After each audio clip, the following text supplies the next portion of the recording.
Okay. Alright. Now, all we're gonna do is we're gonna make monotone sum cycle 1 and monotone subcycle 2. Monotone down, and delete that.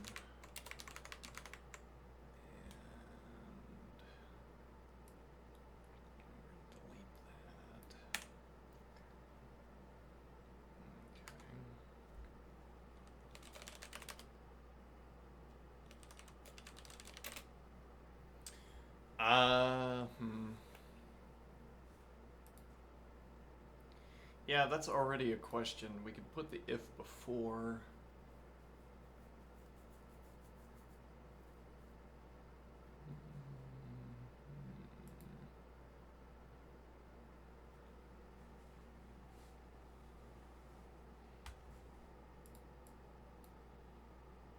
Well, actually, again, this is easy to test with list generators, so we can just do that. Null differences list value. And, negative car differences list value.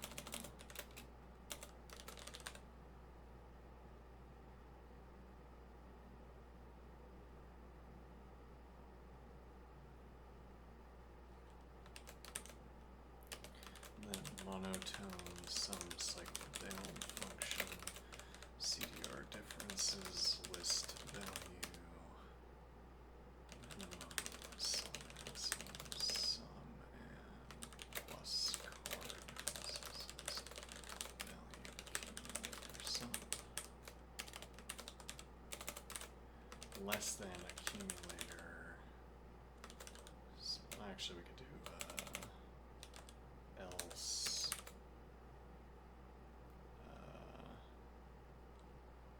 monotone sum cycle of functions here differences list value plus rather min of minimum sum accumulator sum.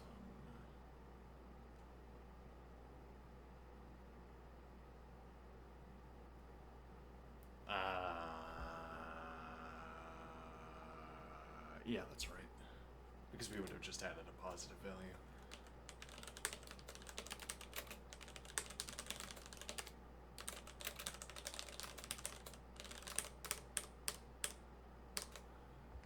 Okay, now here.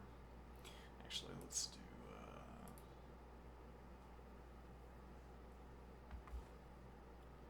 this will be off ramp function with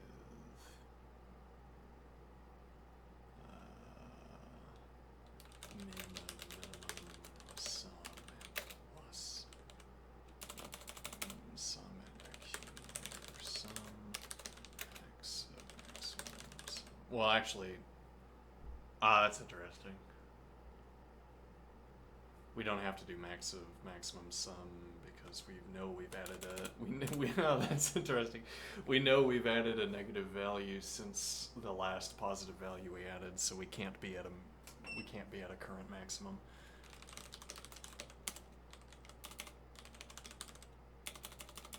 Okay.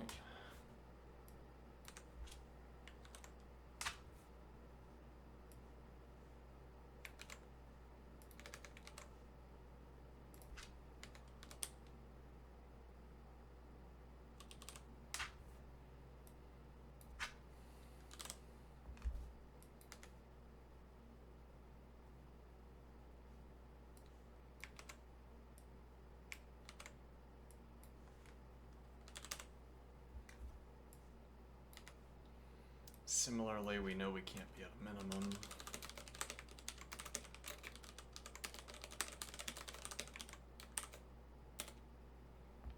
Okay.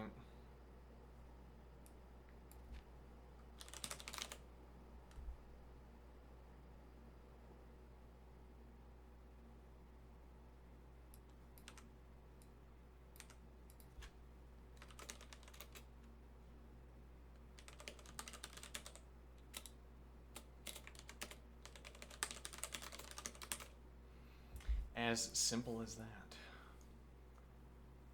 Okay.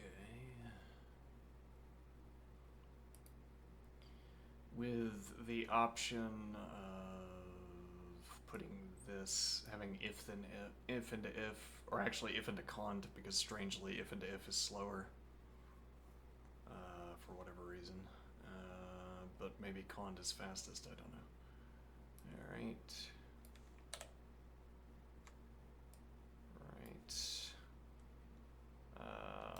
If negative car differences, then monotone sum cycle down function.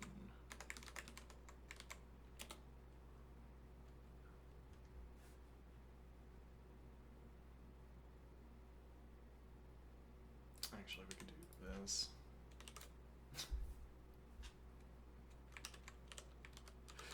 Can, let's see.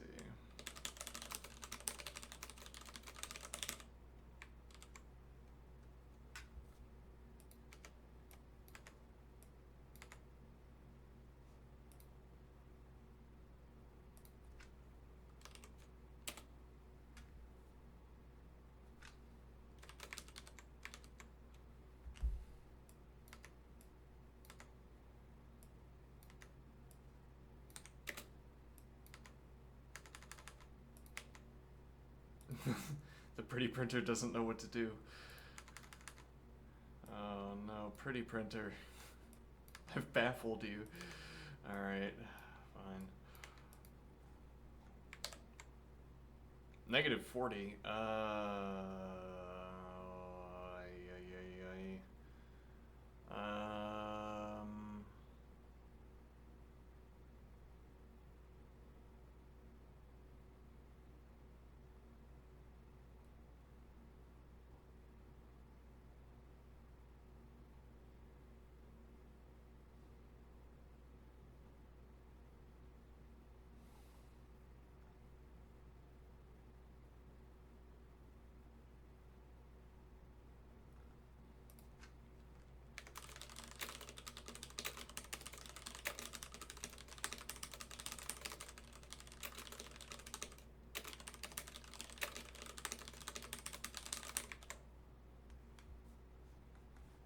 Mm-hmm.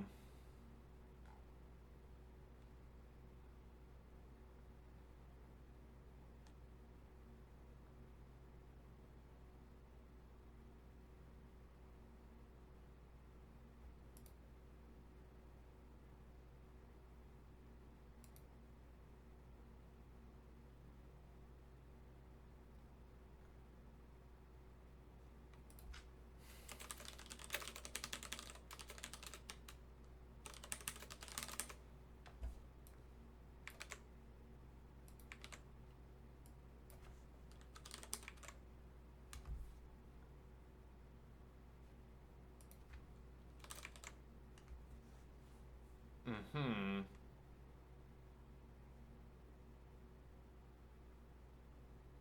Oh.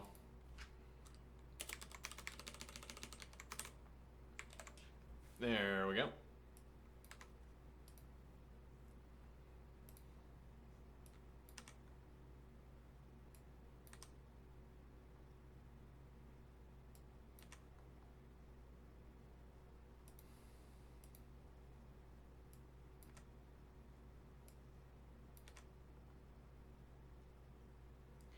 Not obvious that this is going to be an improvement.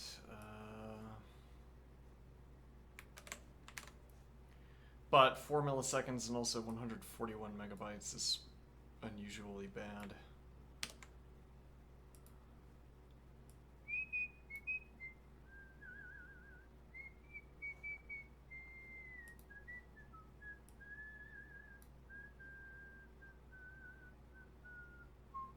Nope. Worse on both counts. Okay. If there were reasons to believe that there were stretches of values that were negative, maybe.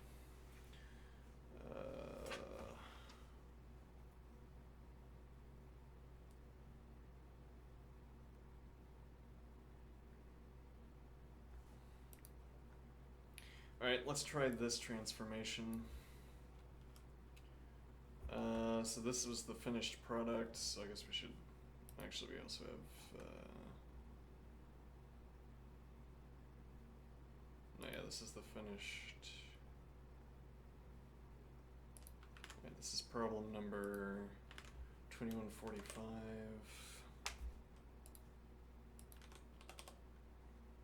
Oops.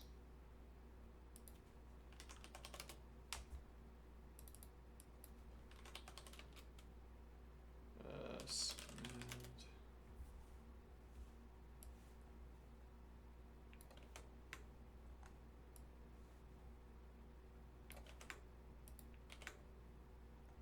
Alright, and now what we are going to do,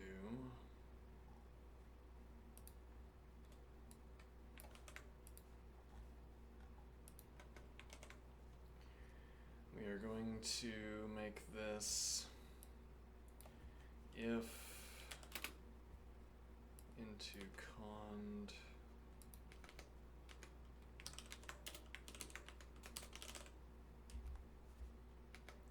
see if that does anything interesting for us.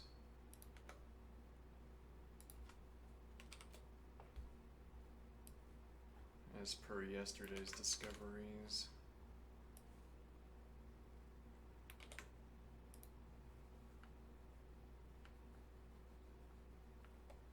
Actually, we could also test this on our own, so let's set up the testing. Let's see, list generator. Alright, so this is negative 10 to the 5th, 10 to the 5th. Okay.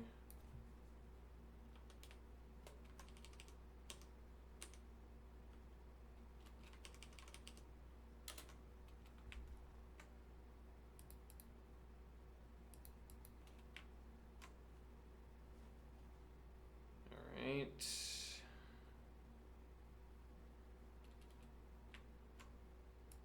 Now it is time. Oh, and then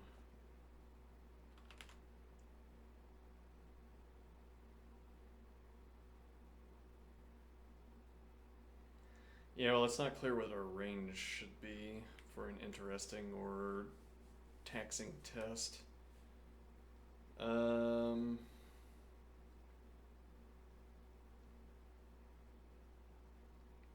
Yeah, well, that, I mean, that part doesn't really matter. I guess we could cut out that component and only test the loop.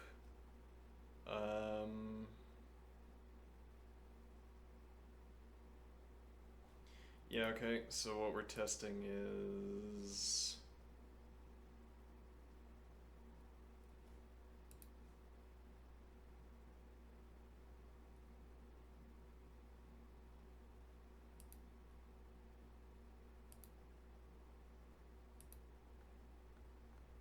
okay, well, the idea will be that we copy this over. And now at the end we just say accumulator sum, I guess.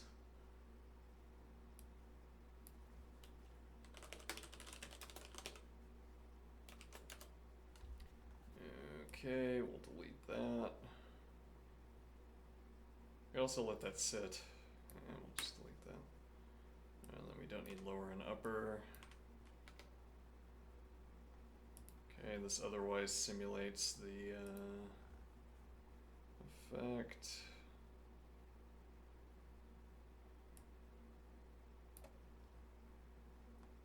Okay, and now list generator.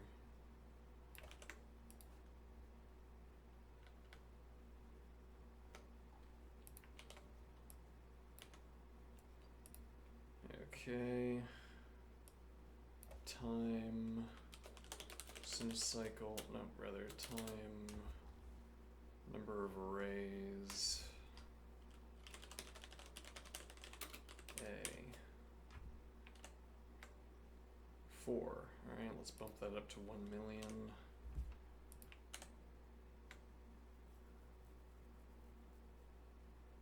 Okay, that was not a 10 times increase as we might have anticipated. Let's do the same thing over here.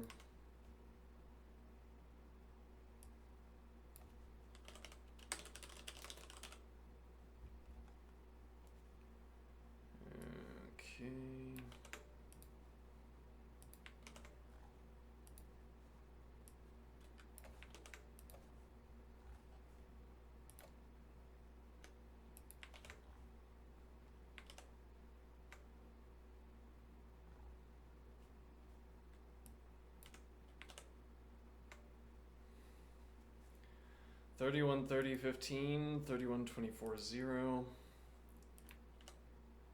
Uh-oh. 31, 29, 15, 28.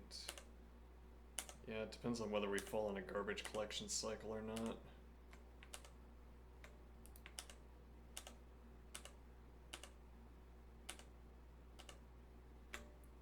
It's roughly the same, which is to be expected. The only difference between these two is the accumulator sum. The real test would be this monotone cycle.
Yeah, I don't see another way of optimizing this.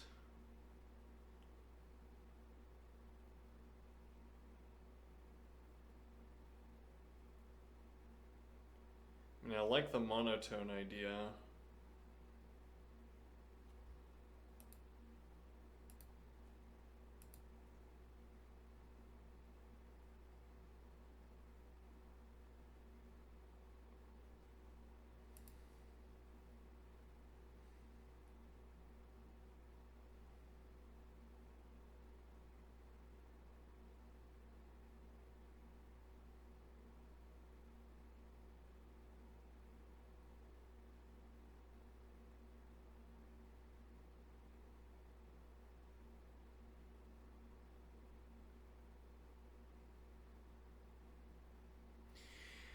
Actually, there's a point here that we can run this arithmetic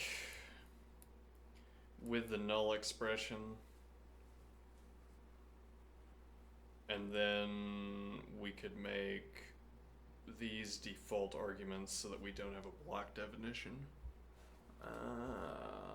Indeed, interesting. Okay.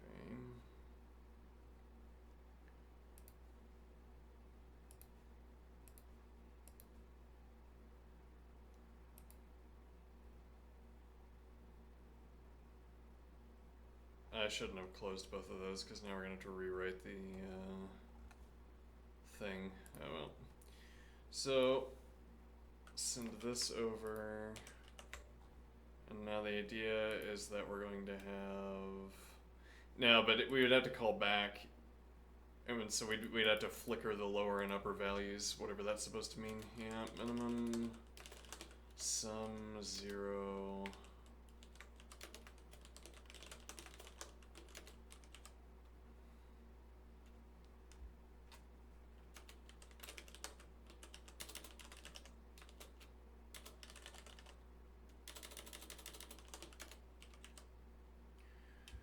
Okay.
27 milliseconds. Is this random?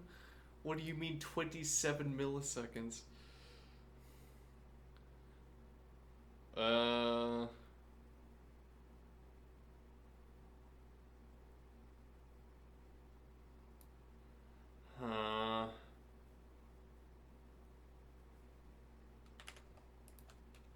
Maybe the requirement to flicker these values. Yeah, I keep wanting to say that, and I keep not having a meaning for that. Well, the idea is that we have to pass back this value, these two values, instead of simply storing them. The downside of a functional approach that you have to keep passing in these values. If there's, well, I would hope there's something that handles that kind of case where you're passing in values repeatedly, the same value. Yeah, but how does the system know that it's the same value every time? Without asking an if question. Whereas if you simply leave it alone, yeah, but there's no way around that either, because we can't call back to this function specifically without filling in these arguments. Well, the way around it would be to... No, that wouldn't work either. I was about to say we could put minimum sum and maximum sum into these two positions, but it doesn't work.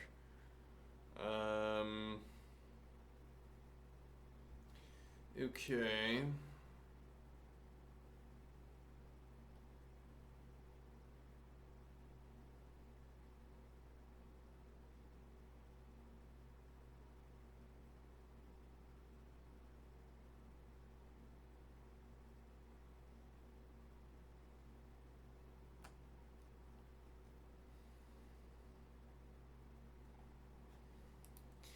Just like 4 milliseconds is as good as we can get.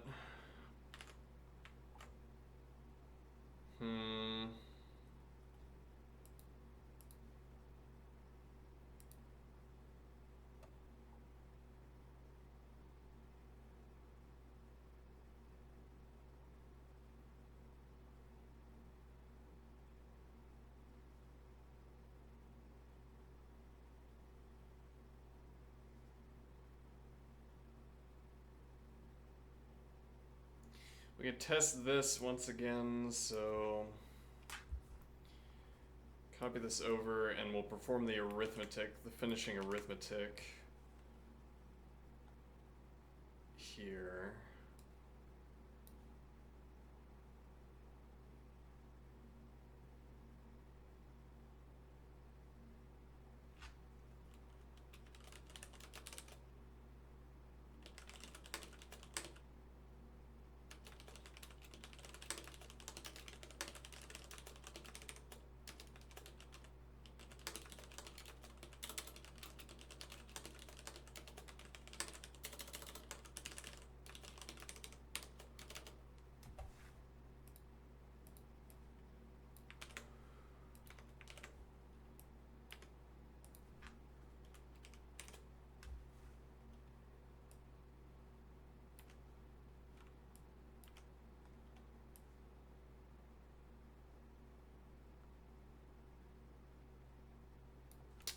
What?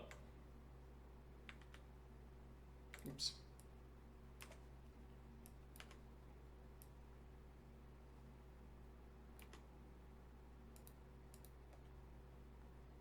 Okay.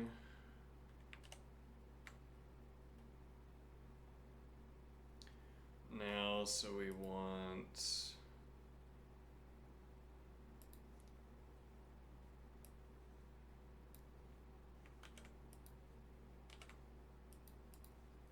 And we want...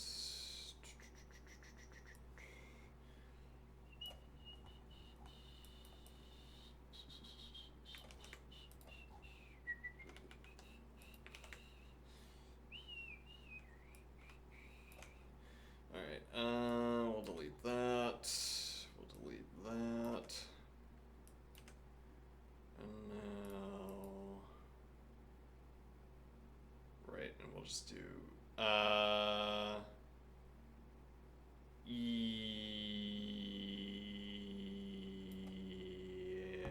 the problem with that is that we haven't really tested this. I mean, that we eliminated. Yeah, we eliminated this question entirely and only did the cycling. So we don't have any time tests against the standard format, but also this makes us decide lower and upper bounds so that we can perform this. I'll do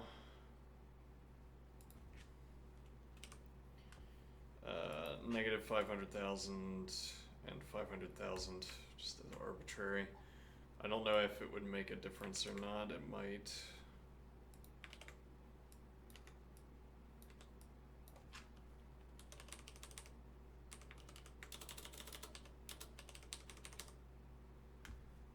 Okay.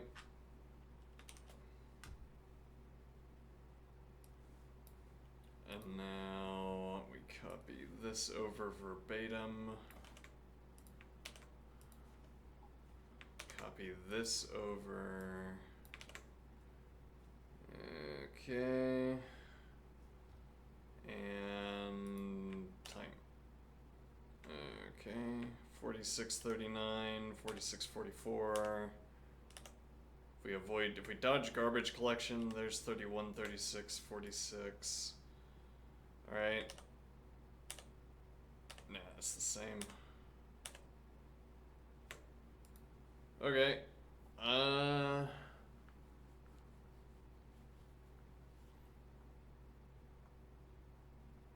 Which, if anything, tells me that having this extra function defined in the block definition doesn't introduce friction.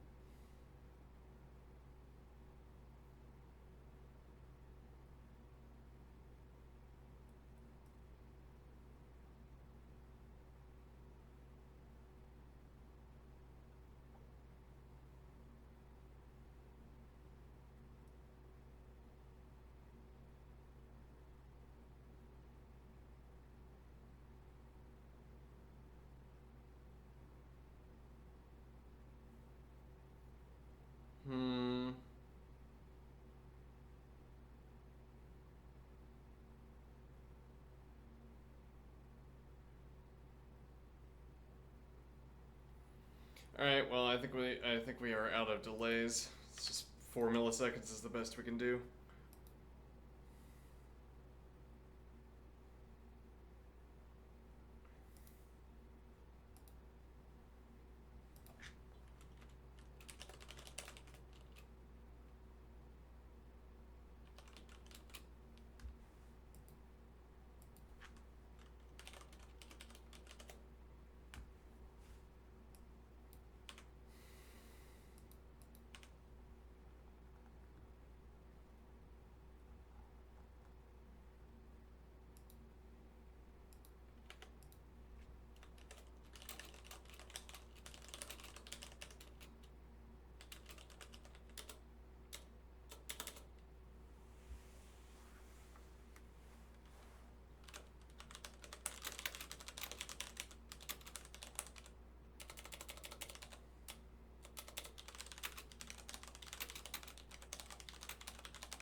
Okay, yeah. Let's send in append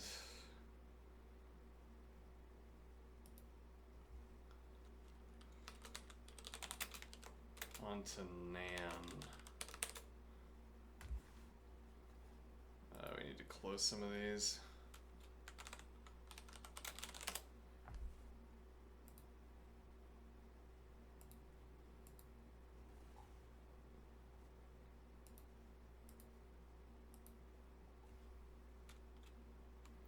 I don't know if we want to save display generator. Let's see.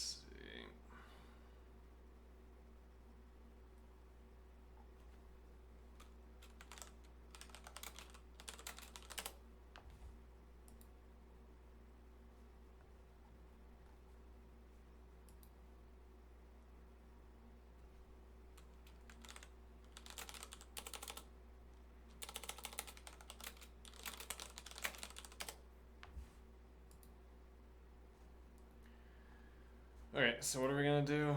We are going to test. Well, first let's test how slow is this? Could be that leetcode was lying to us. We'll ignore that for the moment. Okay, I say lying to us. It's not really correct, but whatever. Okay. 31, 34, 15, which is roughly the same. Actually, it does look like leetcode was lying to us. Because this is the same, well, yeah, it's the same speed as over here with the standard function.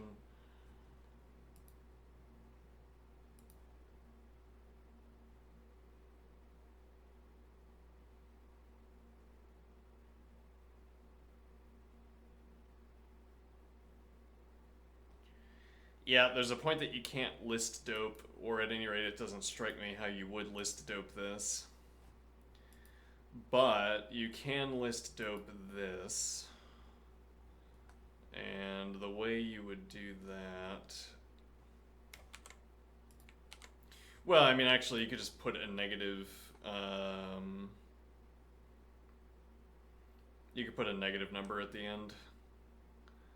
Or alternatively, you could put nan at the end. That append operation, though, is going to wreck the time. I can't ask positive, right?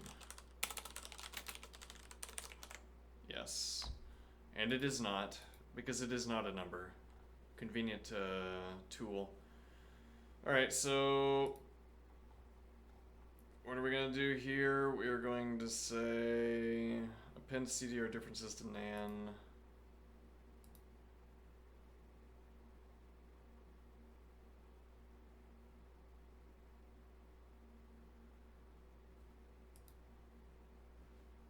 Right, so integer plus nan dot 0.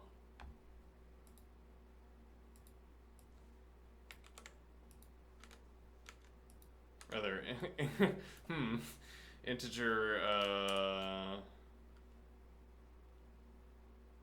this requires an additional list operation.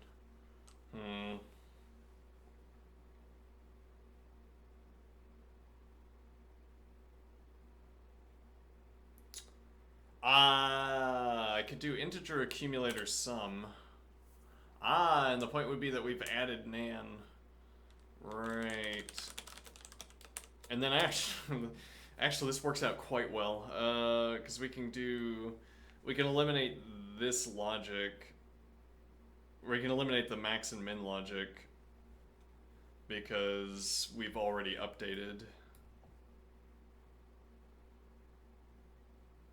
Oh, that's elegant. That is elegant. Off ramp function with minimum sum, maximum sum. That is so elegant. If only they would let me dope lists.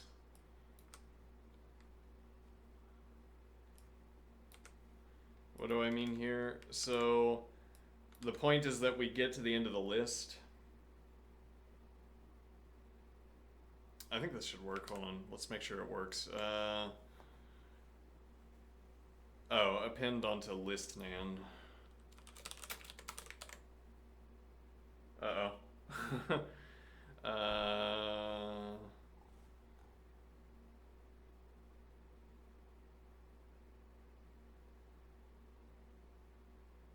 That's probably, that might be right. I don't know.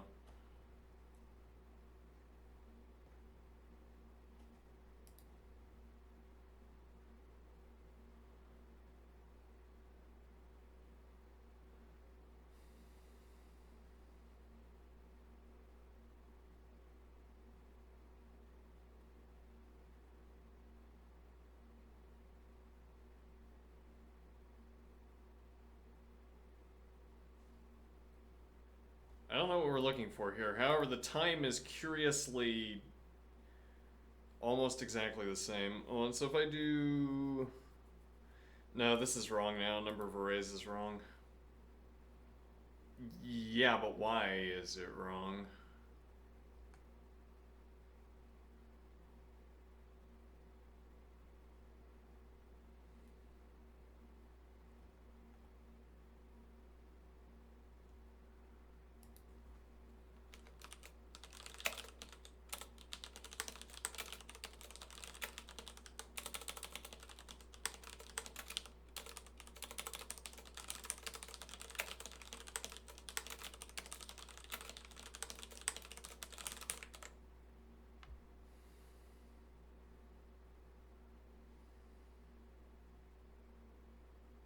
Why do they never update?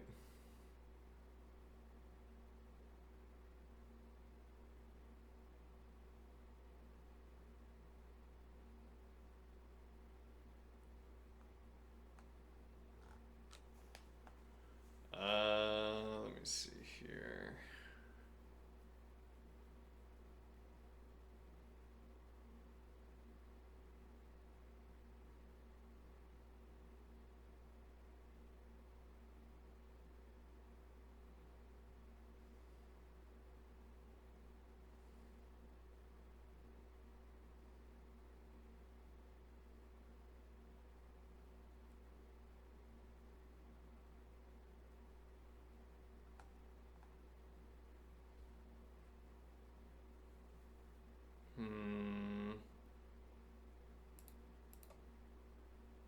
You just got here? Oh, well that was a while back.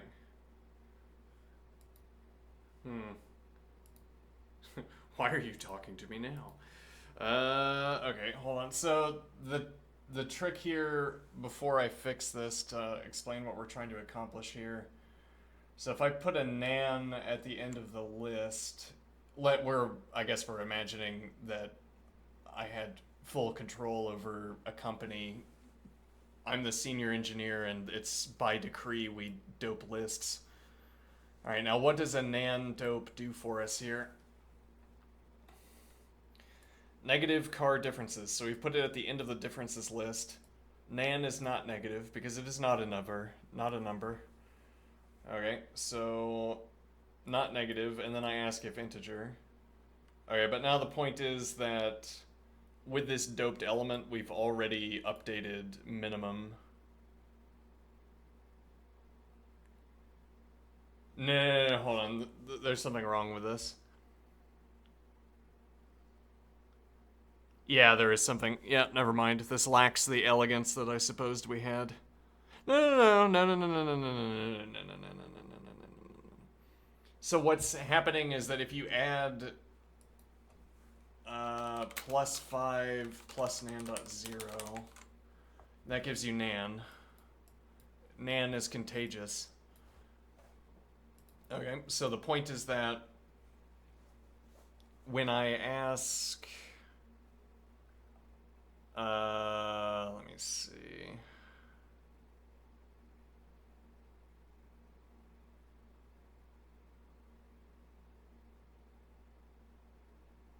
We might have to append 2 nans, actually, to make this work. Actually, I'm a little bit confused as to why this doesn't break, because on the nan we ask, is nan negative? It's the last element in the list. It's not. Accumulator sum is an integer, because we haven't yet added the nan to it. So then we go to monotone cycle up, but then there shouldn't be an element remaining. That's weird.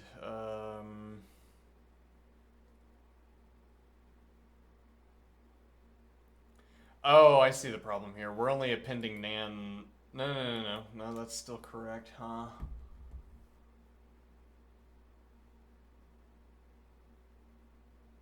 Oh, well, if you have a list, so we have only one value in this initial list, and we're sending forward CDR, so we've removed that value, then it has nan.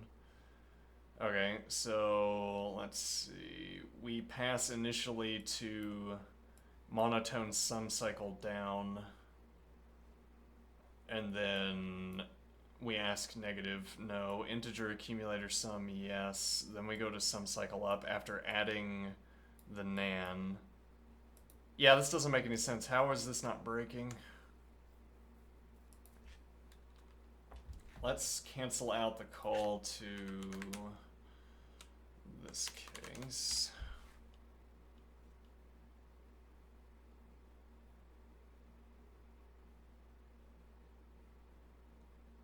Yeah, this might be a problem that only arises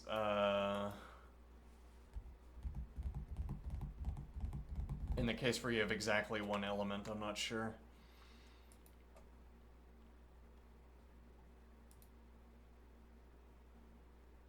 Okay, so we want to ask what's up here. Display differences list.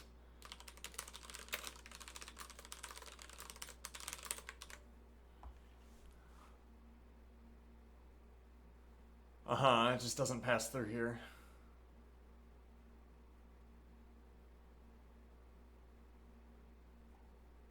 Where does it pass through? It goes straight to off ramp. How does it do that?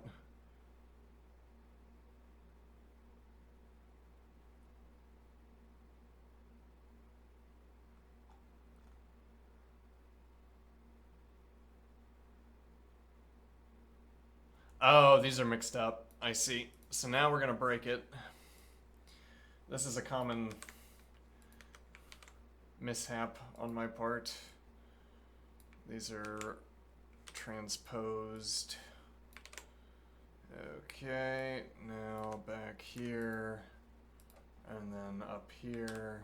And so now that's going to be broken. Okay.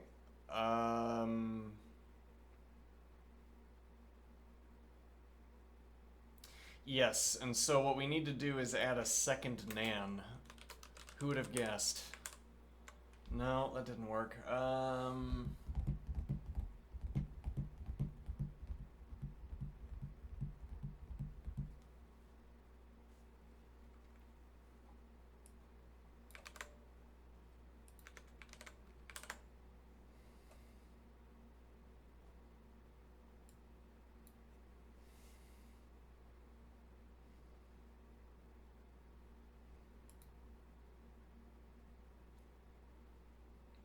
Hold on, so let's make...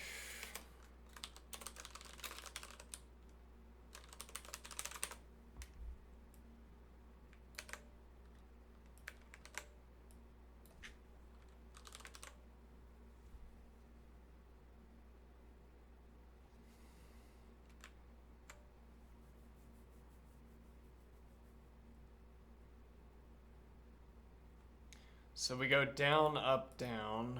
Okay, it makes sense that we start in down. We have nan in the list. Okay, but I should have added nan to the accumulator. So show me the accumulator.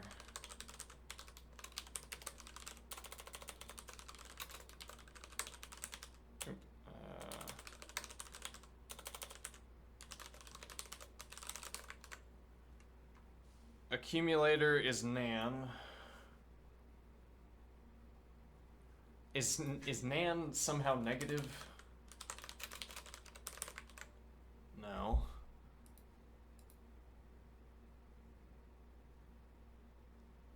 So we come here, car of differences list should be...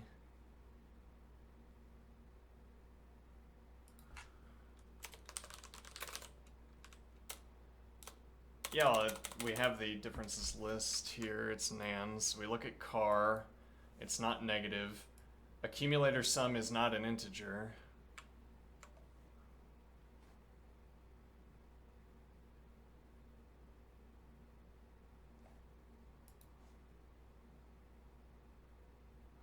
Why is it... Oh, hold on.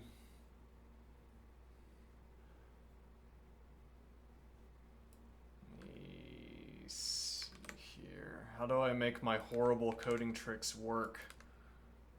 It's important to me. Let's see. So we go to cycle up. Okay, accumulator is nan.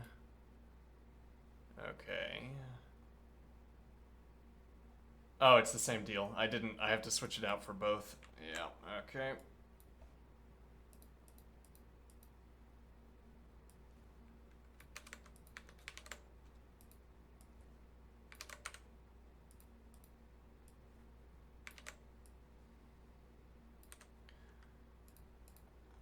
All right, now what?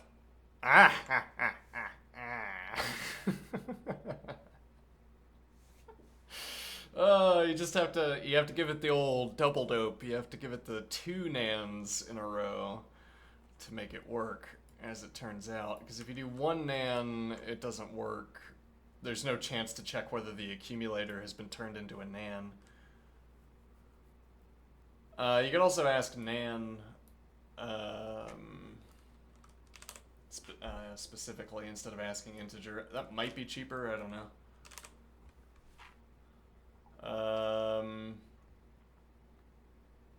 So we have the old double dope on the end, and now the unfortunate side effect, or the unfortunate point here though, is that this append operation is expensive. But if I remove this and comment out this, oops, we have to remove the displays.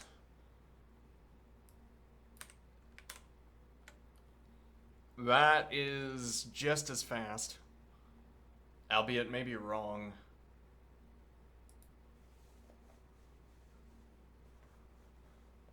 I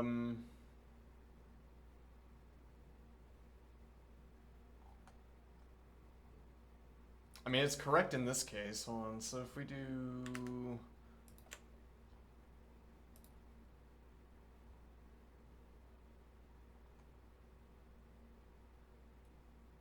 one, negative 3, 4. And then 1 and 6. Is that correct? Yes. Okay.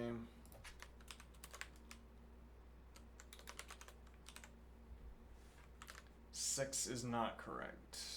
Should be 2.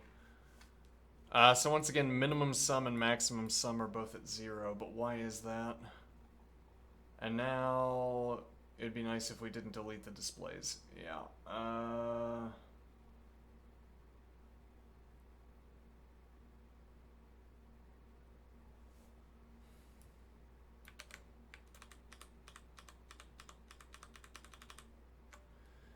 Alright, and so we did not delete the displays. Look at that.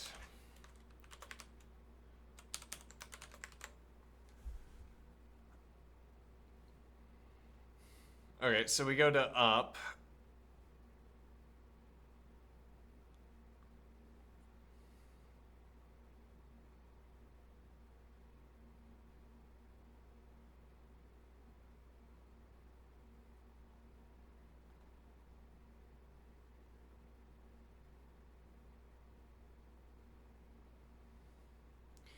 Okay, that swap doesn't make any sense now that I'm thinking about it. Today is definitely an off day. It would have to be you go to off ramp when you detect a nan, because that's the termination condition. And it would have to be continue otherwise because we have other cases that we have to handle.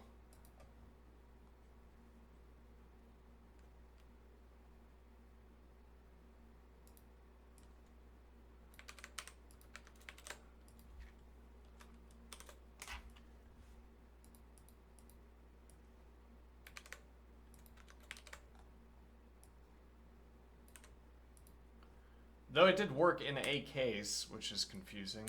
Oh,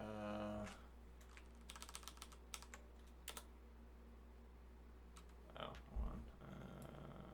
Let's see.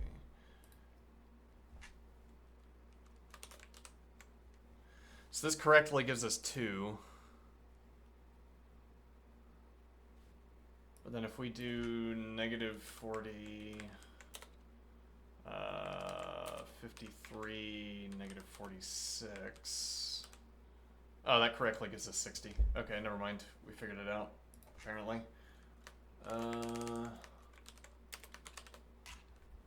now remove that, go. Nope. Right, we have to remove displays.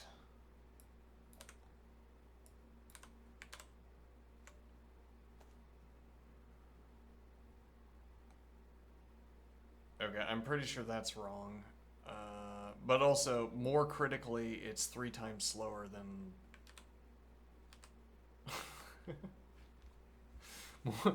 more critically, more decisively, it's 3 times slower than the solution we already had, so... this append operation is too expensive. You can't justify it with the doping operation. Feels bad.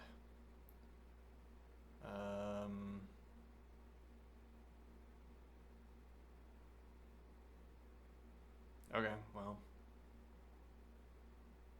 Now what?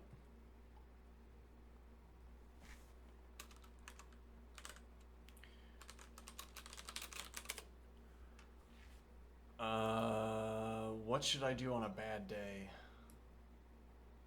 By bad, I don't mean unhappy, though there is a certain resemblance between the two.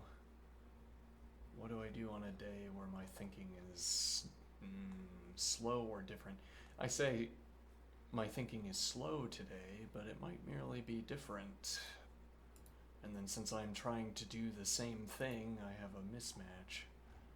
Could be. Then what should I do? Probably not another leetcode problem, which was horrible. Emacs would really be leaning into it because Emacs is already horrible and borderline unusable.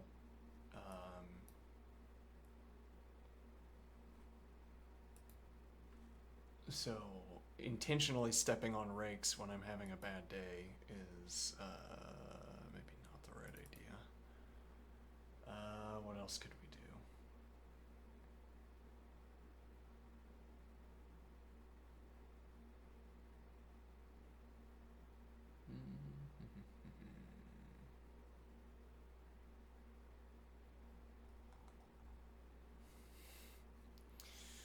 Do some Euclid's elements. Maybe I could do some Euclid's elements. I don't know. It's been a while.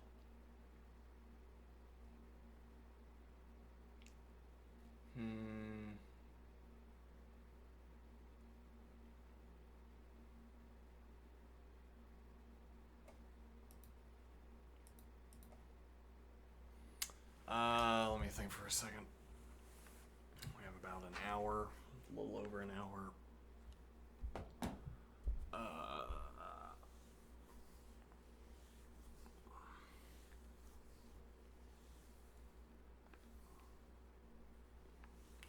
The particularly elegant side of that double dope was that the first NAN forces you to pass to the other procedure. We split that procedure in 2, and the first NAN sends you to the other procedure, but that also means that you've updated the minimum value, the minimum sum value. So we don't have to perform a check at the end to ask whether the minimum sum is the correct minimum sum. It's already been done.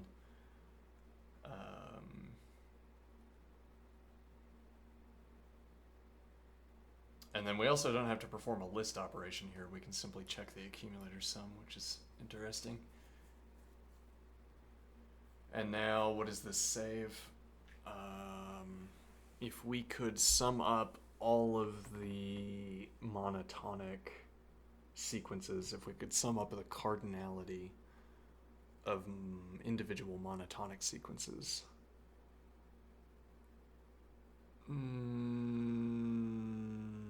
That's not quite right. We only have to, the point would rather be that we only have to perform as many null checks, or rather we only have to perform as many termination checks as there are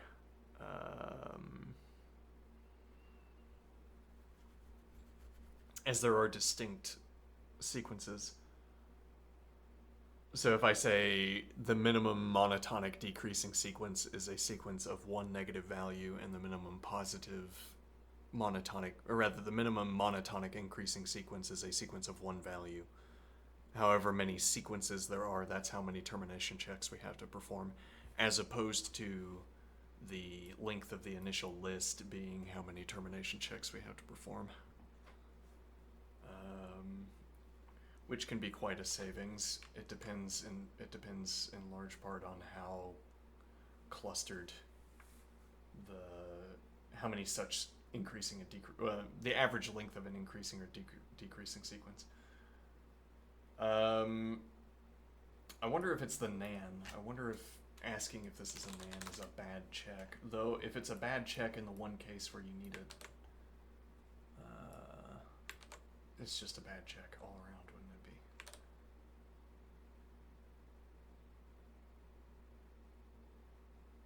Uh-huh.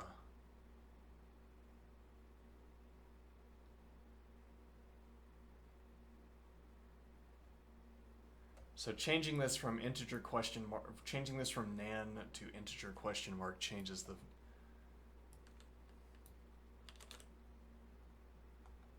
runtime by it's a 300% increase.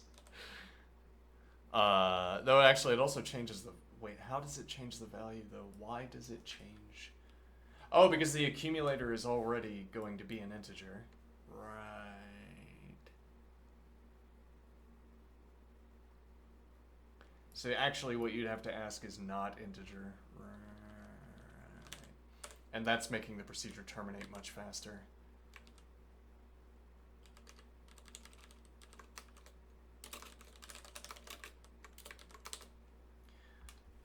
It's effectively making it terminate immediately, and then the only cost we're paying is for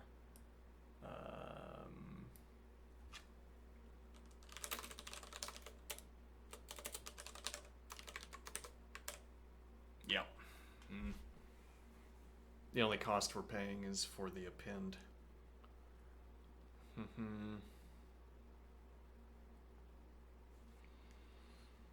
Alright, fine.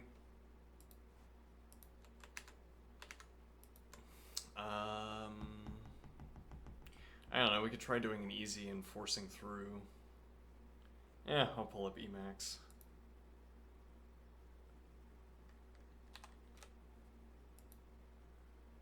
We'll go full slapstick.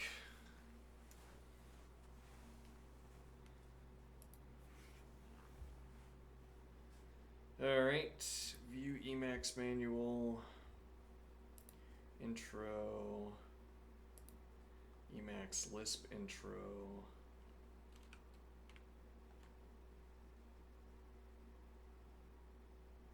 a buffer walkthrough.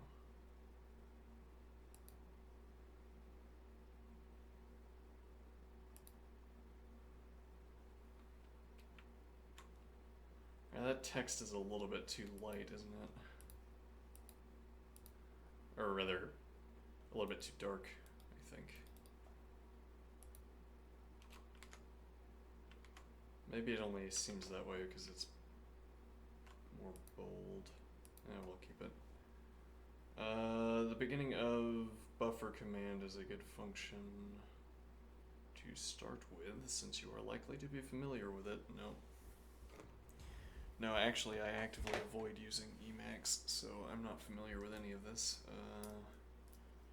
The beginning of buffer command is a good function to start with since you are likely to be familiar with it and it is easy to understand. Used as an interactive command, beginning of buffer moves the cursor to the beginning of the buffer, leaving the mark at the previous position. It is generally bound to alt less than. Yeah, actually, I think that's a critical point that we have to resolve about Emacs, which is that the built-in key bindings are horrible. Like, all of them are horrible.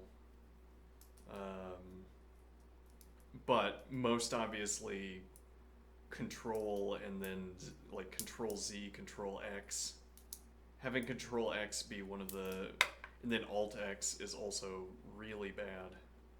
It's like it's intentionally designed to slow you down.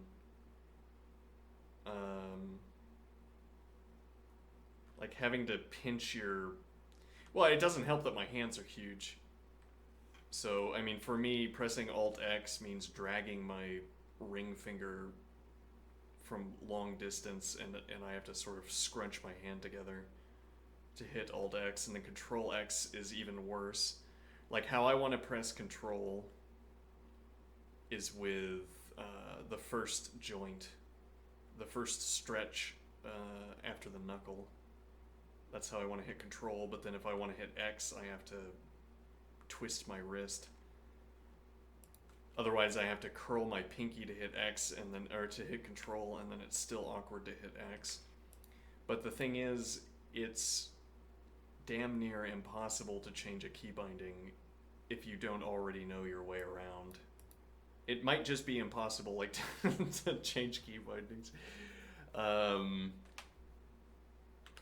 So let's investigate this question, because I'm gonna be annoyed every time I try to do anything in this software.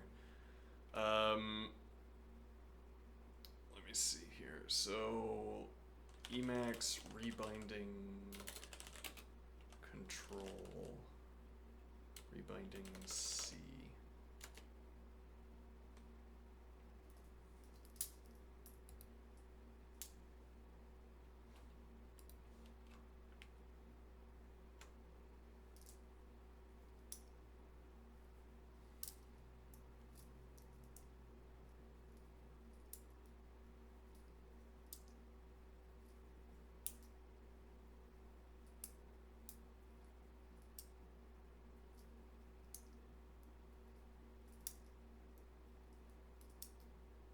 Oh, so this is specifically asking C open bracket. But I don't know what C open bracket does.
Hold on, rebinding control.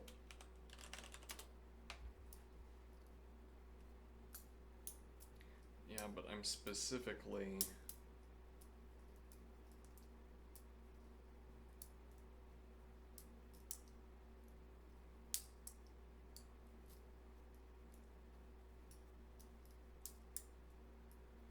okay, let's see.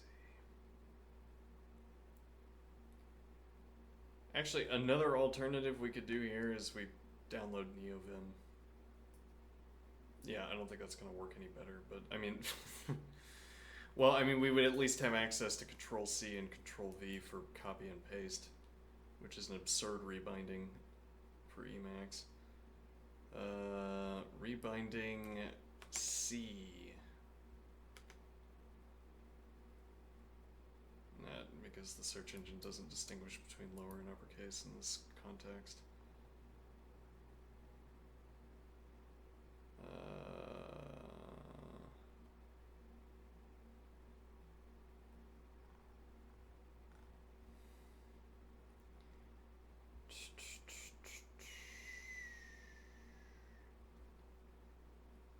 Having a bad day is a little bit like having a migraine without the pain. But then using Emacs is also a little bit like having a migraine without the pain. How do I rebind?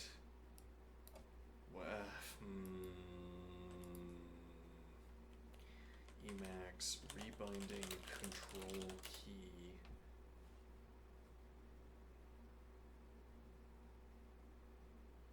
Wait, why would I want to rebind?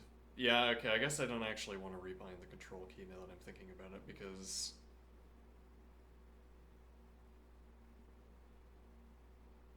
it's, I mean, we're going to be using control one way or the other. The question is,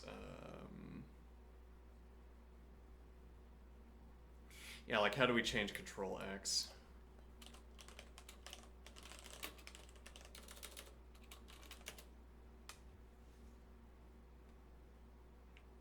Control C is actually, well, you have to rebind Control C because it's copy, and I'm not gonna learn a new copy key binding that only works in one piece of software. I should have read this. Let's see. I don't want to waste these model answers.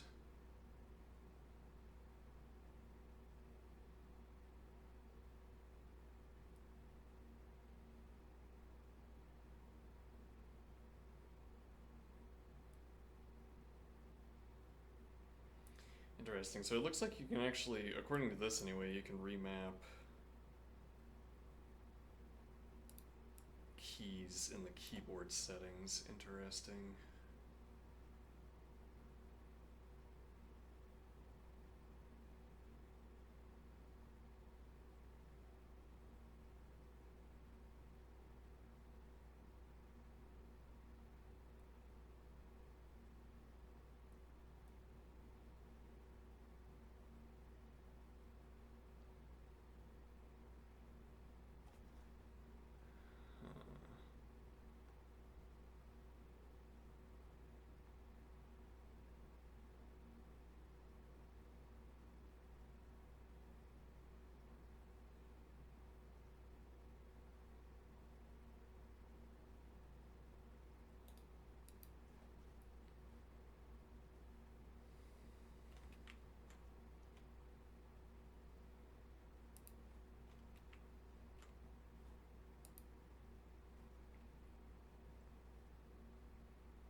Okay, on the other hand,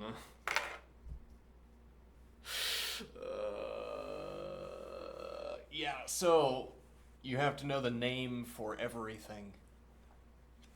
Right, as with if you want to change any colors in Emacs, you have to know the name of every subtype of text that Emacs contains. Or at minimum, you have to know the subtype of text that you are trying to modify. But additionally, with key bindings, you have to know the internal naming scheme for keys.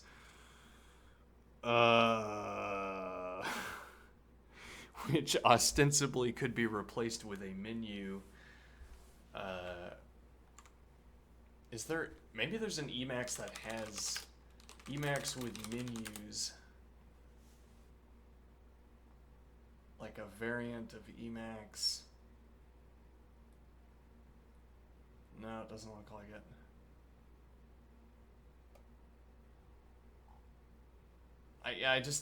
it. It's a baffling experience. There is a menu. I mean, if you did away with menus entirely and everything was text based, I would understand it. But why do you have menus and then nothing in them? It's the customize Emacs, except 99% of the customization doesn't happen in this menu. You can't access the customization through this menu. it's just horrible, horrible, horrible, horrible. Oh, that's interesting. This saves the changes that we've already made. Interesting.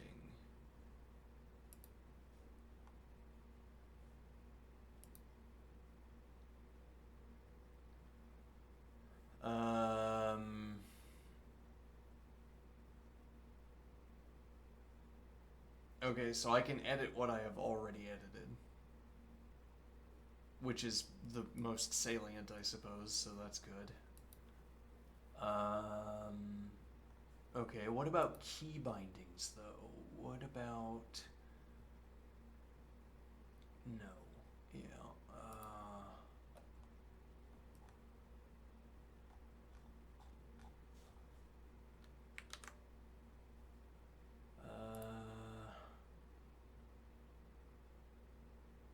And again, why not? How long would it take one of these expert Emacs users to implement a menu that lets me do key bindings in a menu? Now, you can make your own key bindings, and you wouldn't be able to. Well, I don't know. You could have that in a menu too. You make a you make a Lisp interface where you type in what command you want. No, yeah, I mean, well.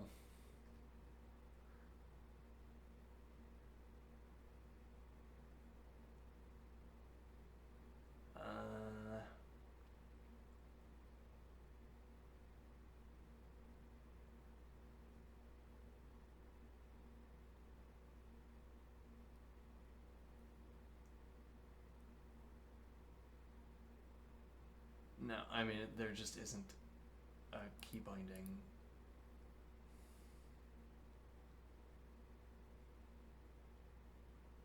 menu. As senseless as it might be, looking through the menus is not going to give you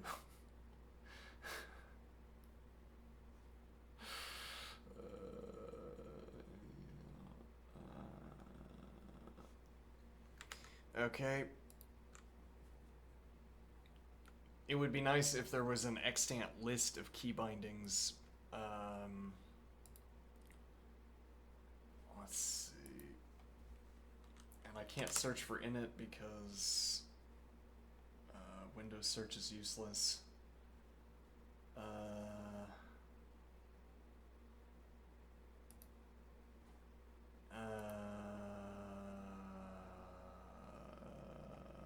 I do Emacs init, I don't know.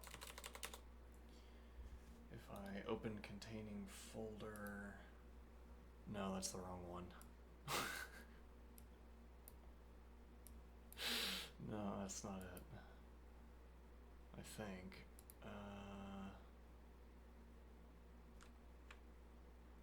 Emacs is in Windows accessories apparently. This file hasn't been modified in a couple of years. So I can delete that. Hold on, have I feel like I've uninstalled that years ago, but let me see here.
Okay, no, I don't still have Riot. I don't still have League of Legends on my computer. Okay. Fair enough. Then let's delete. Alright, now E. Alright, Emacs. Alright, now where do you suppose that init file is located? Let's see how to find.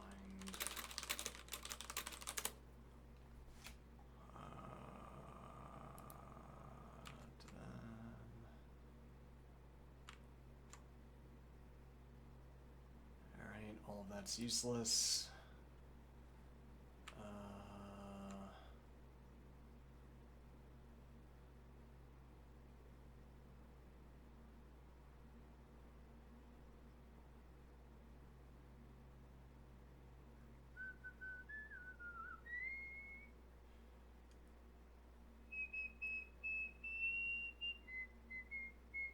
This answer specifically addresses the question that was asked. Indeed. Let's see.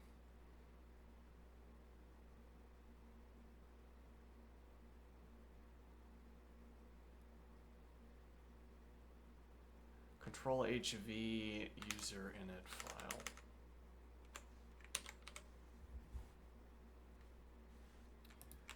Control HV. Okay, apparently that's not correct. Or if I exit,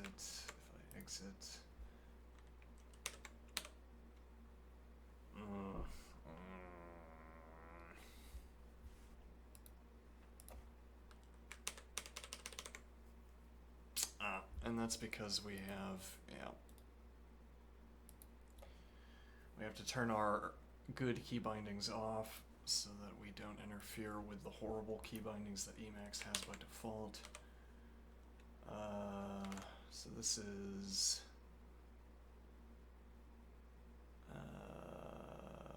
user init file. Okay, now we copy that.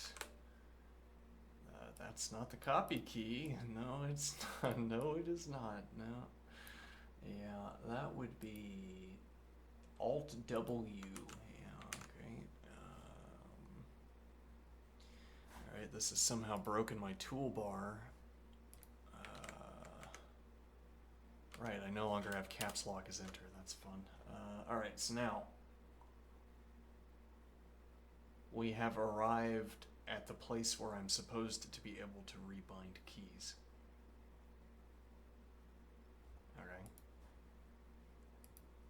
It has taken roughly 25 minutes, but we have arrived at the init file. Okay. Now, how do I rebind in the init file? Right. The first thing you're going to want to do is memorize every correlate to a key binding that is in Emacs. Why though?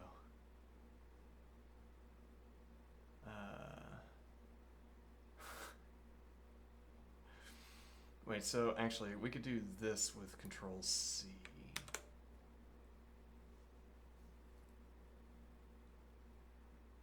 Let's actually read what this has to say.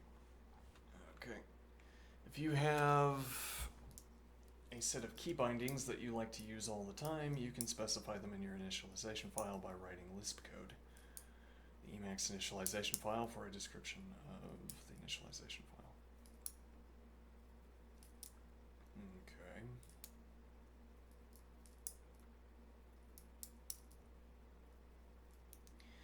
Okay, but we have already tried simply copying and pasting into the init file, and that doesn't work.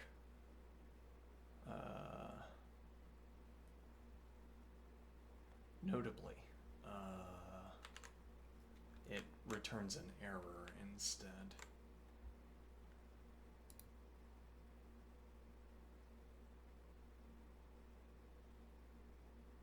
So actually Control C, Right, that's a problem, isn't it? Control C is not a. It's a key binding of some kind, but what it's bound to. Yeah, okay. If we try to rebind.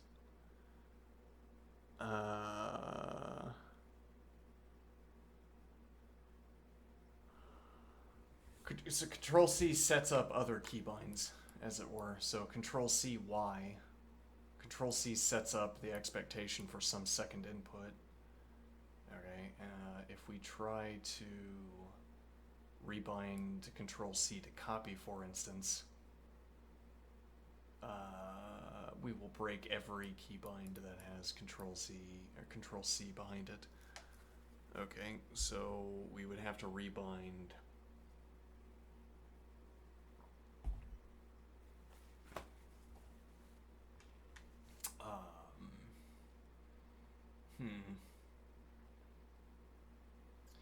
We would have to rebind.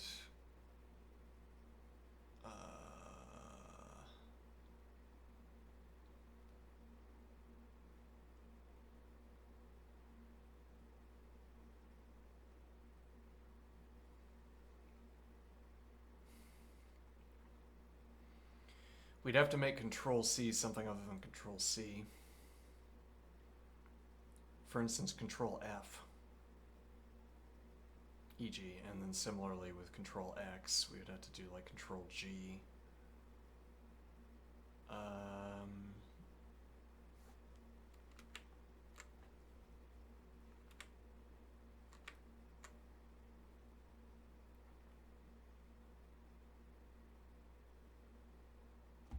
So what we're asking is rebind CC.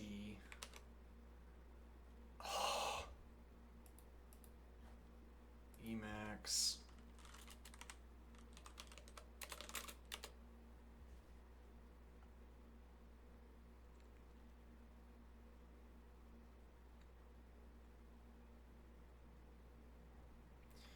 Okay, let me zoom in so we don't get any memes on us from Reddit. Let's see.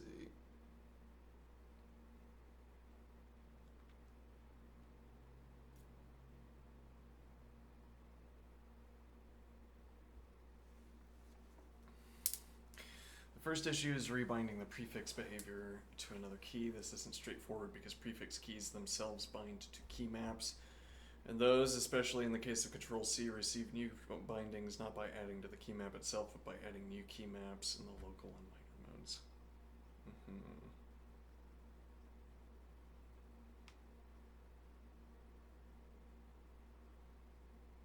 So pointing to a single key map doesn't work. Also, binding to a function that dynamically generates a key map doesn't work because Emacs no longer considers it a prefix key at that point.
let's look at NeoVim.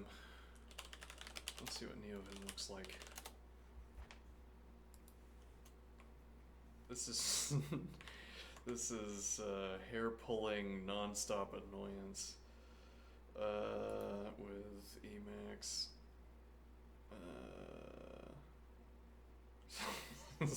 And so it begins. So it begins with NeoVim as well. All right.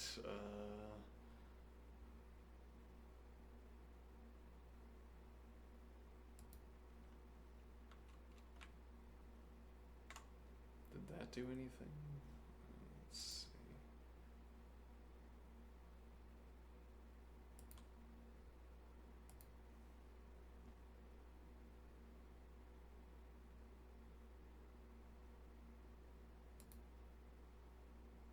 Yeah, I'll run anyway. The NeoVim setup wizard.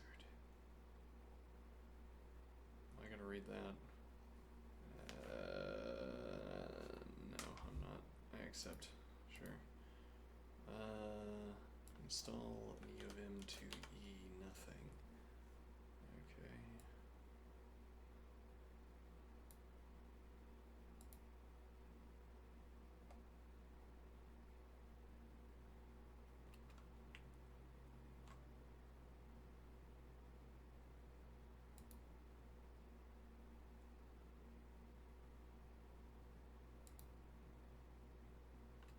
Okay. Now where are we at?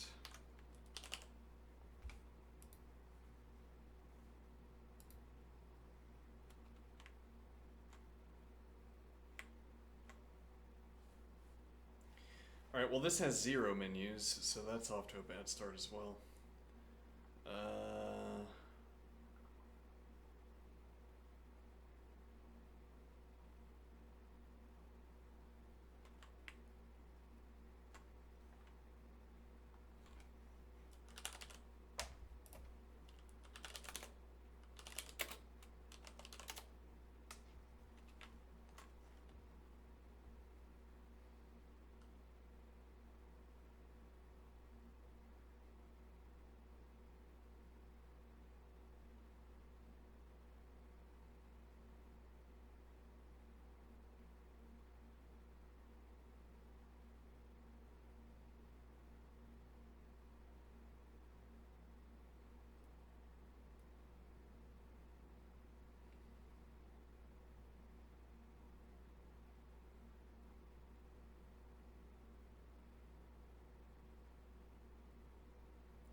I mean, it could be just that if you have an extensible text editor like this, it's always going to be horrible before you learn how to use it, in which case there's no advantage to switching over to NeoVim.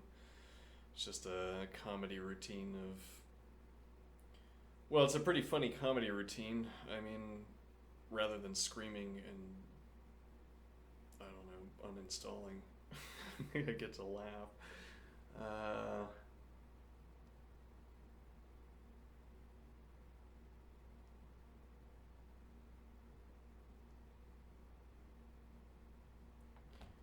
Lazy Vim.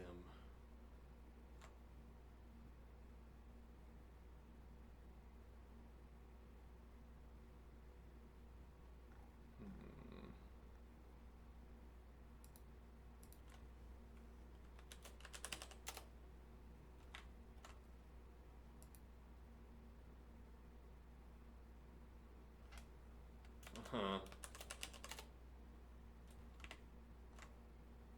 This text is tiny, which isn't so much a problem for me, but because I have a magnifying glass, but welcome to the NeoVim new tutorial. NeoVim is a very powerful editor that has many commands, too many to explain in a tutorial such as this. This tutorial is designed to describe enough of the commands that you will be able to easily use NeoVim as an all-purpose editor. It is important to remember that this tutorial is set up to teach by use. That means that you need to do the exercises to learn them properly. If you only read the text, you will soon forget what is most important. For now, make sure that caps lock is off and press the J key enough times to move the cursor so that lesson 0 completely fills the screen. Nope.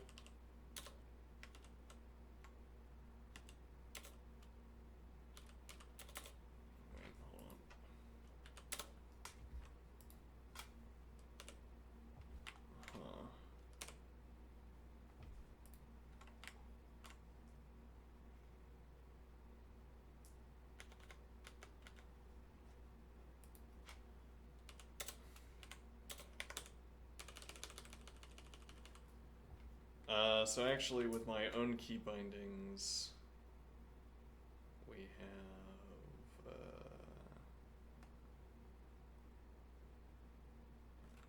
I don't know, hold on.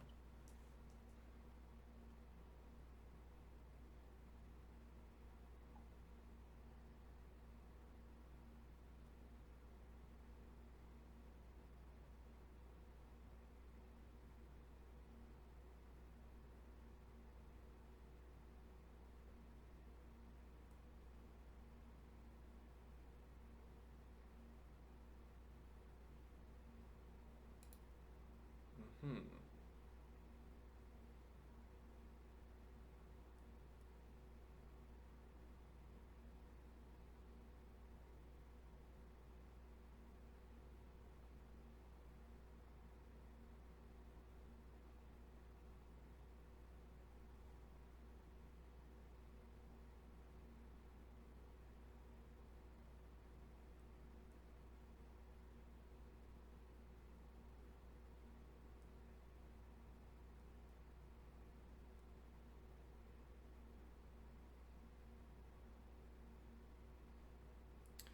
Yes, so actually this is a big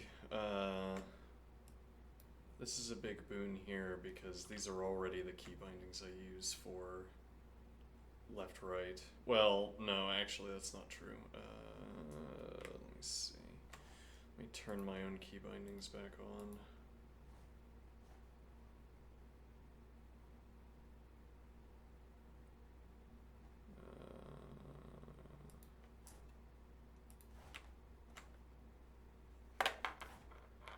Okay, Windows being particularly unhelpful at the moment. Okay, Notepad. Actually, I should have just used. No, whatever. Alright, so Control I, Control L, Control J. K is down, I is up, J is left, L is right. H is home. Colon is end of line.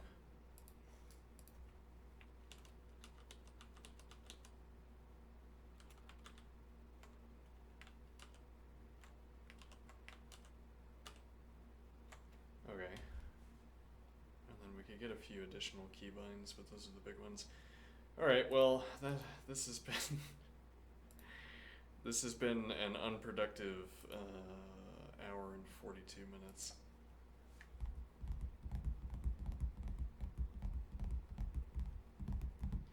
Yeah, well, I mean, we have to get some kind of alternative editor. We have to get used to using something because, well, I don't know, what's wrong with Dr. Racket? Well, I mean, what's wrong with Dr. Racket really would be that we can't extend Dr. Racket to lean, for instance. We can't extend it to Python.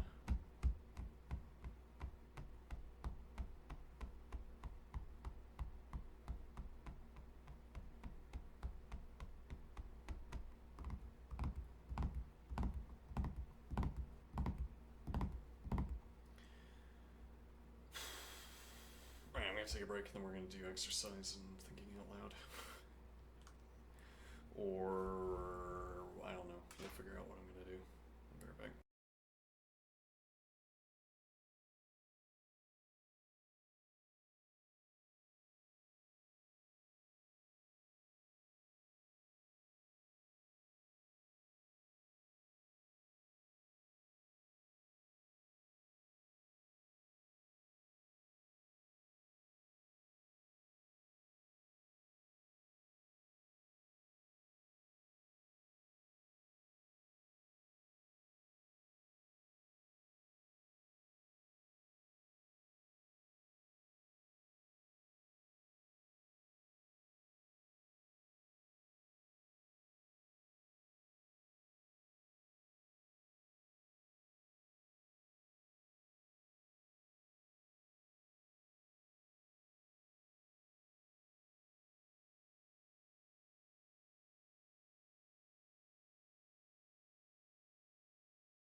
stream title, and then I'll be back shortly.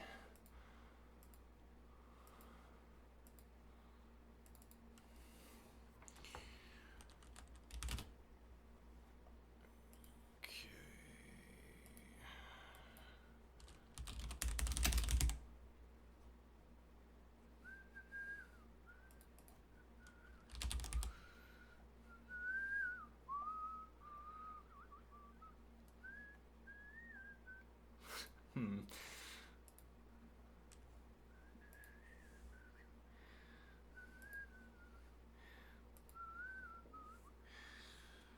Okay.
Okay, I'm back. And now, after so many minutes,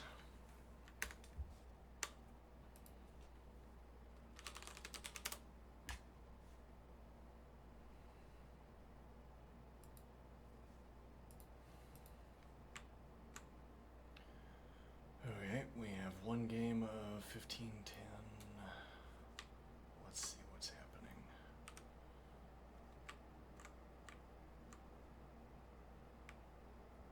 Is there a way to align this? No, not really. Alright. What about this? No, that's not gonna work. Alright. Actually, that kind of works. Alright.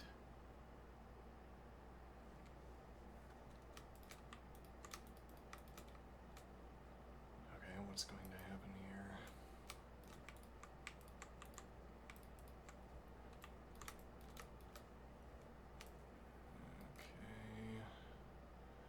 Currently, this is most critical. What happens here? If you take, bishop takes with development. Take. No tactic. No tactical idea. Can't, for instance, pin this. If you take here instead, takes. Seems plausible.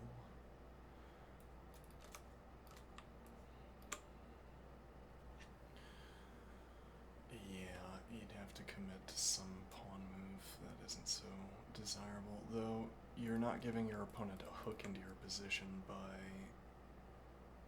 advancing the h pawn, because the g pawn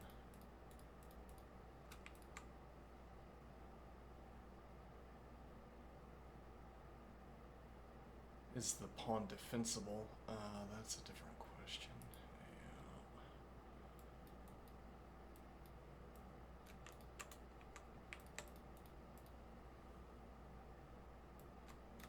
Yeah. Not here, for several reasons. No, yeah, you can't cover the pawn there. Interesting. And then you open up this. And then arguably, particularly with reclaiming the pawn, black could be satisfied with. Okay, e7. Now,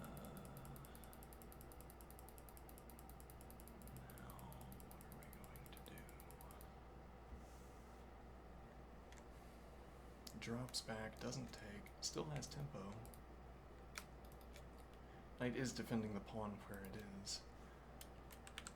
I was looking again at, well, the knight's gonna have to move, so I was naturally looking at this, or I would naturally look at this. Actually, I kind of got fixated on this idea, but alright, bishop drops back. Now, I mean, can you claim that black has a position in the center, a king position in the center? Because that's gonna maybe change how your knight behaves.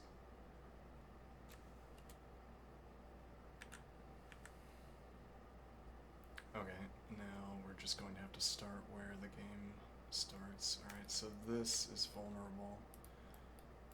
Two pieces, bishop and queen. The king can provide another point of pressure, which would also open up the f advance with whatever degree of wisdom that has.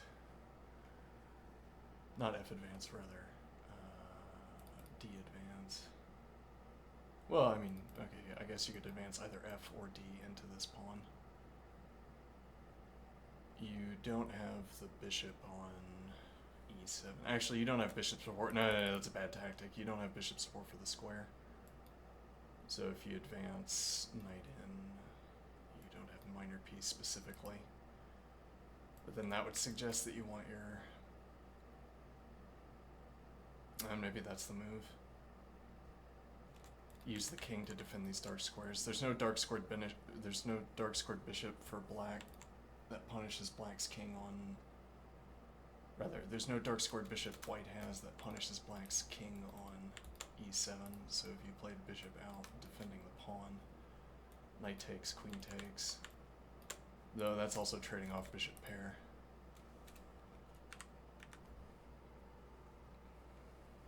Now what has this done?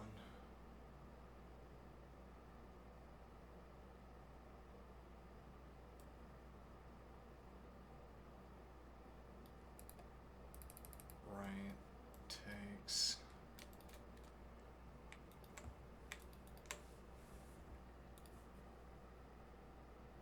And then we can take back. The pawn is... the knight is gone. Right, yes. So then bishop is no longer covered by knight. And bishop covers pawn and looks at king, threatening the advance. So this comes with tempo as well. And rook defends pawn along with queen, king.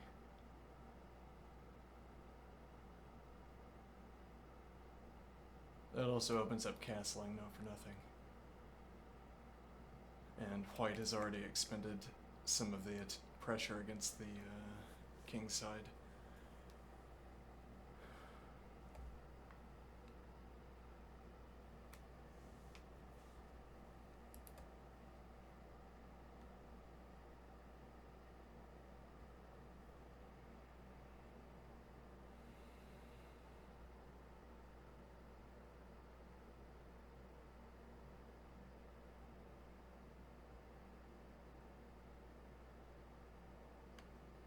So what does white want to do about this? Well, this...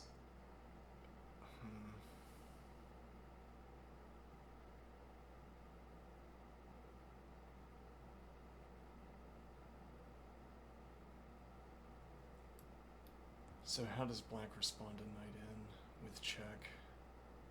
That would be cashing in on this idea. Oh no, that just doesn't work. Never mind. Bad tactic.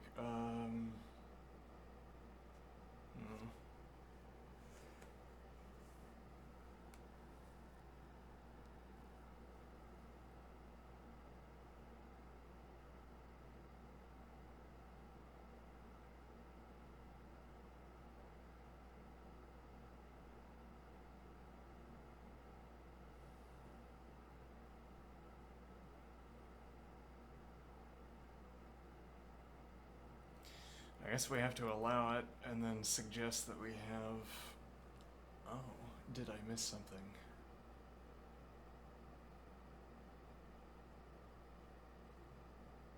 Well, the knight is no longer here to take. Ah, interesting. And so the point is that if you take the knight, we take the knight, you take...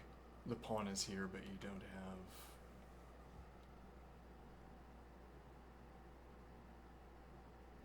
And we also have knight covering. I'm not sure how this plays out, though. Let me think.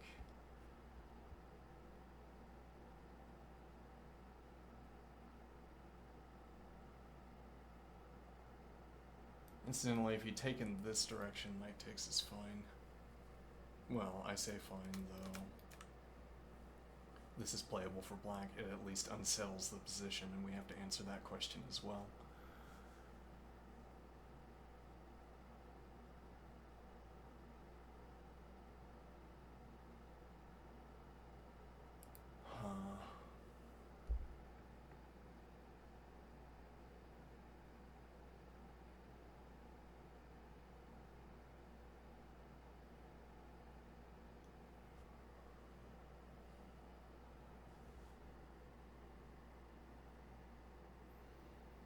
And so now, this is also going to become a play.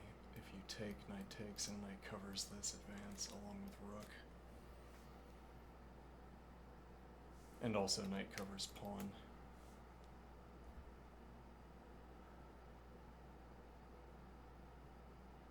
If bishop takes... Actually, something we haven't calculated is pawn takes with tempo against the queen. And pawn is defended by knight. If you take my queen, I take your queen with tempo against the rook and with tempo against the knight. You have to block the...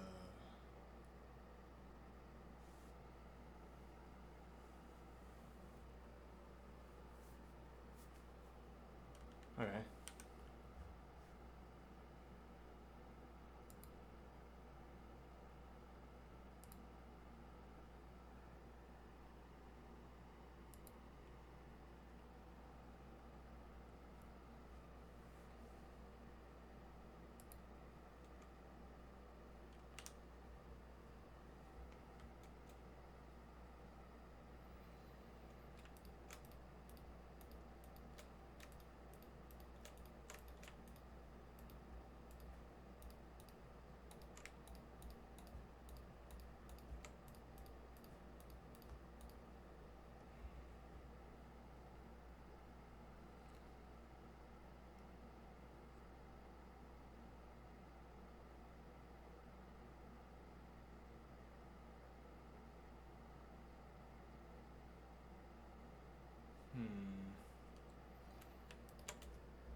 I guess I'm assessing black's willingness to play queen e7, which I am thinking is not high enough, right? You can't play.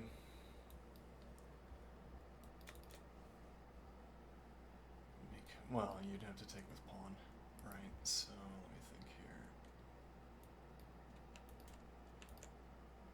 We're assessing the willingness to move, but again, the problem is bishop takes. You can't take with queen.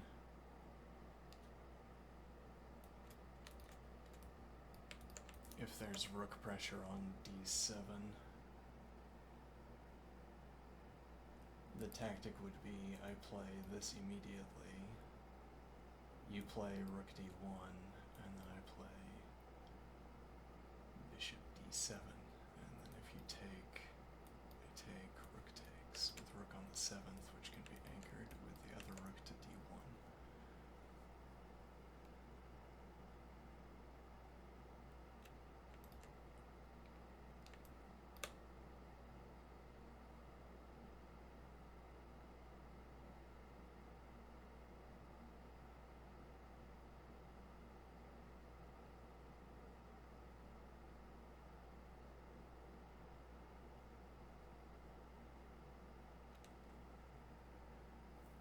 Now what is the idea?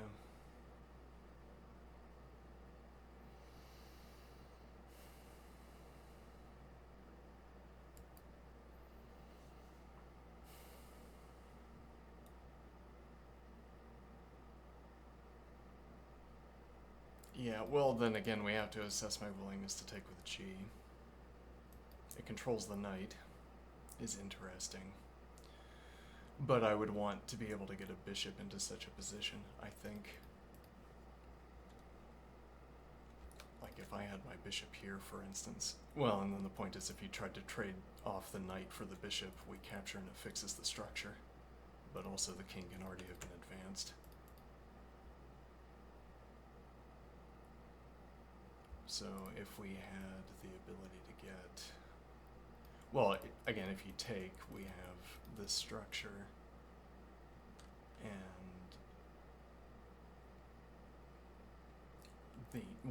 the light-squared bishop is not going to get here, apparently, because you'd have to go around.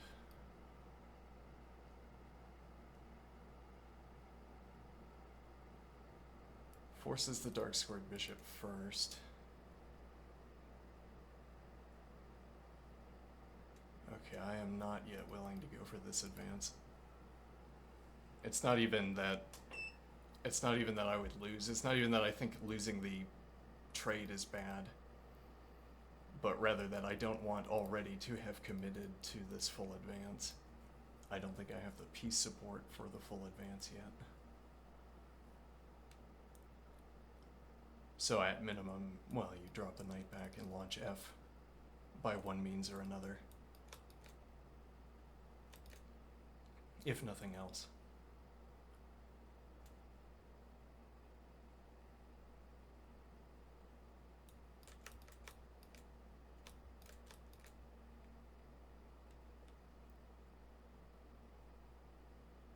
So I don't want already to have committed.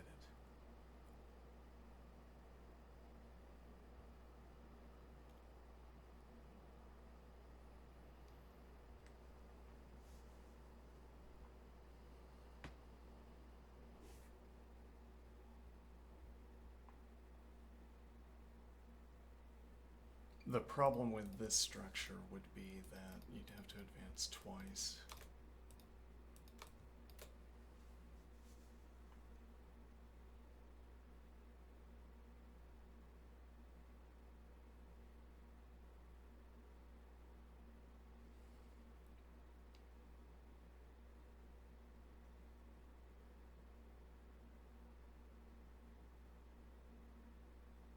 I'm getting distracted, one moment.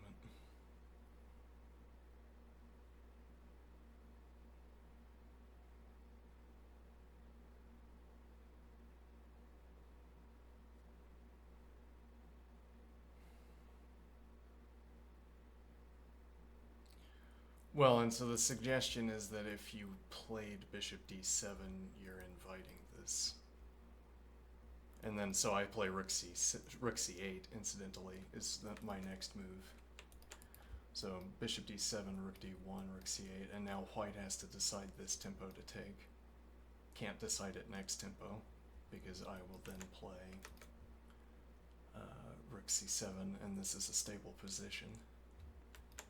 Queen, or rather my rook defends d7, even if the queen is dragged away.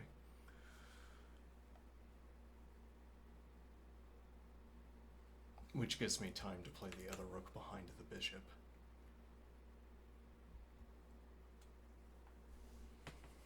If nothing else, as a way of continuing with my pieces.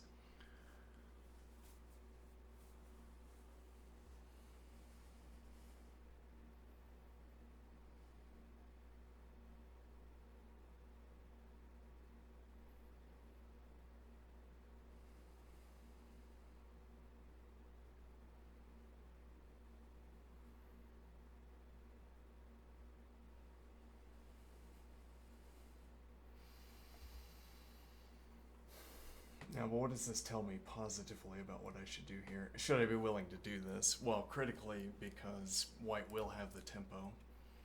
I play bishop d7, rook d1, rook c8, and then bishop takes, and then pawn takes.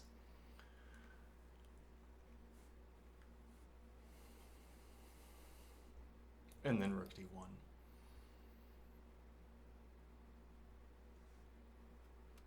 Okay.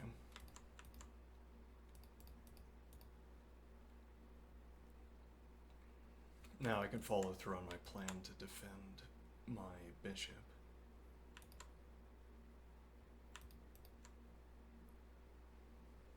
Until I can get my queen to e7, and then my bishop can drop back, because there won't be anything opposite this rook.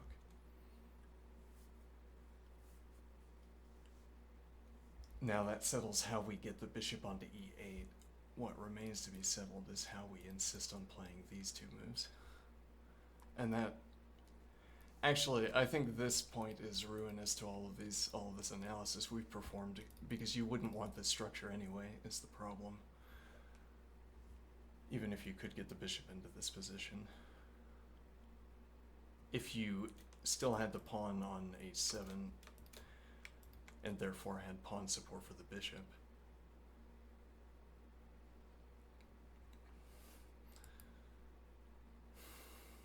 so we would want the bishop getting around to g6.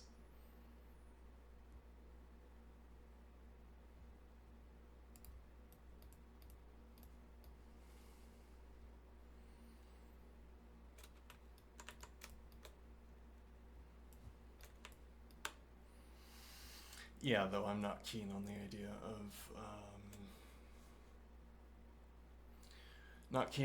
of relying on this knight for coverage.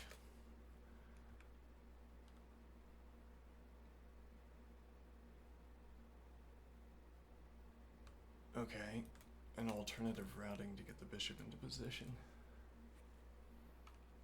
I have been disconnected. Okay.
mistake.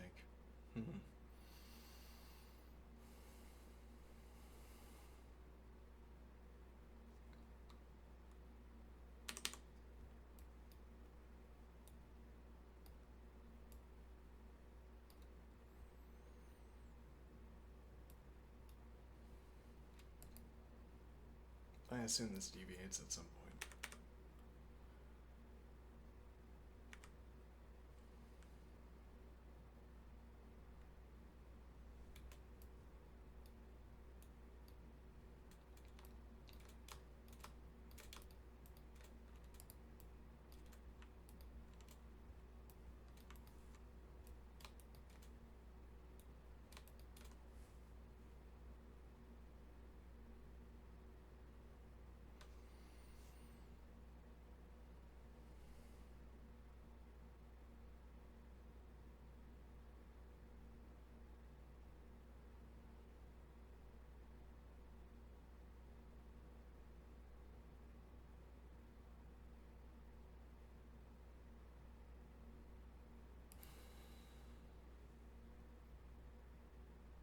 How do you decide what you're supposed to be calculating in such a circumstance?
Indeed.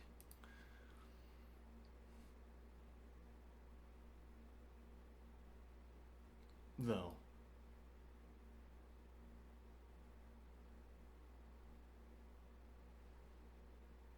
Though then takes. Not clear to me that that's good for black. It's not clear to me that it's good for either side. Not clear for either side that it's good.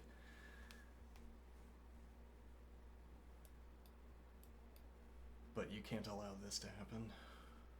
Well, could, unless, but that seems quite dangerous, but okay, if you've played. So that knight d3, rook d1 as a response to get out of pressure, and then if takes.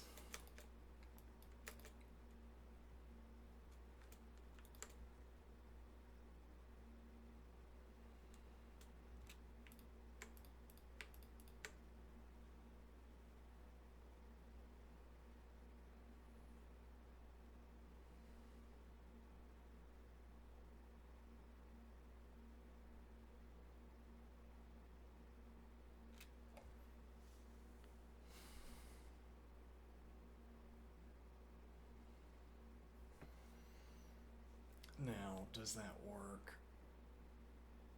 That's difficult to decide. King pressures, and rook tries to maintain the rank.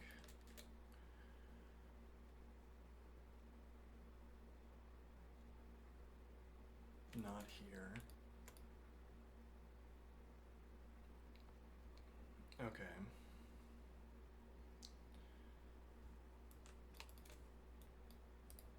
This was a king tempo. You could claim a king tempo yourself.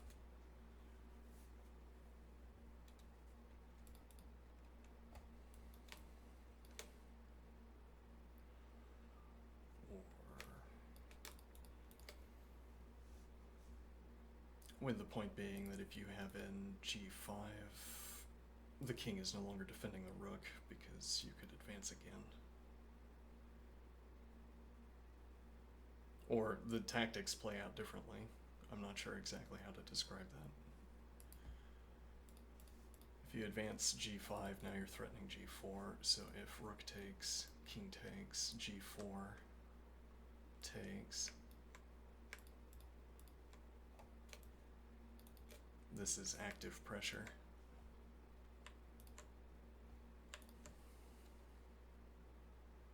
With tempo, which might matter.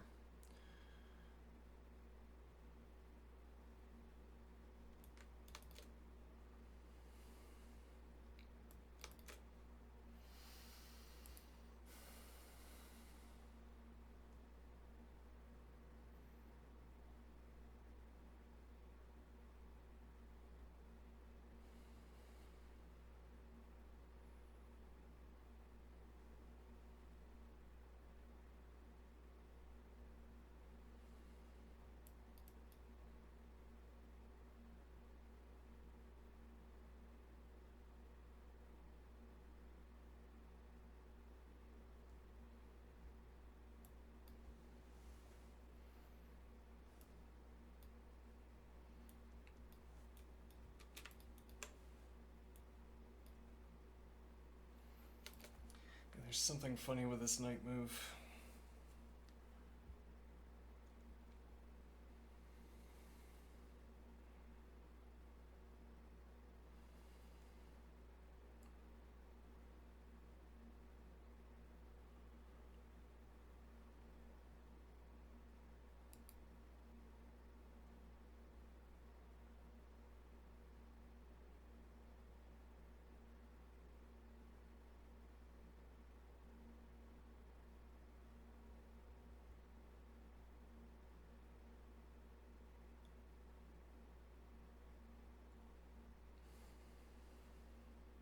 Takes.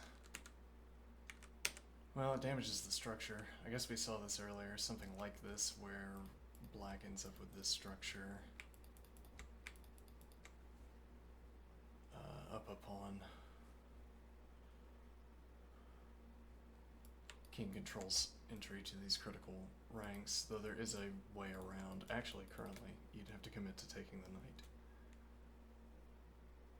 you either stay on e3 or you move through to c3, but that's only if the knight has been taken. So you don't have a routing through here. Now the rook, well, you could drop the bishop back. Nope, takes. Passing white's pawn. Which way do you take? Well, you have 14 minutes and an increment, if I recall correctly. Let's see. Which way are you supposed to take? Apparently this way. I need to be more active in my commentary. Well.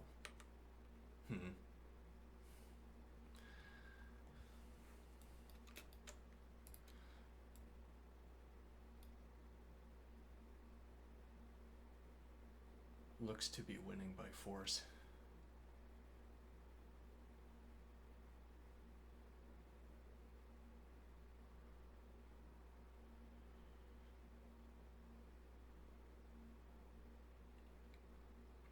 Well, but why would you do that?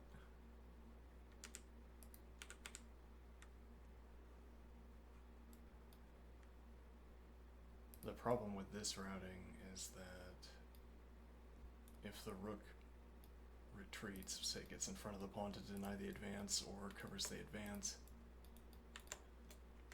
well, and then particularly rook b8. So if you play here, rook b8,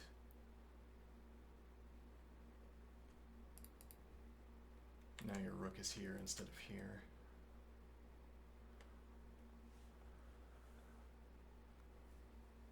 Okay.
No.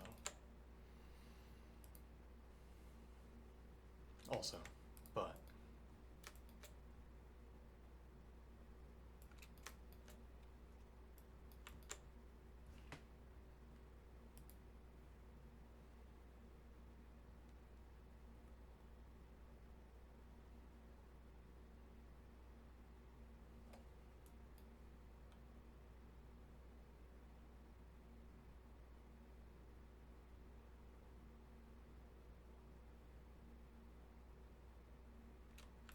defending. Queen on d7 is a little bit awkward, though. You'd have to... and then play bishop back, eventually.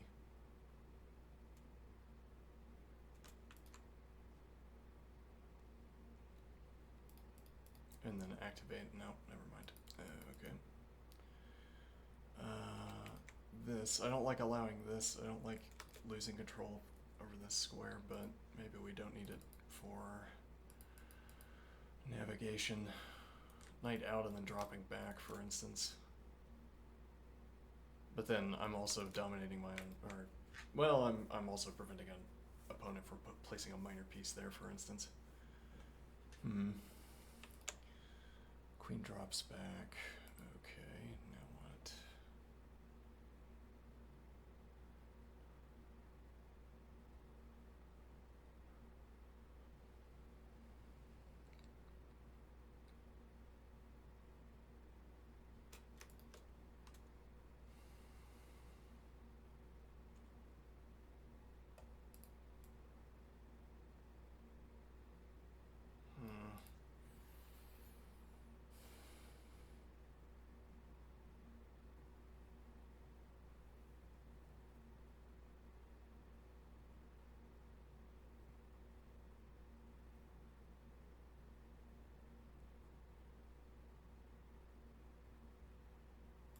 Hmm.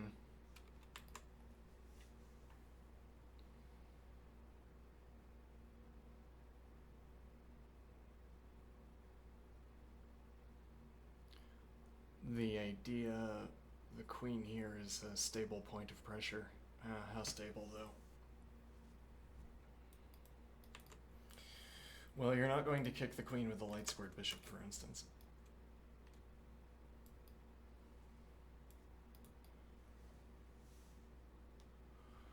And then queen is applying a point of pressure to the square from which you could be pressuring the queen.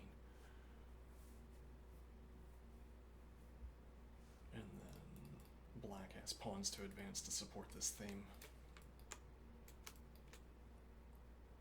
Actually, white making all of the activity about the queen side activates all of these pieces if this is the piece configuration you're trying to obtain, or the pawn configuration you're trying to obtain.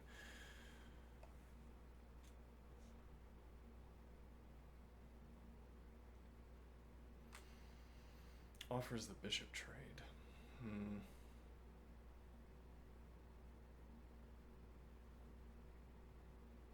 Accepts, okay.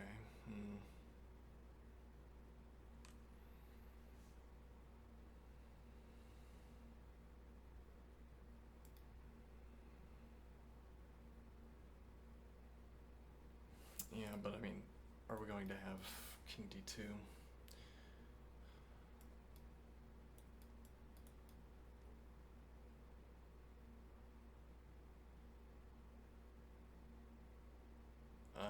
This doesn't really support the c advance, though.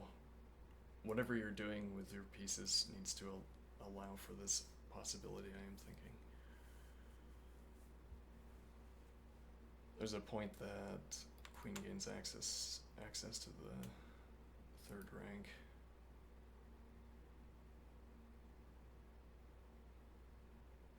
Actually, c3 advance also opens up c3 for the knight.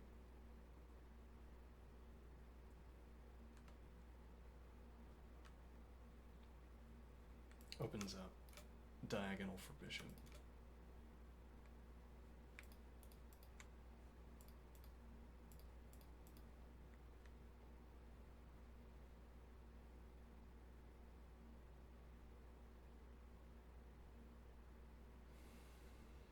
And if this advance,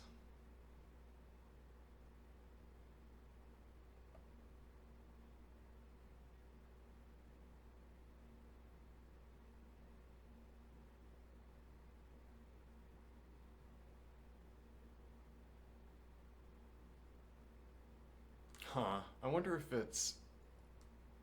it's legal to read your opponent's eyes. I wonder if that's against regulations. What do I mean?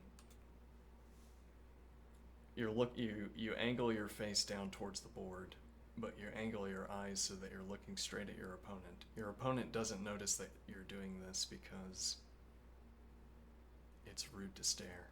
So everybody just assumes you're looking down at the board. Okay, but you look at their eyes and you read patterns and analysis out of the pieces that they look at. Like I just looked at this square, for instance.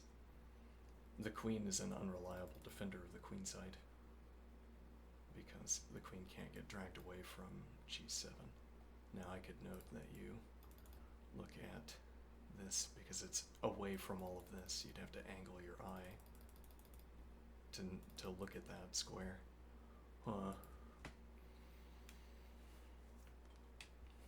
Intriguing.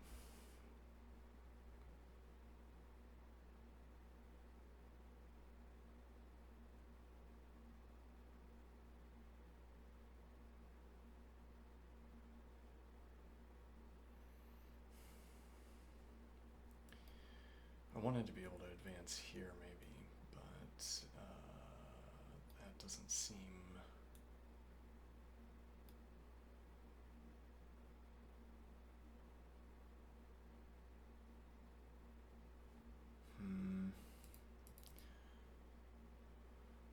Well, we already made the advance, so...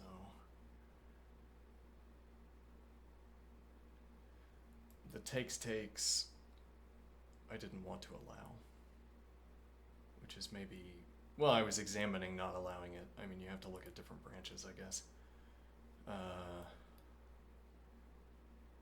So takes, and now,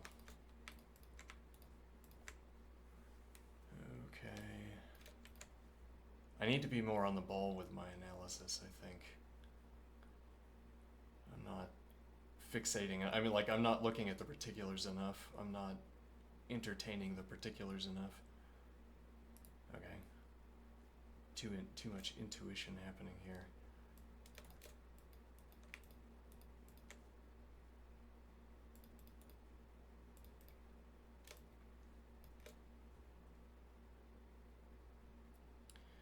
Which is more control over the dark squares. One wonders if you care about that. I mean, it's not direct coordination, but it's a lot of control over dark squares. What it suggests is that you play in the night, and then you play in the night again, and then you have 3 pieces looking at dark squares. But you're not going to have this routing. No, but it's ominous that the option is on the table, I am thinking. What does black get for this capture, I wonder?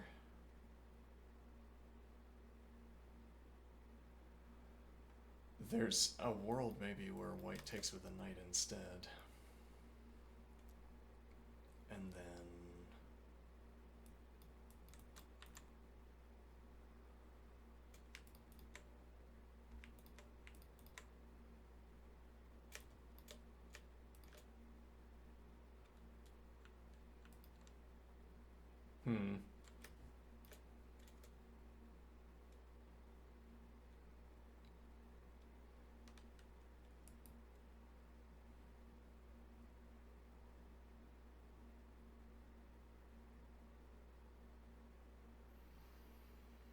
That seems pretty plausible. You have queen support for the 3rd rank, notably.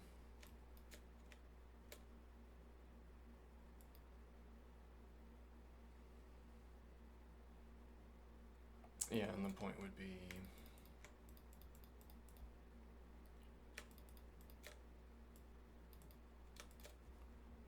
Okay, and then the idea is that you advance...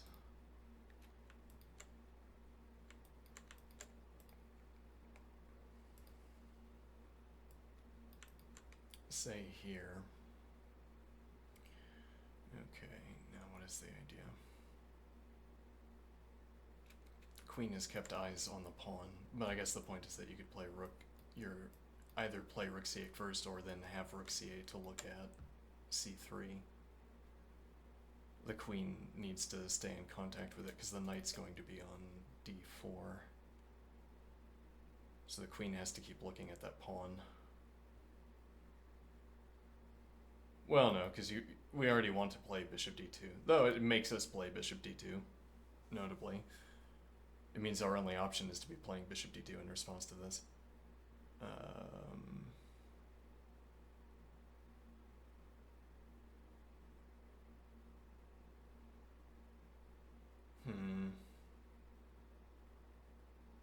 Now what is the point? Well, so the queen can't go in, can't maintain the file, for instance. It would free up your own queen from defending g7 if white had to maintain the 3rd rank. It might be here instead.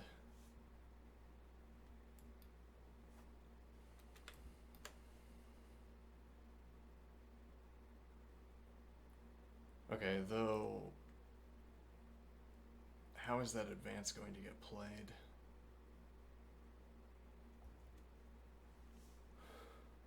Well, no, I mean the point. So yes, the point is that you could take. No, hold on. There's a. Hold on. We're not in sync concerning how we're performing analysis.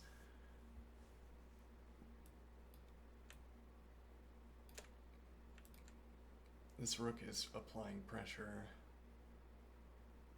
to the c3 file in the event of. Let me think. Yes, in the event of takes, knight takes, planting a knight on d4, rook c8 becomes a way to activate the rook against c3. Alright, the queen covers c3, and we're observing that if the queen gets distracted, right, the knight's not on e2, the knight's on d4, so if the queen gets distracted,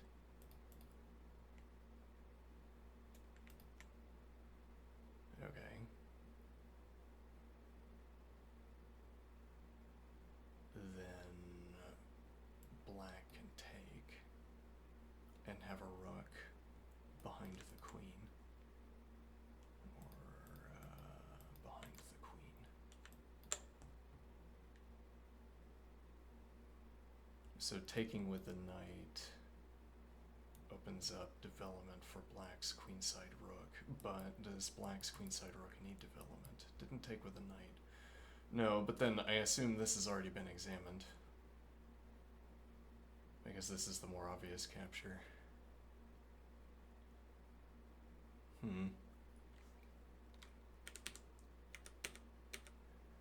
Well, let's see what happens here. We're going to have, there's pressure against this pawn. Okay, queen. Well, okay, so if we defend with the king, blocking the bishop out of e3 or wherever else it might go, we could defend with d1. And then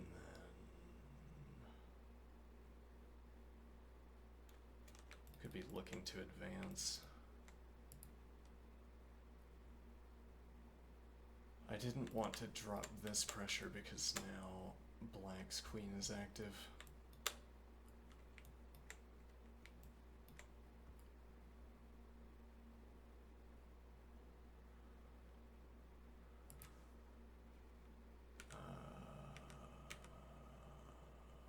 Rather, king d1, bishop d2.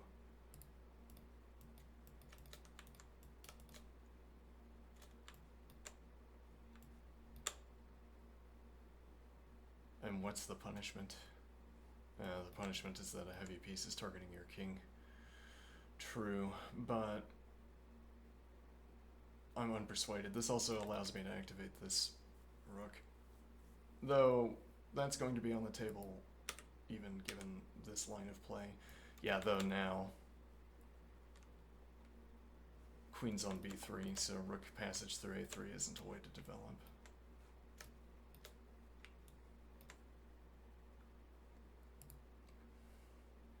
You'd have to be on your way to move the queen to the next square. But that would mean something here like queen b5 and then rook a3 opens back up.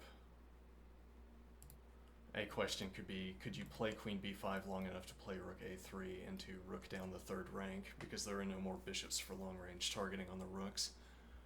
There are only knights. Doesn't go for it. Castles. Okay. Doesn't go for it, a diplomatic way of saying, my analysis might have been bad, but now we talk about something else. Yes. Okay. This is a quite defensive move, though there's also the idea of passing back later.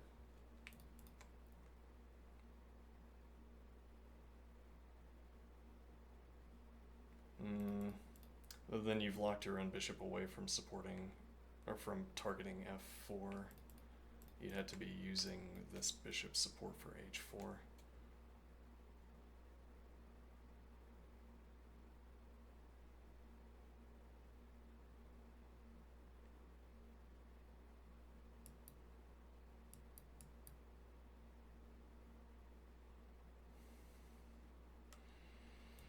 Yeah, I'm conflicted. I want this as a defensive option. Though actually, you could also play bishop back to e1. Yeah, I think that's that in this kind of board state. I'm not sure committing, like, this blocks off the third rank, and then you're committing to using this kind of routing if you're going to lodge the bishop on e1. That would be a much longer term preference. Well, and then actually d2 though keeps the third rank open, so you wouldn't be, as it were, spending the tempo of moving the bishop back until you were ready to advance this pawn. Or you could keep the bishop here. But in either case, bishop on d2, you drop support, you drop the potential to support with rook. Well, if you see, let me think. If black spins a tempo that targets this square, you could play rook d1, then black spins the second tempo to target this square, and then you drop back and the rook covers. In the meantime,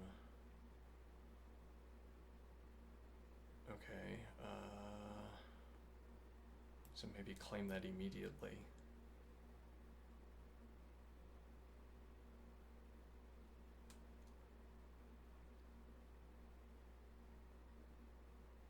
Though,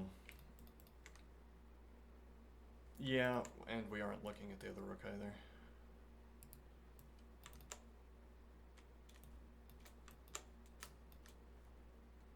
And then you keep this rook for, well, if you go for either of these two f advances,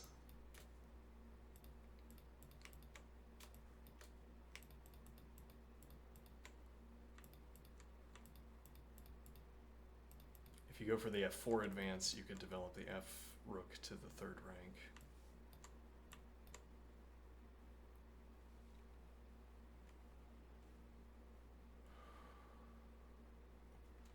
Interesting.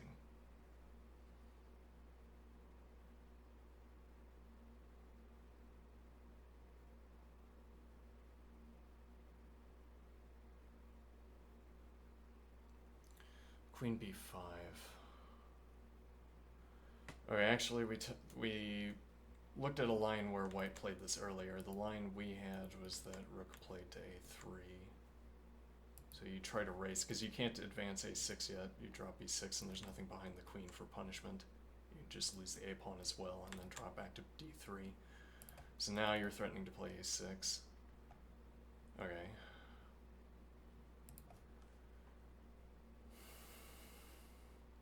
And what does white want to do about that? This is covered.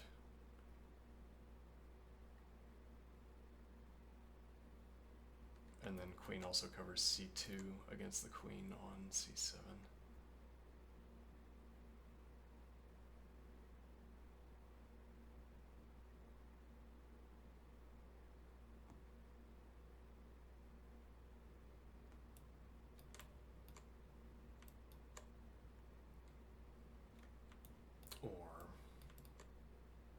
And you don't keep the rook on the king side. Keep the knight as a defensive piece. It's already targeting one of the critical squares on the board. And then from here it would also be supporting this pawn with the option to jump to knight, jump to g3, which we haven't explored at all. So knight remains a defensive piece. Though there's a point that b3 has remained open. So if you played knight c1 instead,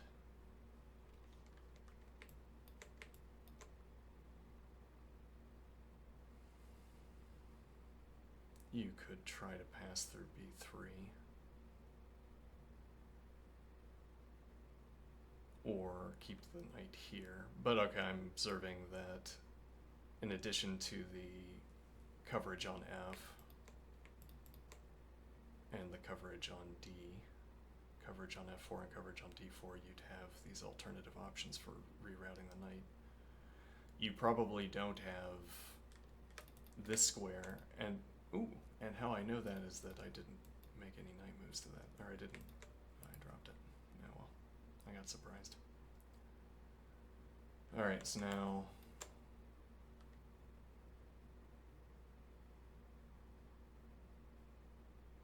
attempting the third rank.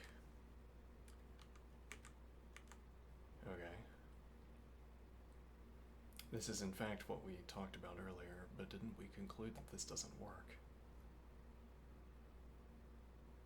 Why wouldn't it? What doesn't work? Black.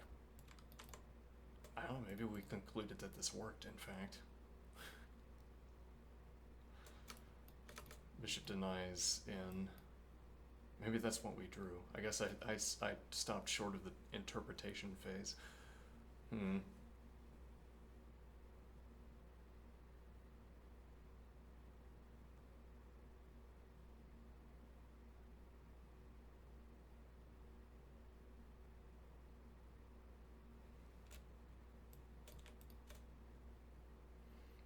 If the bishop ended up on b4, well, black is always going to have the option of planting a knight on c6, so bishop out might be difficult to arrange. Actually, fancifully though, the idea of bishop b4 and then advancing into bishop support. So now the knight's going to defend these 3 pawns.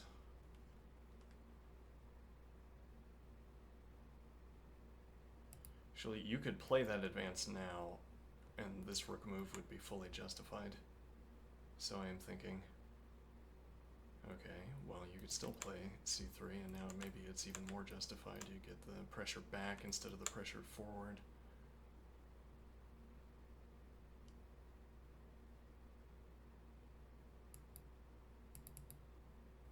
Out of the way of the queen.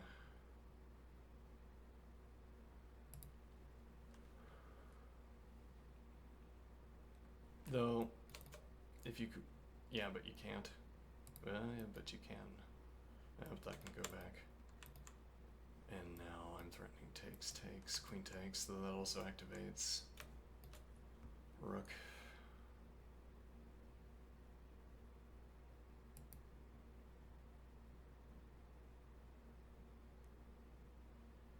And then fancifully playing c3 keeps you out of b4.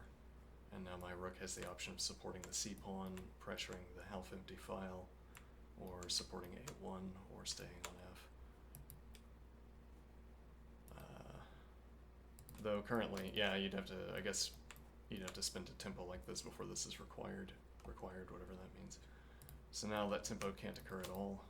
I still want to deny the square, but you still can't use it. Yeah, well, if you spend a tempo advancing, yeah, but yeah, that's because this is chaotic over here is the problem. Now I lose this option to take, because if recapture rook covers, well, rather, this option to take is dissuaded by knight a5. Now with this routing square that lands on c4, now drops back. Though, if you come out over here with the knight, well, yeah, here, you're also moving away from the king side. This knight move covers e6, so knight f4 covering.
Yeah, I'm not much illuminating the upsides of this move.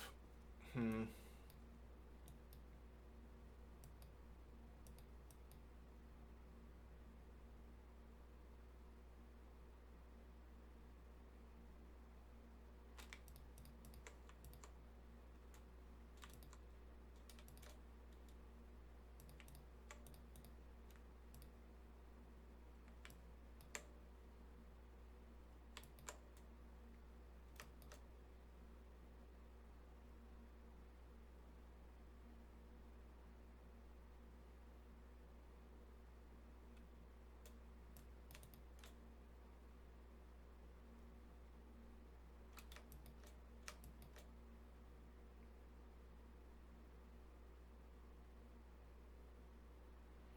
And the point is that these pieces are already, these two minor pieces, or these two minor pieces and the rook, are locking down queen and two rooks. Because you can't make any progress against this structure, or rather my king makes it in time to defend the bishop and the knight. So I don't lose any control over my pieces. So I imagine, though this advance is also, well, we would have had bishop denial on it. Yeah, well.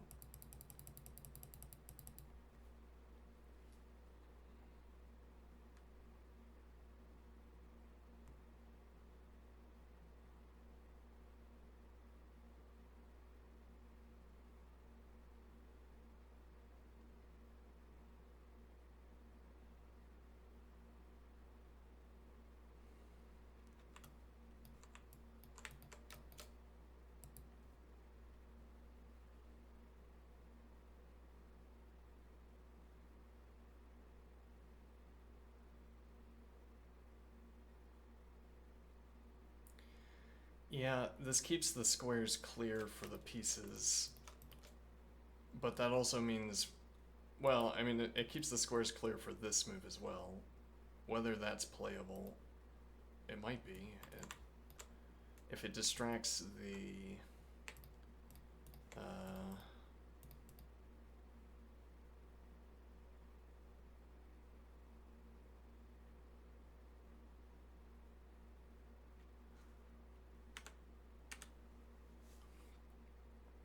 okay. Hmm.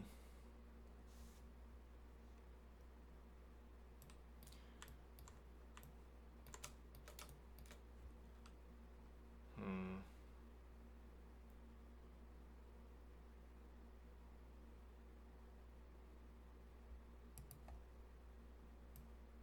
Advance into, no. Okay. Though it could be a slower option. I like that the queen is defending the knight, keeping this position here, though. Well, yeah, and it will turn out that this square f4 is critical for navigation. Whereas if we had advanced the f4 pawn into that position, we wouldn't have it for navigation. But we would also be playing an entirely different game where that navigation may not be required.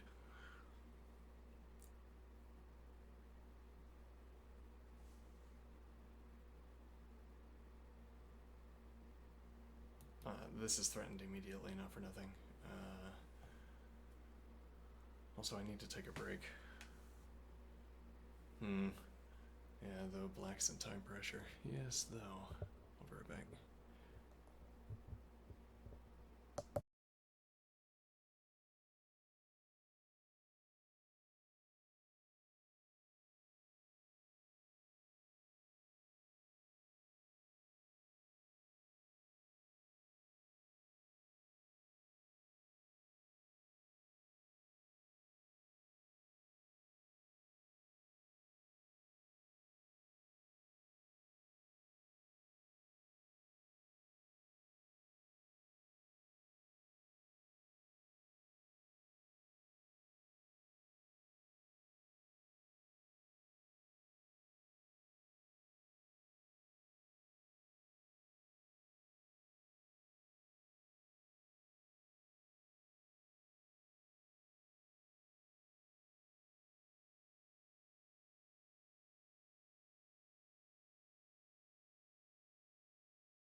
Alright, we have the bishop drop back.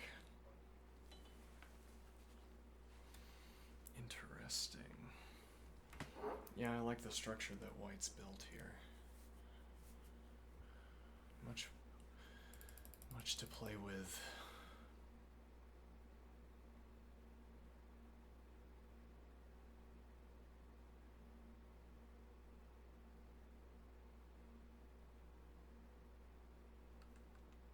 Yeah, that rook had to do something. Knight covers along with bishop. C file is not the file where black wants these rooks. Back here, black committed to...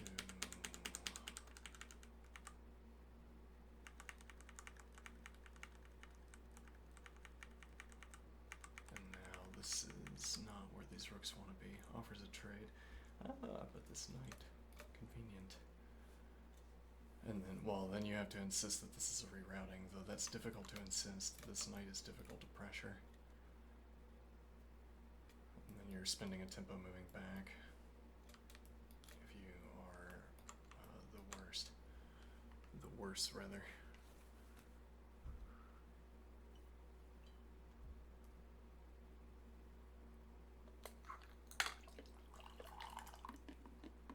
I have rook coverage.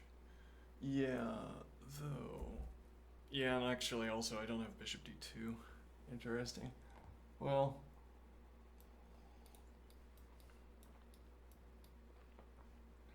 You don't have a second move, and my bishop is looking.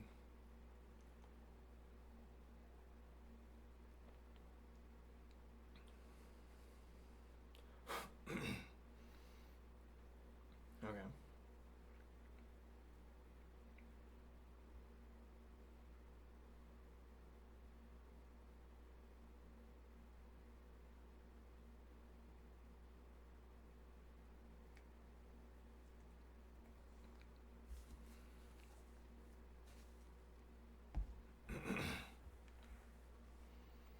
Queen drops back to d1.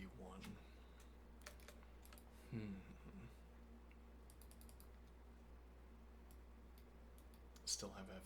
Well... Yeah, well there's going to be a free tempo. That also allows transit of the board, interestingly. You could play this first. Try to play this first. Well, if black doesn't need me... Well, black could claim tempo. And then actually plant this knight. Yeah. Actually, that's the problem. We're losing the exchange, aren't we?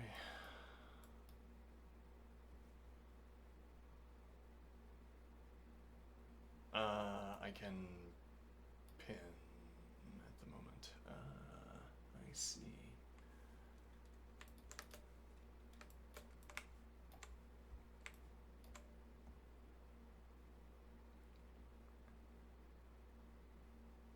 And then pressure, for that matter.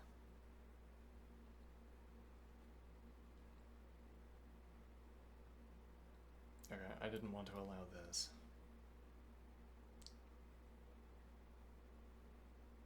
That, well, okay, controlled, so you can't support, rather you can't support the knight to d2 with the rook.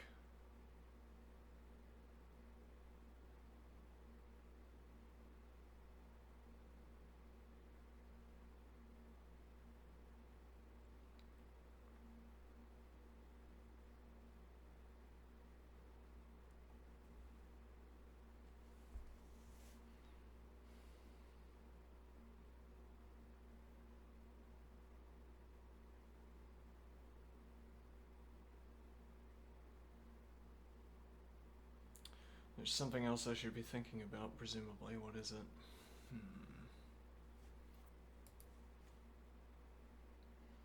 Actually, we could drop the knight back. Well, we should be looking to do that, but actually we don't have time. The rook is going to be inbound.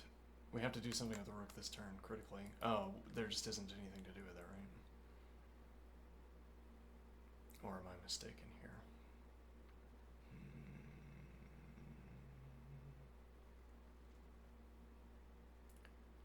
Yeah, that's inconvenient. Well, no, I can play here with check. King steps. No, but there's no follow-up. Tempo takes.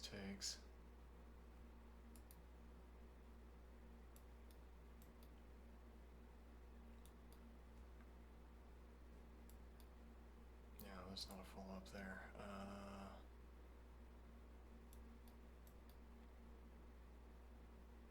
So this doesn't open up a move. And I don't have a way of claiming tempo with my dark squared bishop, so takes, and I don't have a move. Even if I did have a move, this, well, no, this would check king, like here or here. I don't know, it gets wacky.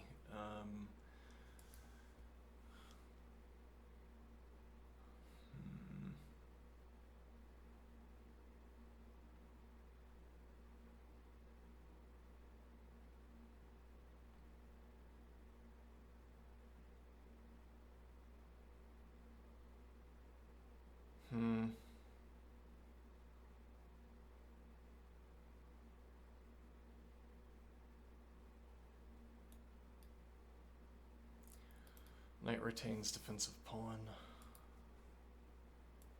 Takes, denying the square.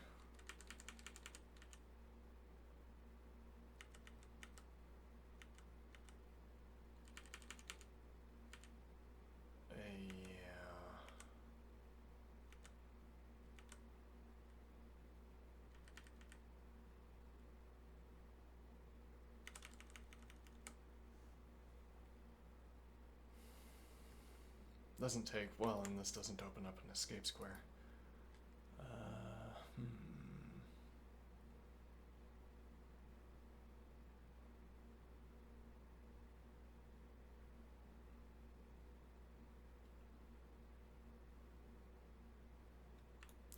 We don't control c2, where knight back to e2, which does open up an escape, would deny rook access, but then we wouldn't be able to play the second move through, except through c1. Rook arrives on a8. I think king h2 is safe. I think probably that's safe, yeah, maybe.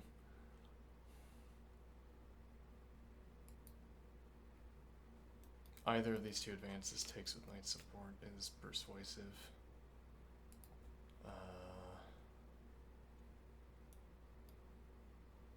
So I don't think I mind the king h2. I don't know if I like what the queen is doing here.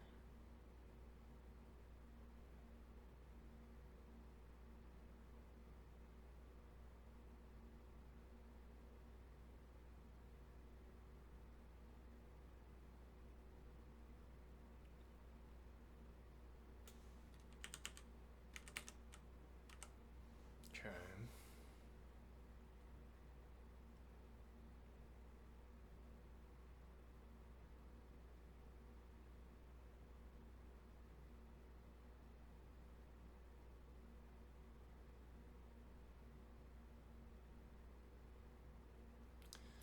Knight can traverse the board, or rather black has to have some piece covering this square, or the knight can traverse the board.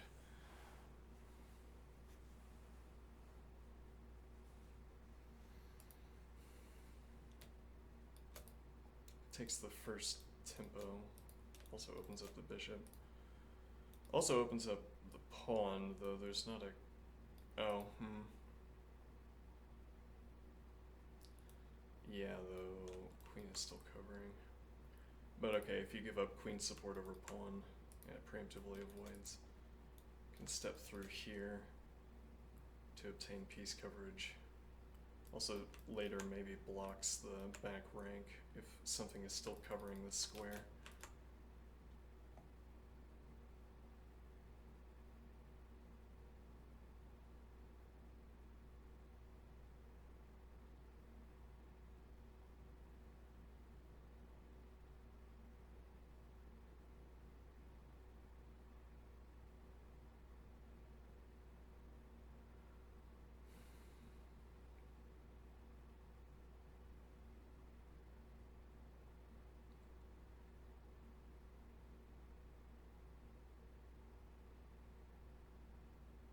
There's no way to get the king in through here.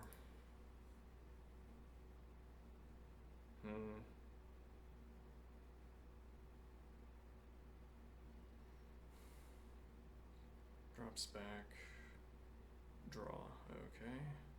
Makes sense. Understandable.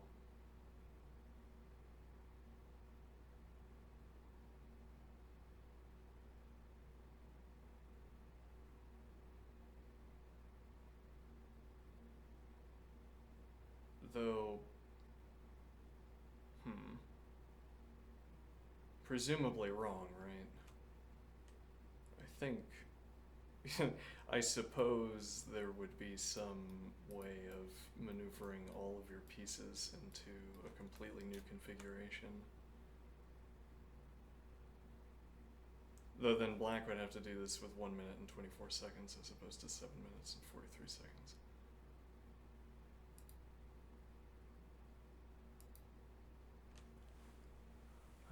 Let's see. There's some fast chess going on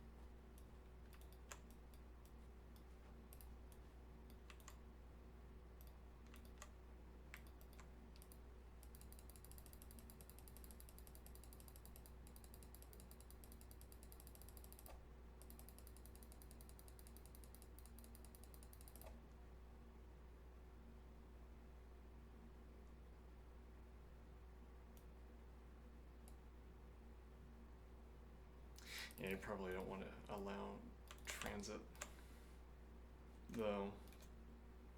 Yeah, you choose C1,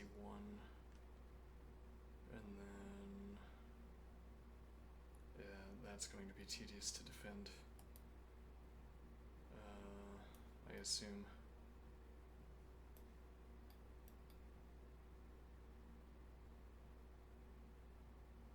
It's also simply forcing the queen trade.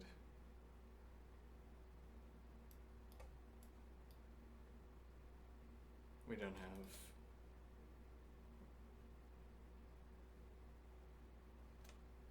Okay, so...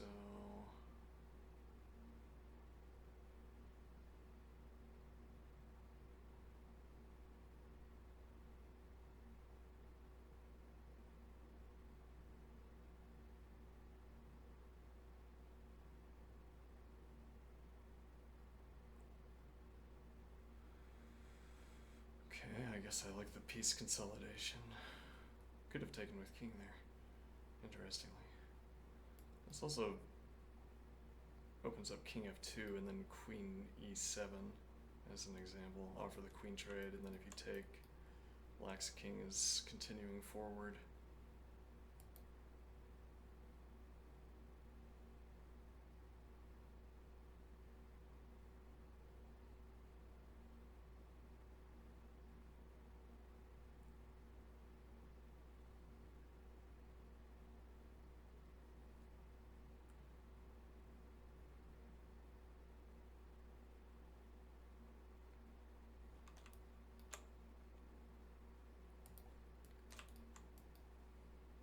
Yeah, light square bishop is, yeah, you have to claim.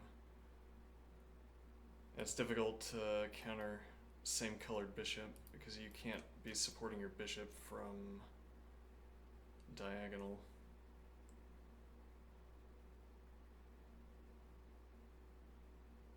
I don't think I explained that so carefully. I want to say I like least the option of recapturing bishop along a diagonal like this, or defending the bishop from a diagonal like this. Whereas, well, wait, so I can move my king. What is my point that I'm trying to make here?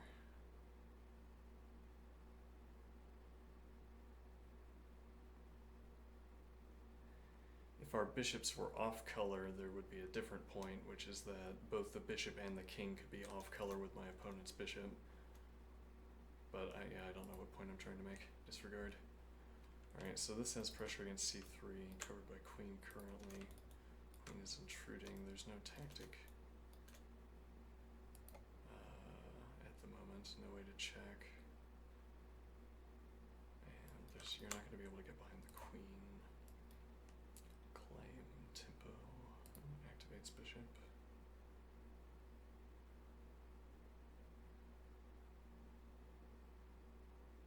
Okay. Apparently. Huh. Yeah, and if black commits to, well, I don't think that's where you'd commit, because you just can't get in that way, even if you support the advance.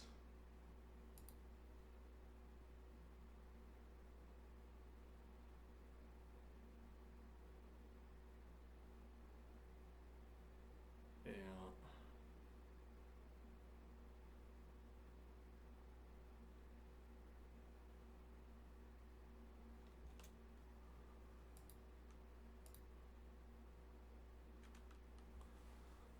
Let's see. 15-10. Here's some people. Here's some flags we don't see so often. Let's see what this is going on. Okay.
Doesn't quite work.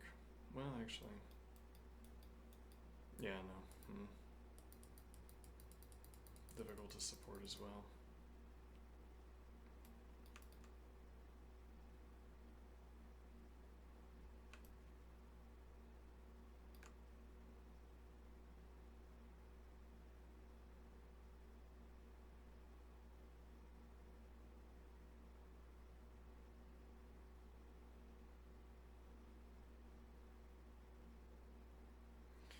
What is the idea here? It needs more explication.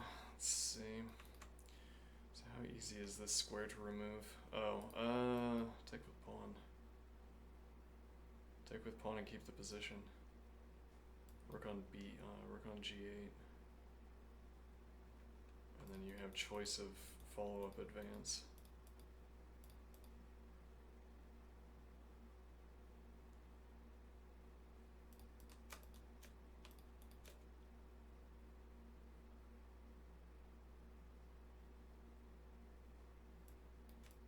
It's also a way of following up with bishop b7 to support that advance, and then there wouldn't be a counter advance. Thanks with knight.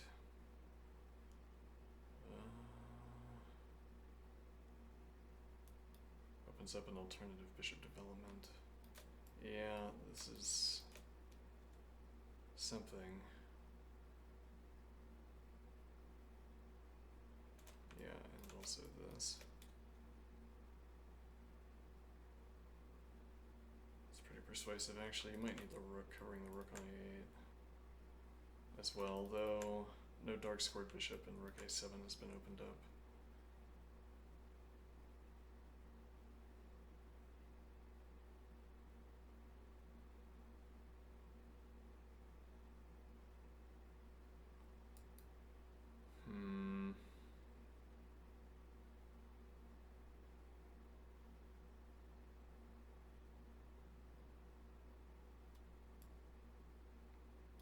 Strange looking move.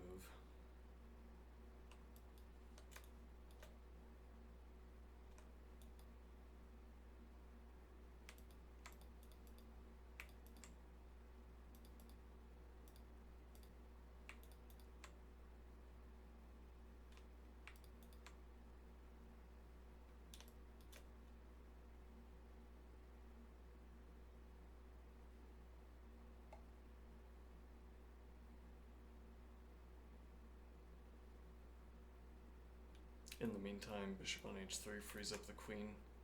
Why do I want my queen tied down by a minor piece?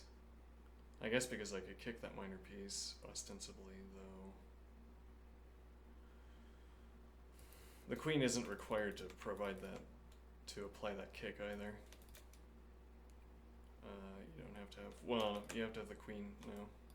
You have to have some piece covering e4. Bishop would cover g4. If black advances, counter advance with bishop support. I'm not sure the tactics work out that way. I still think bishop h3 is good. Though, this is a lot of pressure. You could maybe be motivated here to check the advance, though. If you want to make that advance happen. Okay, so advances immediately. This would have been a preparation move, but then we already have activity for this bishop.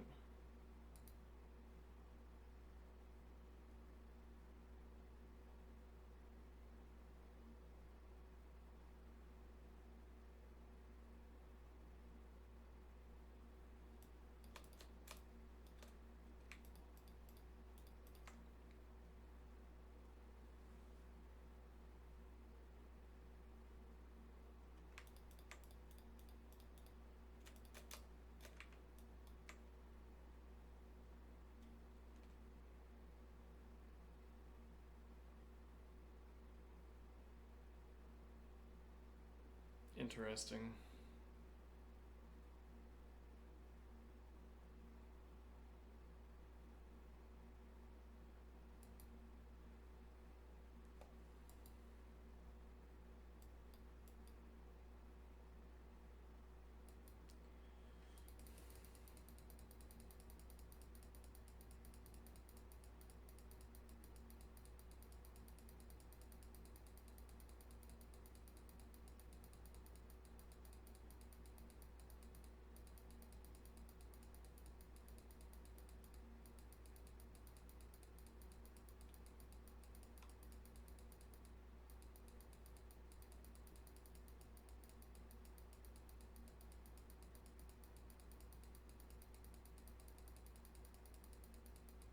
I have to stay on the ball. It's not good commentary to be off.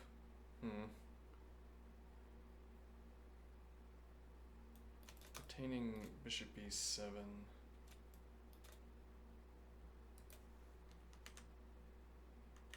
Eyes on pawn with tempo advances as we anticipated. There's no bishop on the board yet, though this move by the knight has also blocked black's light squared bishop. Maybe here.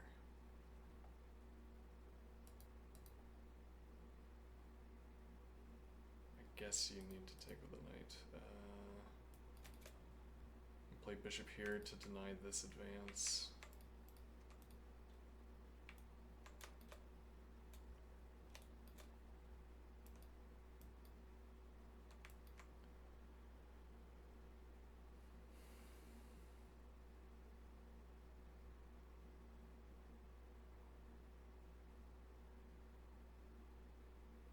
Okay, which blocks the knight. It also opens up the queen on the knight.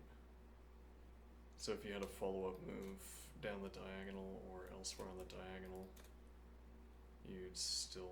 Actually, I mean, if nothing else, you also just have this as a takeaway here. But then...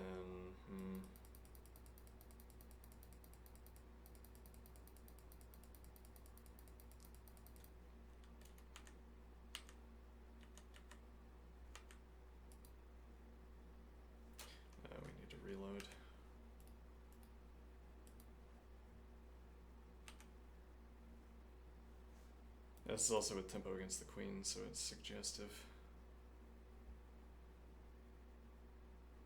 This with check, yeah.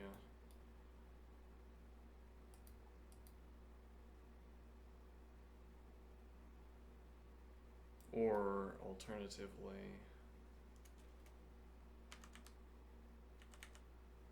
it simply comes back. If takes, king takes. Unavailable, certainly. We have text.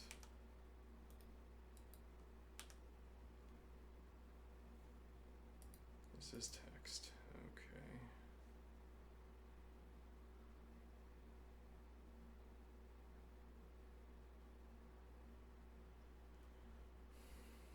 You could also,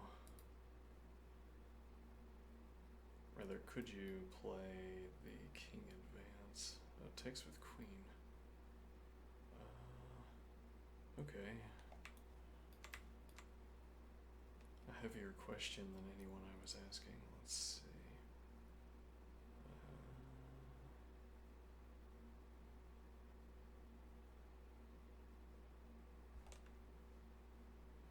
We don't have anything on the board to deal with these two squares.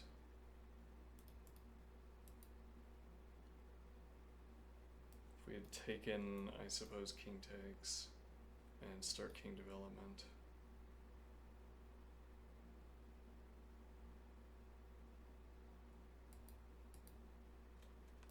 Drops diagonal with light squared bishop.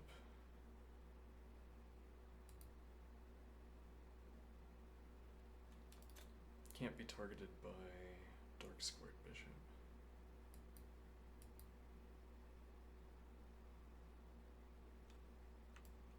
Rook support for the knight. Knight out. Covered. Covered. This square is available at the moment.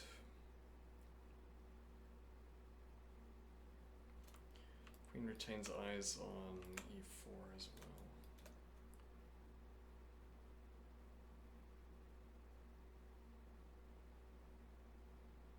Though white doesn't have anything covering this square. Interestingly.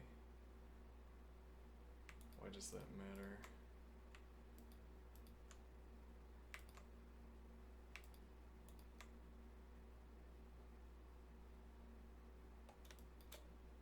Bishop helps deny this advance. Queen covers bishop on b7. Actually, castling looks like it's going to be pretty persuasive. Pretty persuasive.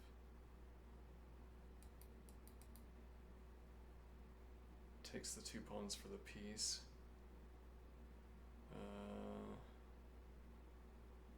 Okay.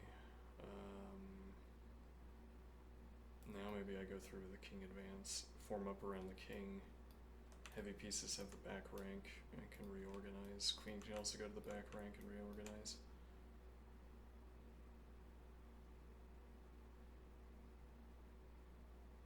Castles instead. Still bishop here, I'm guessing. Queen also controls c7. Oh, that wasn't the relevant square though. Yeah.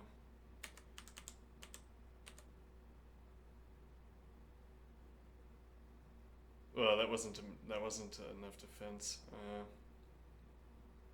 I mean, you could say it's activating the king on time, though that would be a strange assertion. Made stranger by the additional predicate on time. With mate. Let's see. Bishop is also.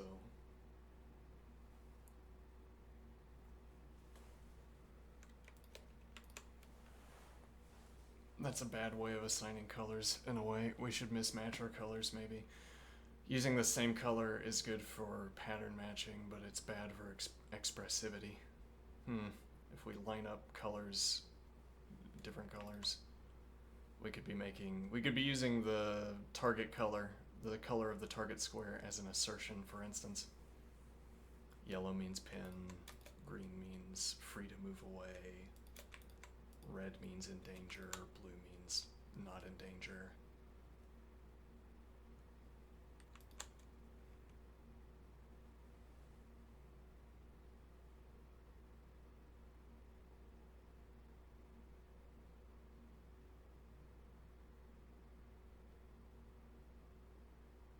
Okay, then what is the idea?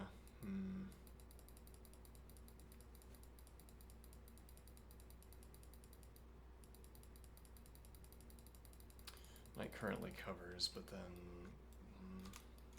minor knight moving exposes also applies an additional point of pressure. Bishop covers, I think, convincingly. The knight is uncomfortable, but we're also not doing anything with the light squared bishop yet, so... Though...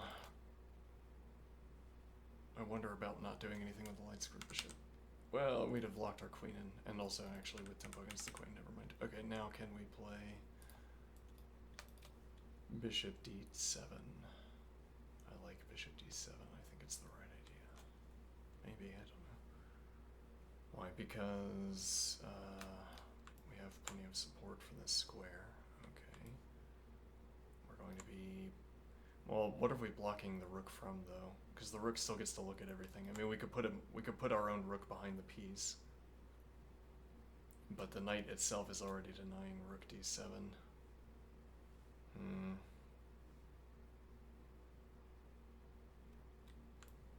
We have this pressure against the rook, tying down the queen incidentally. The opponent doesn't have the corresponding pressure because of this.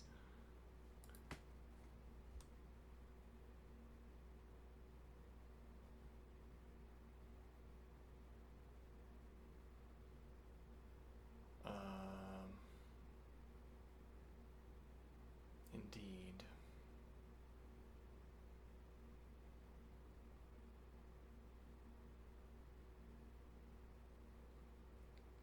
With check as well. It is fortuitous that we are free to move the queen. Well, gave up the diagonal. Yeah.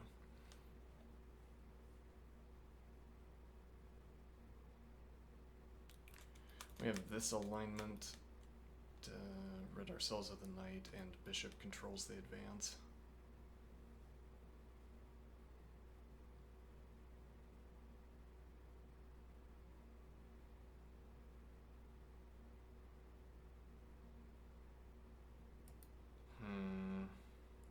What is the correct thing to be looking at here?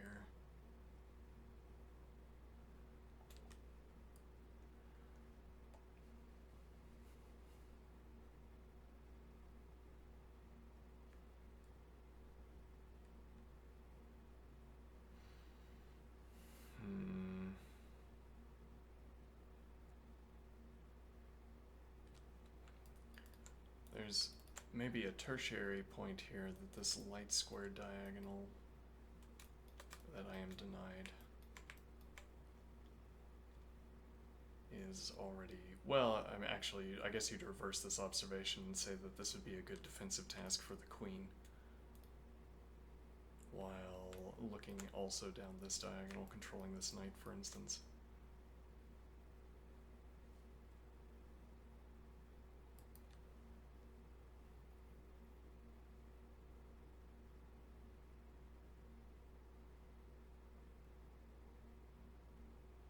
We're also forming a battery with this bishop, which I like.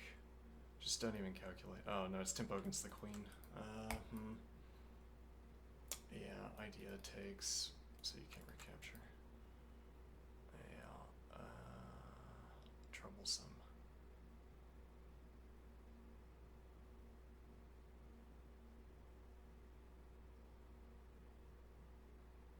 Okay.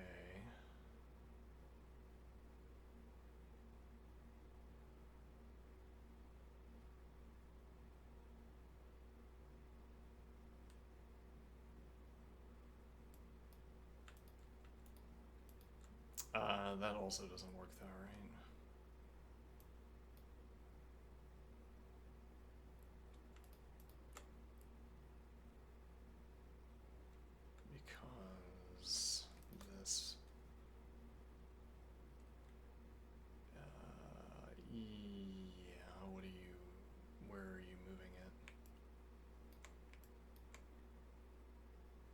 That's not quite the point. The point is that there's no two-move operation with this knight.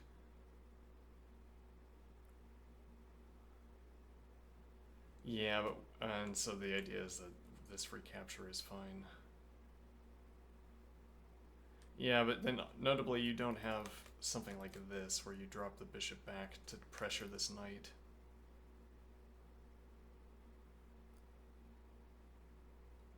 Hold on, this is, no, I think I'm losing my tactics here. I'm not understanding this. If I drop back takes, okay. So we have a rook here, queen here.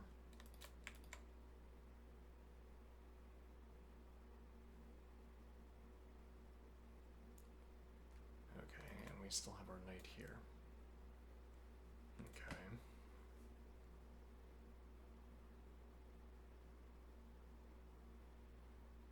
Is there a move where this knight, is there a place this knight can go where you win our queen or some large amount of material?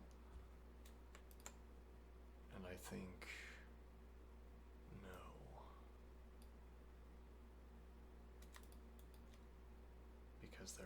Because most of the knight's moves don't do anything by default. I mean, as a sort of baseline for evaluation here. We move our queen again, or this square doesn't target anything, this square doesn't target anything. It's a lot of calculation though.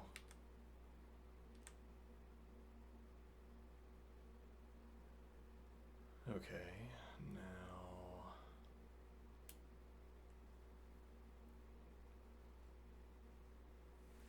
actually if this knight wasn't here, the idea of,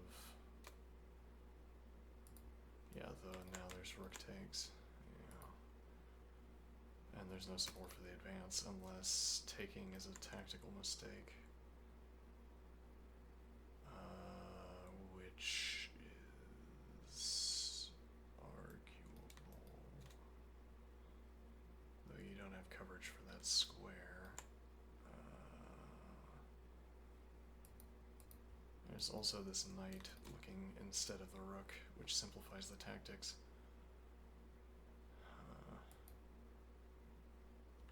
Yeah, I like looking at this diagonal. I guess because we have so many pieces.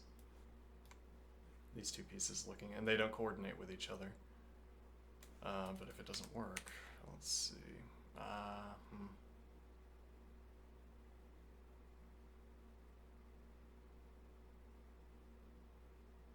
Could be a draw, but what does it do?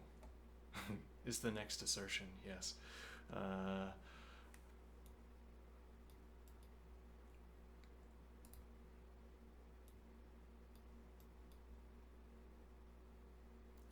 What are the ratings?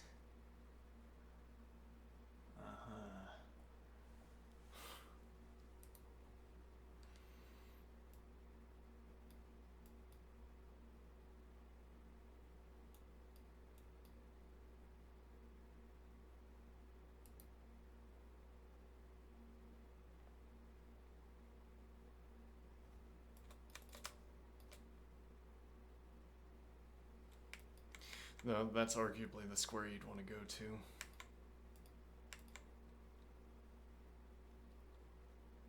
Well, though if takes, actually. Alright.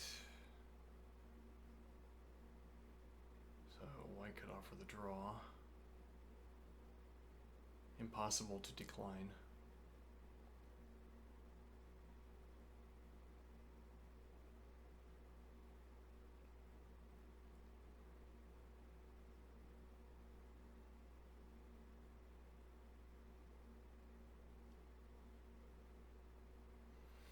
Should white do this? Well, you can't stay there with a knight, so you'd have to be choosing some exit square. But maybe back around to here.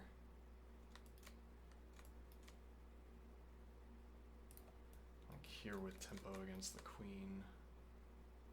Though there's also this move, which threatens something like bishop f1. Yeah, actually, queen a4 has some tactical weight to it. You're targeting this pawn, but more importantly, knight, bishop f1 with tempo against the queen, and then you're forming the threat here. Drops back. Okay, you could still play this actually because the pawn is pinned.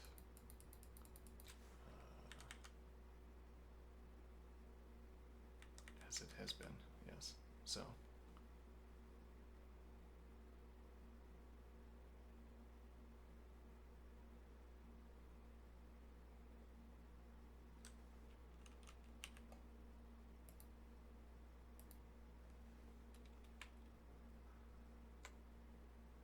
Alright.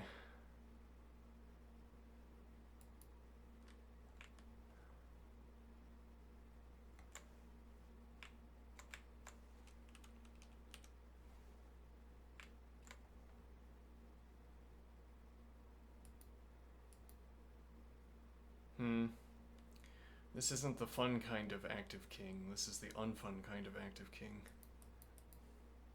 For white, anyway, I think.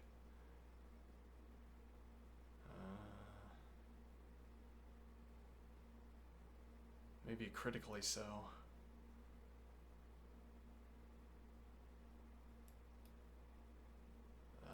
Plausibly queen takes with pawn support. Nope. It is otherwise. Oh, another draw offer. I'm not sure this would be prelude to draw. Yeah, that looks kind of dangerous, but is it?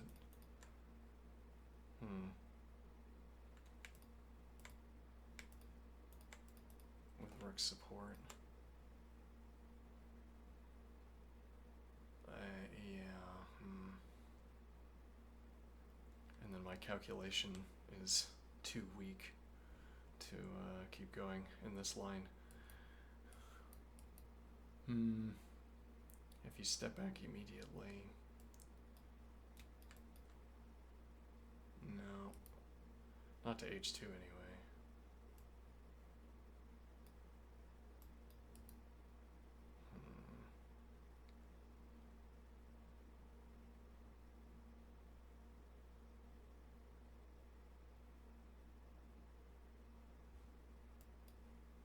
If we were thinking about positional questions, this would be a funny move, though. It's kind of committal. Anything around. Though then we'd be becoming embroiled with the king side of the board.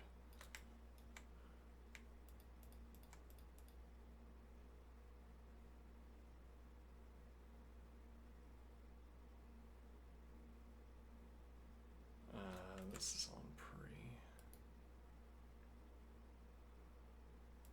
Takes with persuasive options.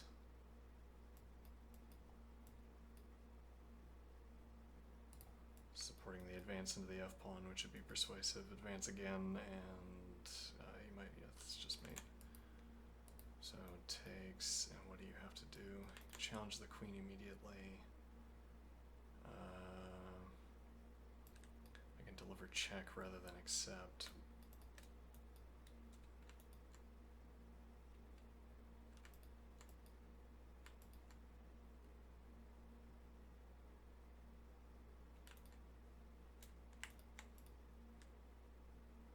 And then our queen's kind of out of the attack.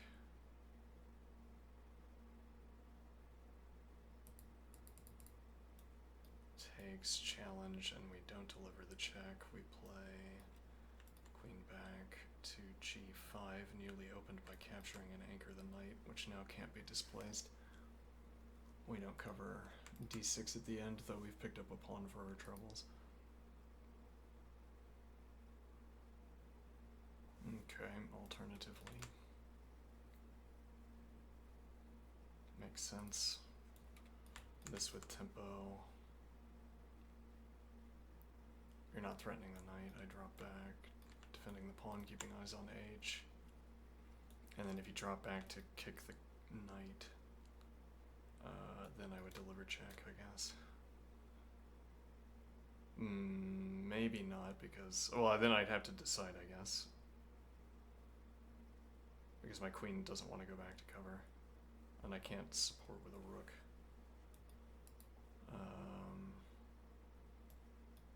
Actually, this immediately, and... Well, this immediately, and we use rook over here. No, hold on, what point am I making? I think I dropped something.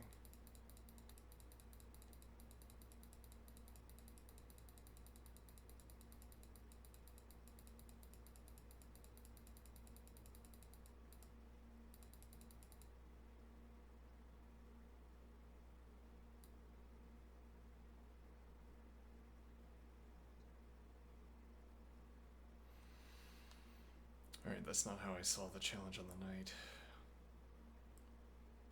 I assume a knight on h3 will be relevant enough to justify making the pawn advance more difficult. But having the knight on h3 will presumably make the pawn advance more difficult because king... Well, king could go to h1, but barring that, g2 or h2, and the king pressures the knight, so you can't advance without support for the knight.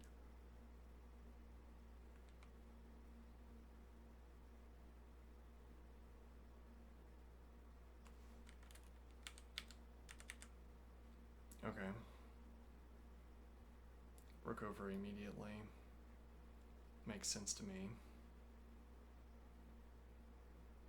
You keep pressure on all three files, and then you can escape a queen trade offer by taking on h4. White maybe plays this advance. Well, you play rook over, white plays the advance, takes on h, threatening mate, and now... I don't think that's persuasive enough, because you'd also have to stop h2. You could drop the queen back. That's just keeps going, doesn't it?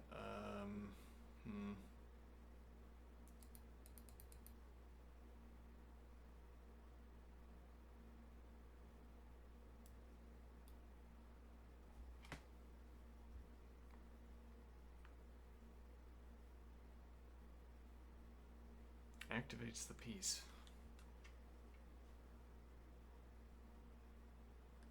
Okay. And now...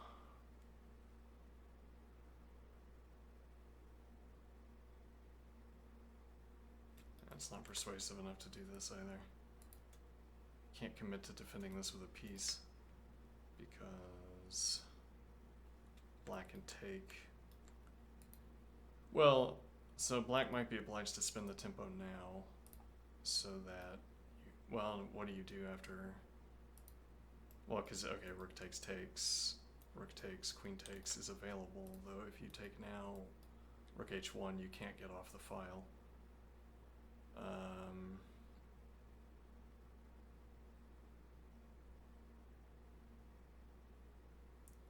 Yeah, and this advance isn't adequately supported.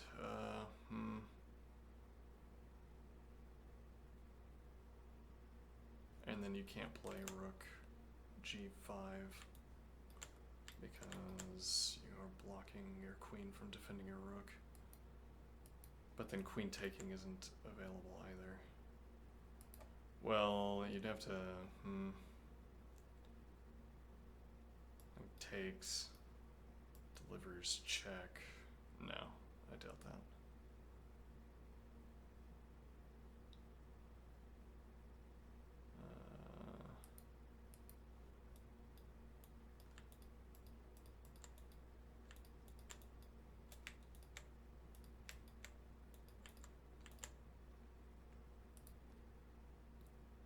Proceeds with a capture. So actually, that's something, maybe. No, you discommunicate.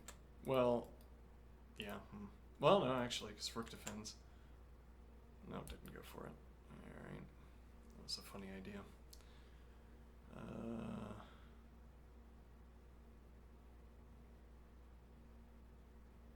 Okay, opens up this access. If takes...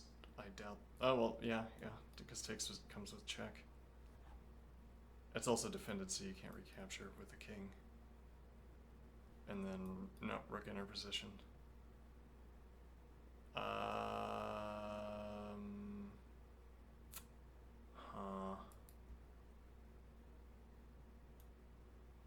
calculate that again. Let's see, I take, takes, with check. And I interpose the rook.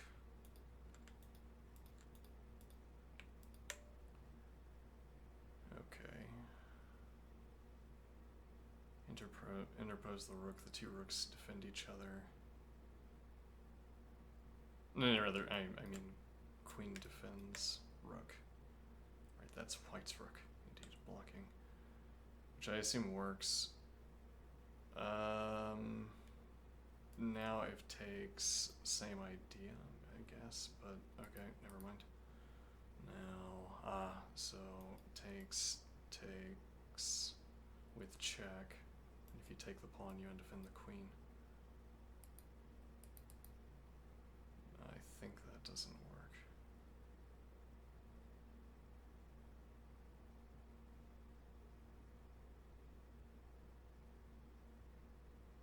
Okay.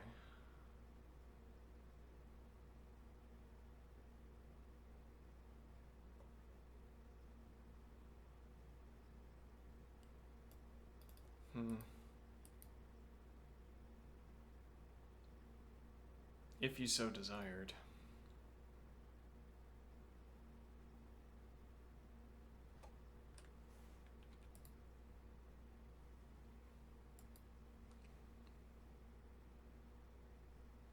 No 15-10.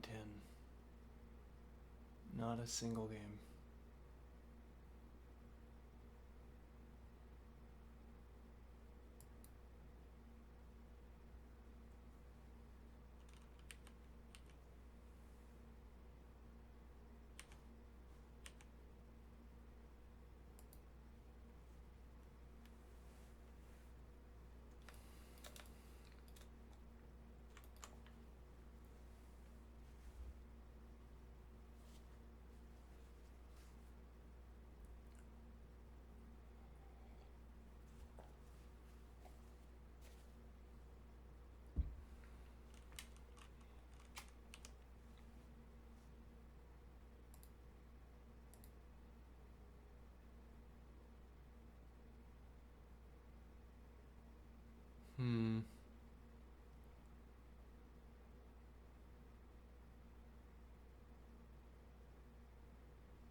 Never mind.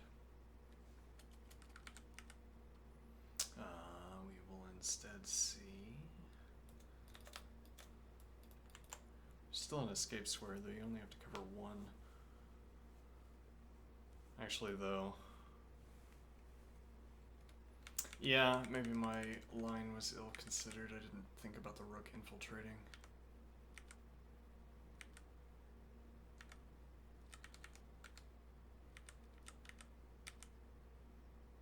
Yeah, though actually, knight b5, which would cover the king from the side, also allowed for, also denied rook a7.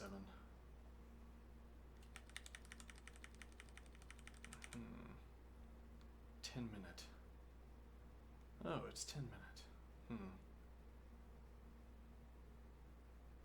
It's 10 minute, you just have to believe in yourself.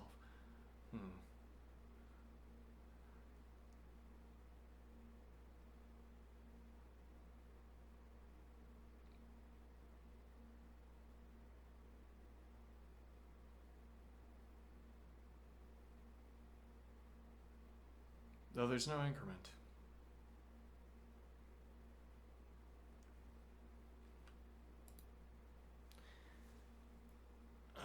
Let's see, just have to believe.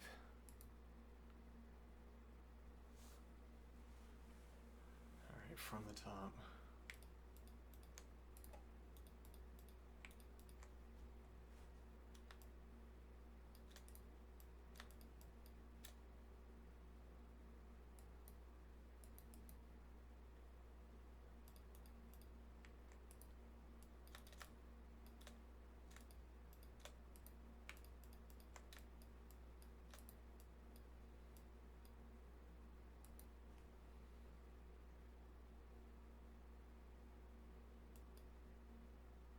Breaks the pin, and then you have the knight recapture, and you're looking to play bishop d3 soon, covers the pawn.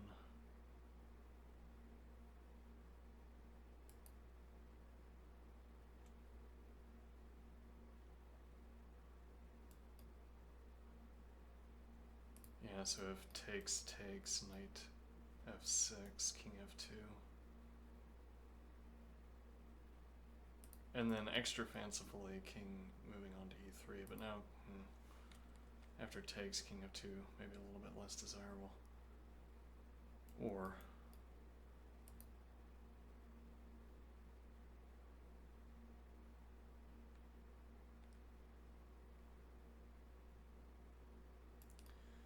takes with bishop, get the queen onto e2,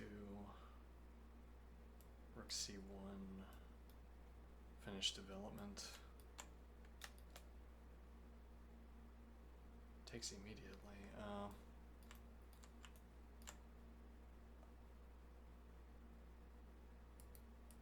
Okay. Corresponding check.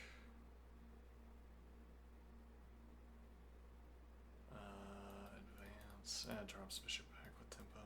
But now then takes, you can't do that. Actually, yeah, you'd have to advance.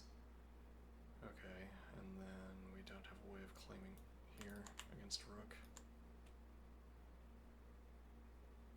Interposes queen, I take bishop. Delivers check if you move the king not to the diagonal with fork. Delivers check, king steps. That one's harder to deal with.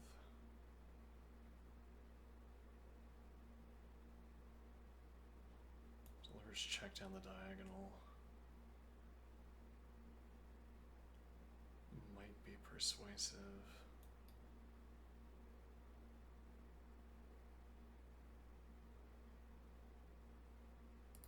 Or actually, wouldn't the point just be that we deliver the... No, deliver check comes with tempo. Right, and then counter advance comes with tempo, and now...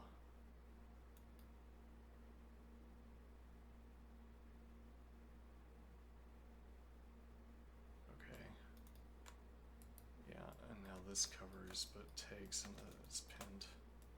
Okay, so I read that tactic right, but I did not calculate it all the way through fast enough.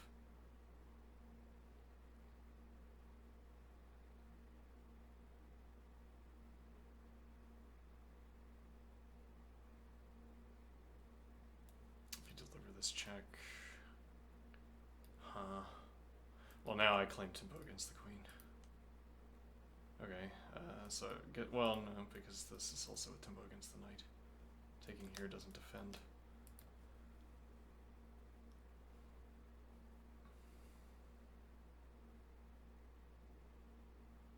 Okay, if I claim tempo, delivers check.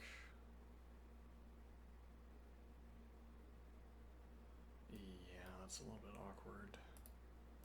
Delivers check, I block with a knight. You're still not defending your knight.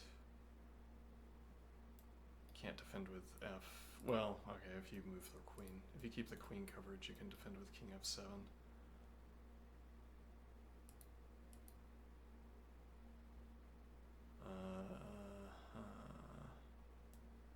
Natural development claims tempo, and then we have a follow-up square. Which also opens up rook, though f1 is denied to the rook. And actually we also need rook support for h2.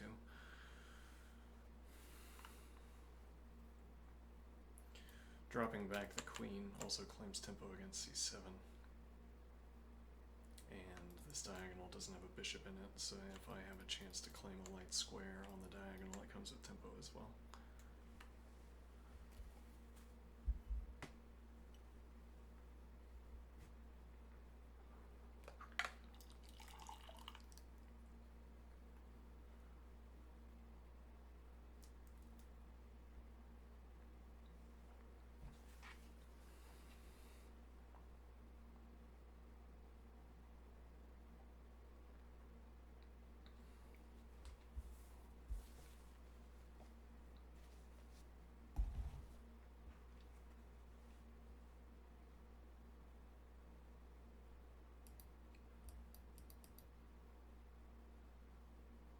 Alternative answers.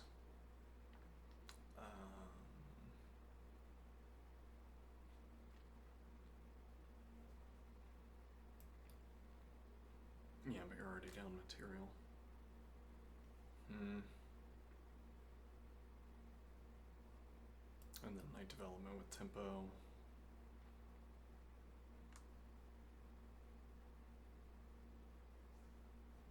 Where you still have to keep eyes on h7, so you have to choose h5, which pins the knight, but I'm not so concerned about that at the moment.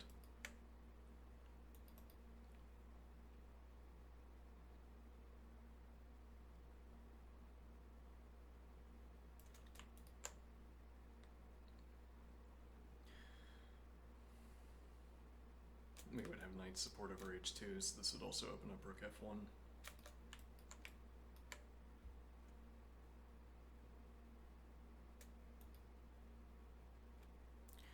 Okay.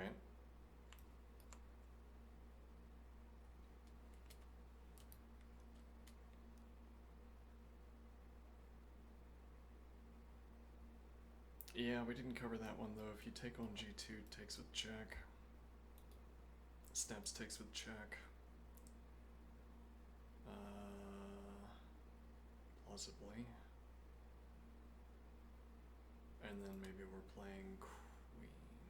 No, so we're not currently defending, yeah. We're not taking on g2.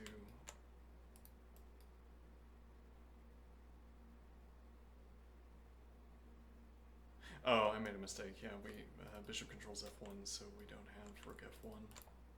If takes on g2, we take with check.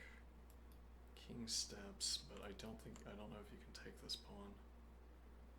You would have, on the other hand, delivers this check, because if you take the step back here, this is mate. So delivers check, step, and then queen e5 with tempo against the king. King could try going here, but probably goes back. Alright, and now queen can play... nope, there's no queen move at the end of this.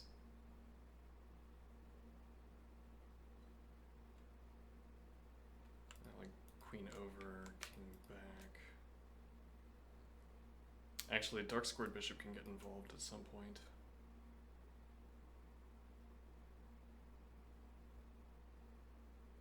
Yeah, I think you probably have to follow through on... Well, what is the alternative? You can't defend the rook on h1. You could cut this short and cover the... Yeah, but you're not covering the rook. You can't claim this immediately. You need to spend this tempo getting the queen back.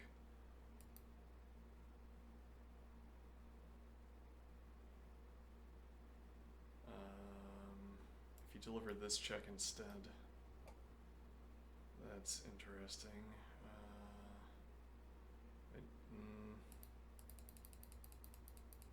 Actually, there's also this question, though it's not good to interrupt calculations like that because we would have to recalculate.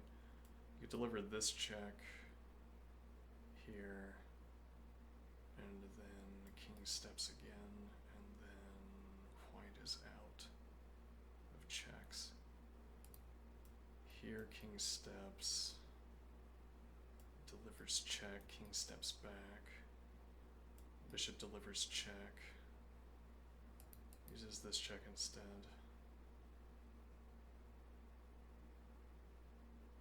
Which covers the knight, so you could play rook e1 to preserve the material. And now, yeah, you also have the follow-up move of getting the knight onto a better square.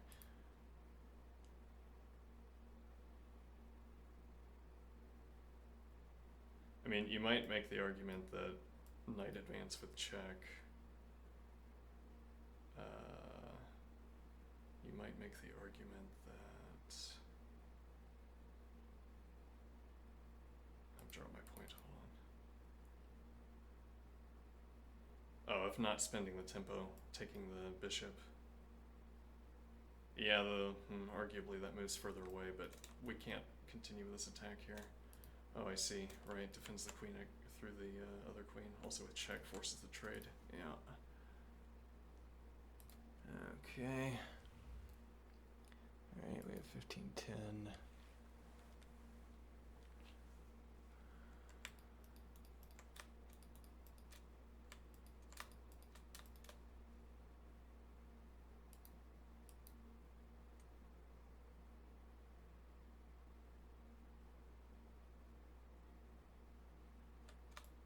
Bishop defends, knight defends. Okay, could drop the knight back.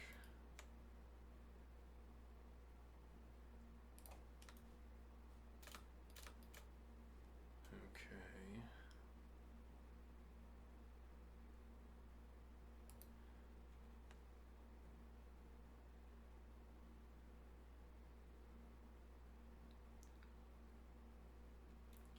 This pawn, actually, in a way saying we could get another piece on this is a different way of saying this pawn is a target, but takes the bishop off. Well, okay, so this knight trade would have lessened the pressure against this pawn.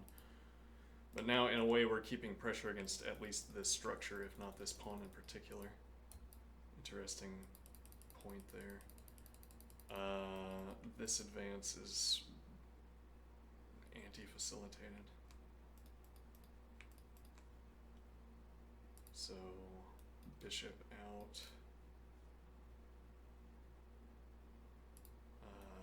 You're not going to advance this pawn, presumably, and you'd have to spend another tempo later if you spend this here, but you get, oh, it's played. Ion knight, which actually is threatening to pick up a point of material, if nothing else.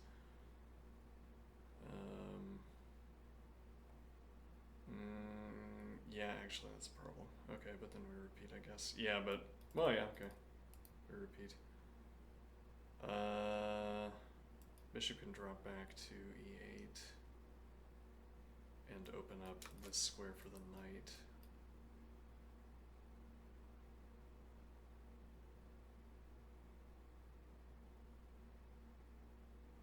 Interesting, I like that move.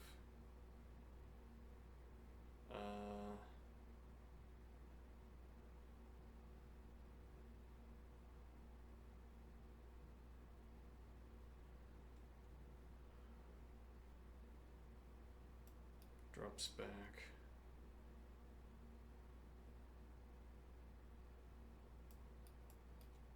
This knight with much potential.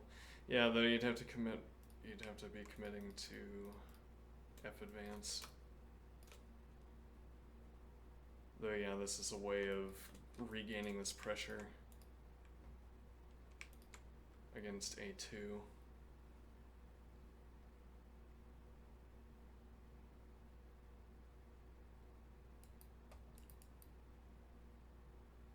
And then I like like the knight on d7.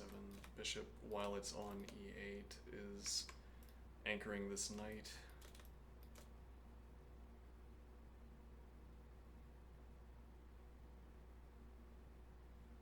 I wonder what would the pawn structure be?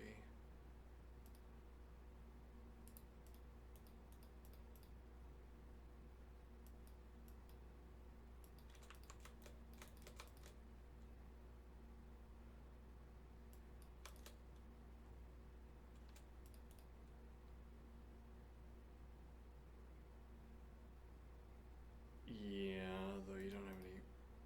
Yeah, I guess you wonder where the pressure is coming from white.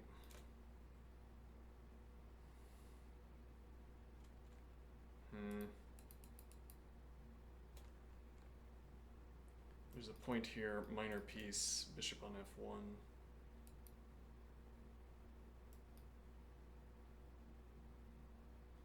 Though also knight back through d7, bishop blocking. Okay.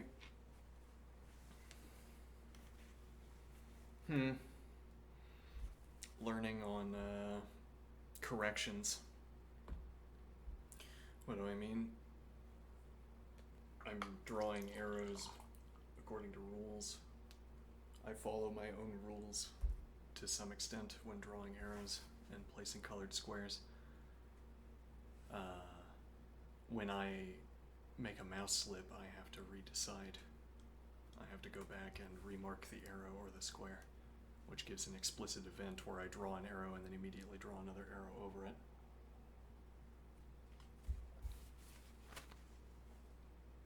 Now, so I could have a key that says this was not a mistake, that I drew 2 colors of arrow in rapid succession for a reason.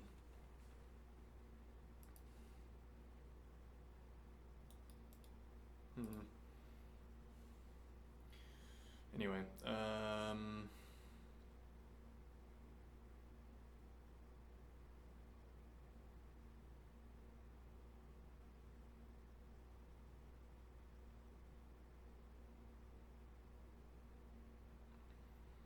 so it goes for this advance. I mean, there is bishop back, which is minor piece. You'd have to have you'd have to have a corresponding minor piece, but bishop denies this currently, interestingly. So it's going to be difficult getting a minor piece here, though now you do have to commit that minor piece, which I assume is the bishop, though, well, that doesn't work. I mean, you'd have to have support for that. And actually, in the meantime, I could play king g2 advance. Well, we have knight support, queen support, knight, pawn, queen. Okay, and then what? Let's see, so here...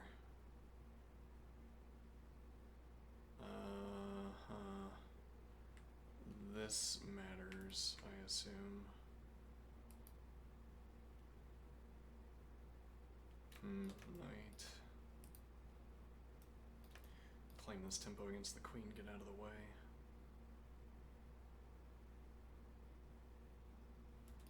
It's also supported.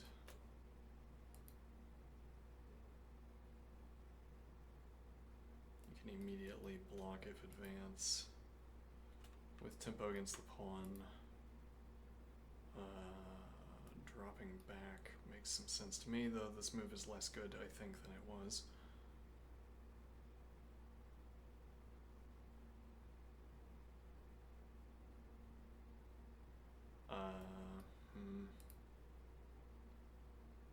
You wouldn't have denial with only bishop, notably. You would need more.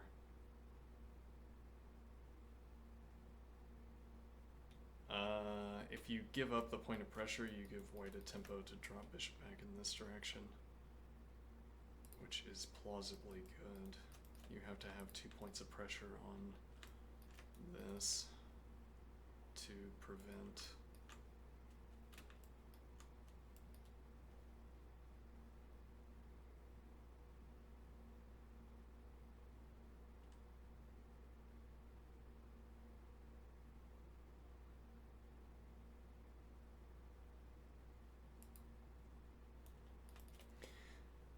this might be king to e7. Or king through f7.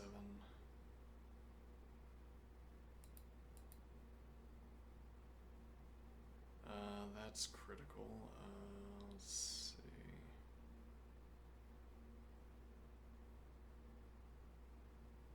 Yeah, though this doesn't do anything for us.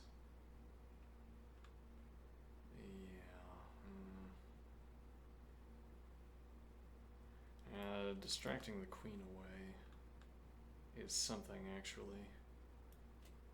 Because, yes, the queen capture, so you can't advance. Sometimes you can't advance.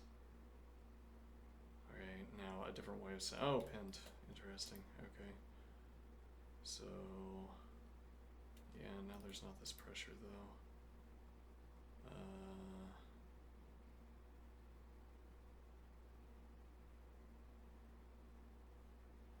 So I could have considered this.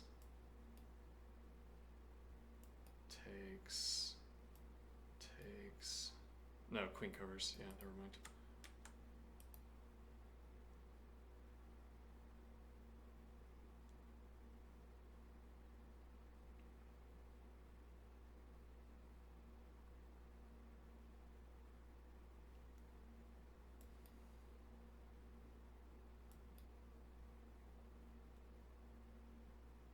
Yeah, but actually you can't give up the diagonal. I assume white would play this immediately. So actually, the avenue for the bishop is back and then around. Goes for the trade. The queens are no longer exposed to each other, so we're going to have a2 pressure. Takes, rook takes. Also with eyes on f3.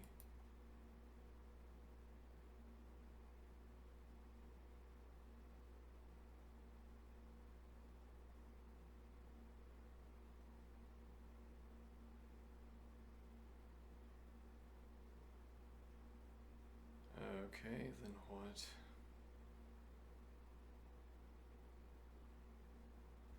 Yeah, then this bishop on f6 would be desirable. So I am thinking. Can't have it though. Yeah, you claim tempo against the queen and get another defender on the pawn here. And then this is on pre and bishop is pinned to king. Does that work? Yeah, well this denies the two diagonal points of pressure, so you can't keep eyes on the rook. So the queen will be free to take. Now you could deny with queen c4, but then your queen move decision is being made by the fact that I'm pressuring the pawn.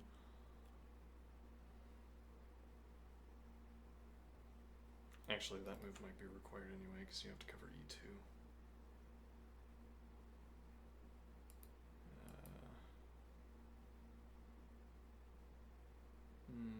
Alternative way of covering e2, but doesn't cover a2. Yeah. This is potentially a threat. It doesn't get on light squares in a useful way because we're not applying pressure as we would need to do, and we can't get in.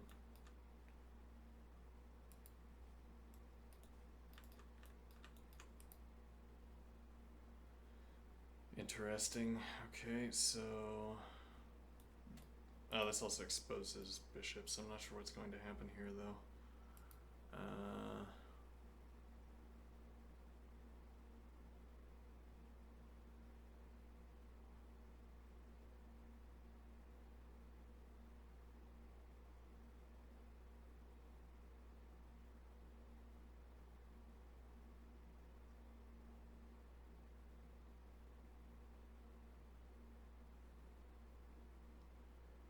Okay, I'm dropping my attention. Let's see here. So in the event that you capture what is supposed to be happening here, well, bishop takes if nothing else. We'd have to play rook takes to defend a2, though, and that would also keep eyes on e4.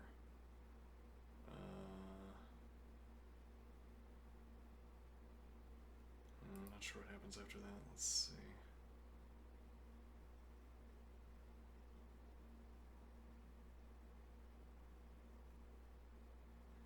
Yeah, well, it would be convenient to use the board, the facilities available to the analyst.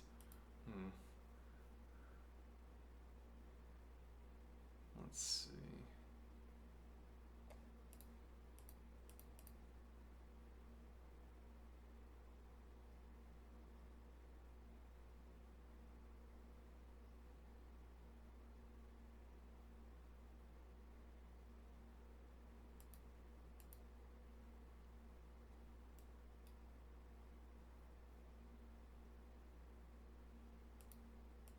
Yeah, and you can't interpose the rook for a few reasons. Well, no, actually it would be you interpose rook, I take, which actually isn't that persuasive now that I'm looking at it. Interpose the rook, yeah, and you can't drop back to cover the rook.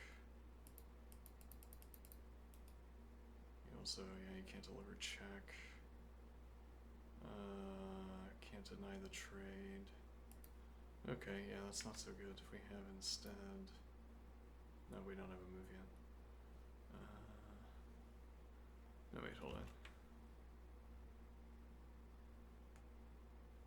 I don't know what that says. Let's see.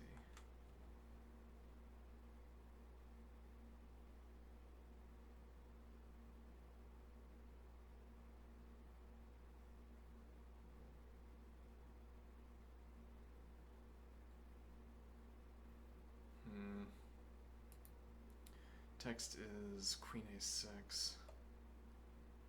Okay. Threatening. Can't have rook into position. Okay, makes sense.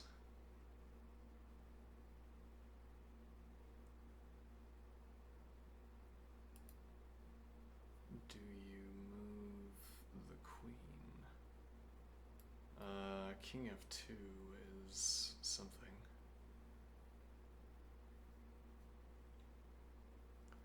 This is safe for the king, but building a fortress around the king is dangerous for the king.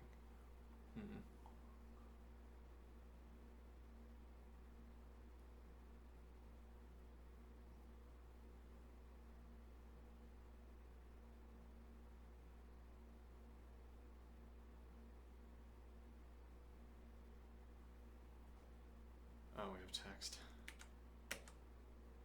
Yep, indeed. That makes sense.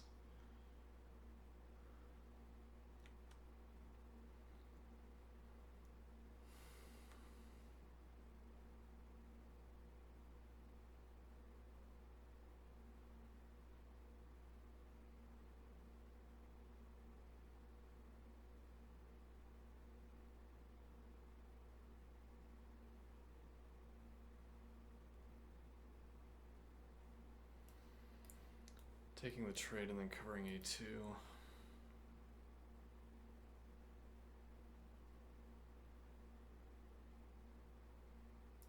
A model that watches my screen and replaces all text with a font of my choosing.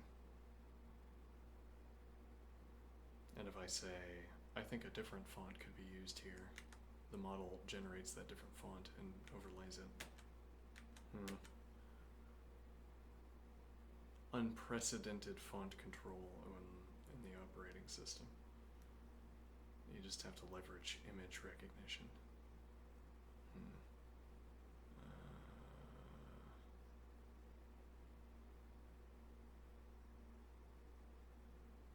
Actually, similar idea.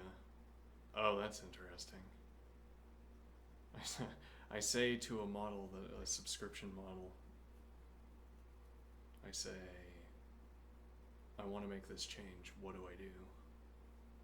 Or rather, you do it, serve as my interface to Emacs, or neovim serve as my interface and change this configuration. Give me a script in a shell that I can load up that will do the thing I require, so I don't have to think about it anymore. So that make this IDE perfect, make it meet all of my specifications, and point out where I didn't notice a good specification.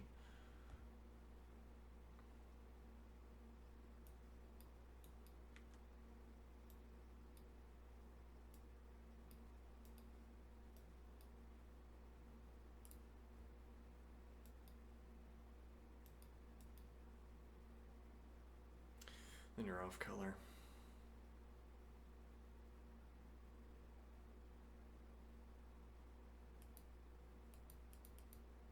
Maybe that is the idea, actually. I've been thinking, have the model teach me how to program in the most popular language as a stream project, but instead teach me how to use this infernal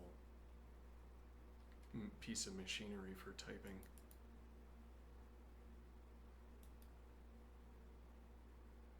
I think this is persuasive.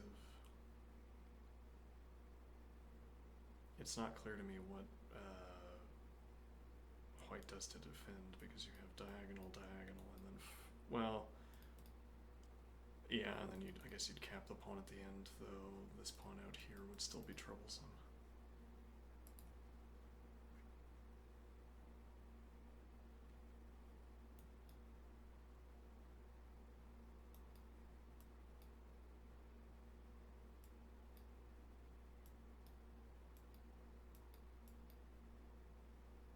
Oh, not that, rather here, yes.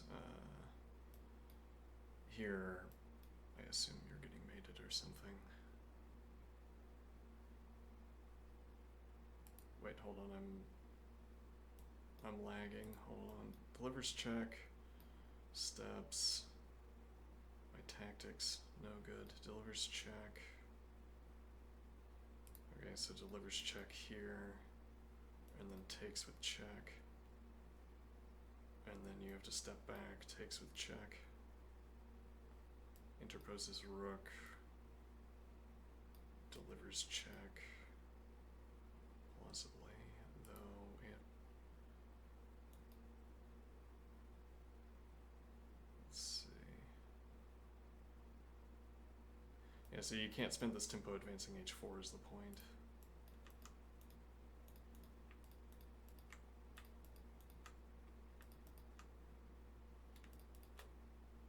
Makes sense. Okay, now, what is the idea?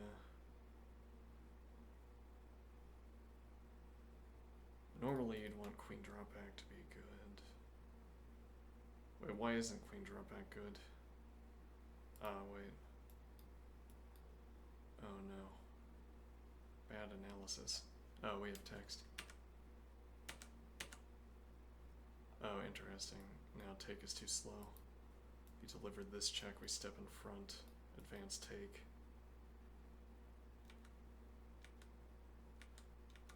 Or in this fashion, yeah, we're threatening h7 is too slow. And then we have too many ideas for white to cover.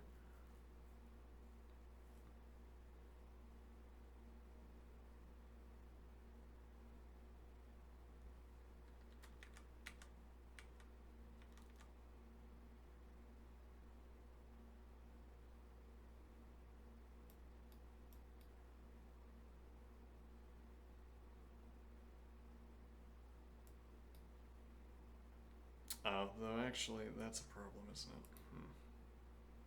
Yeah, if king steps back, we can't take because of the pin on the king.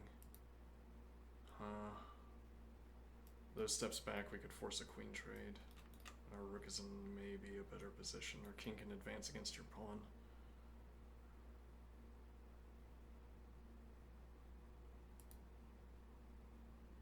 So arguably winning for white.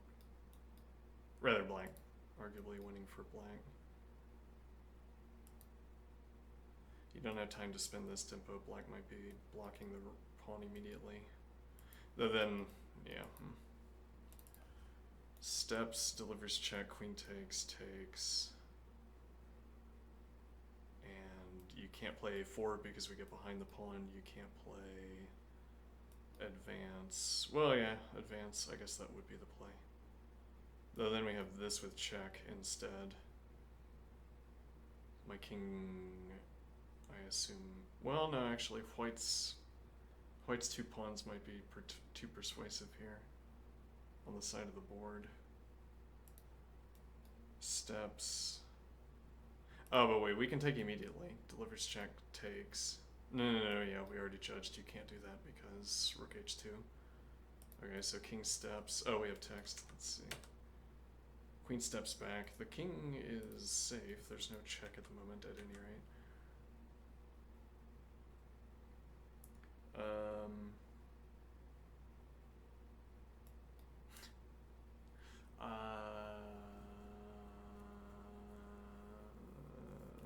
That would be interesting because you'd be if you traded for the queen. So we step, you play queen at 2, I play queen g3. And now if you take, king takes, we're threatening mate. If you deliver check, we take, threatening mate again.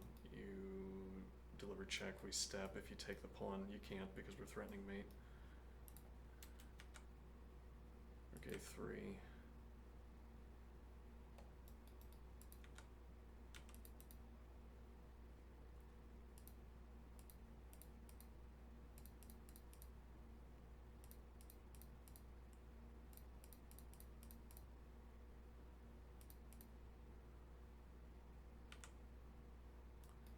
Repeats if we go back. Can't challenge my king. If you advance the pawn, we can get behind. Okay, 3.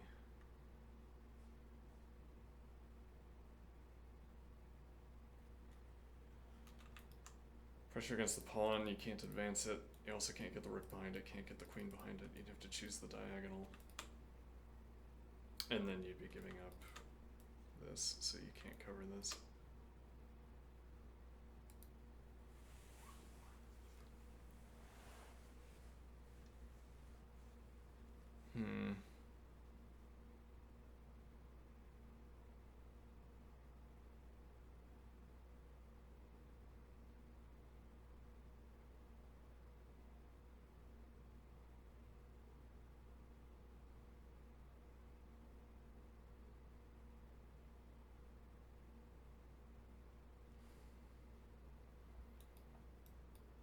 King advancing and then launching H into advancing G. Now this isn't an option. Well, isn't it though? Delivers check takes, delivers check.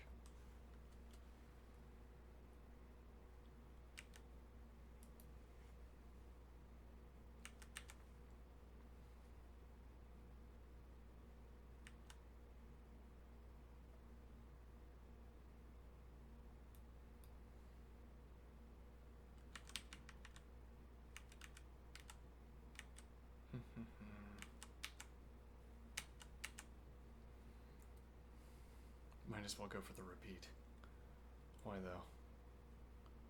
Well, actually, now we can take a4.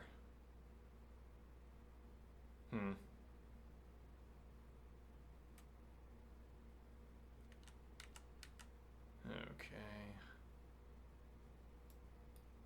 Plausibly.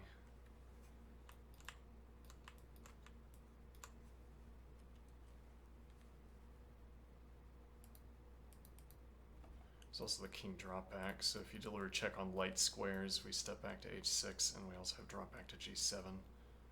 So you can't spend, well, actually, you wouldn't be able to go for that 2-tempo operation anyway. Delivers check steps here, but we defend the pawn.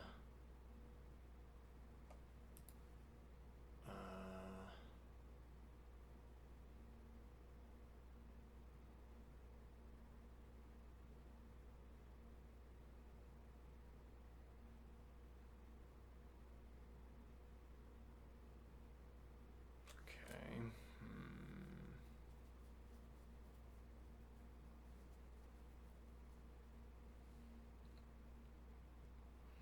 Can't challenge.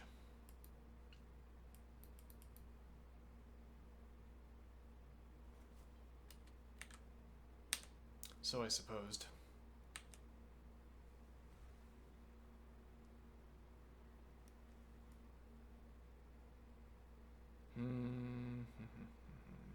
Oh, well, you'd get the pin again.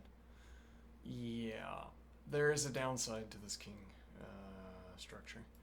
Here, rook challenge. Yeah. Here, queen trade offer. With queen pressure. Here, you could defend this way instead. Queen b3.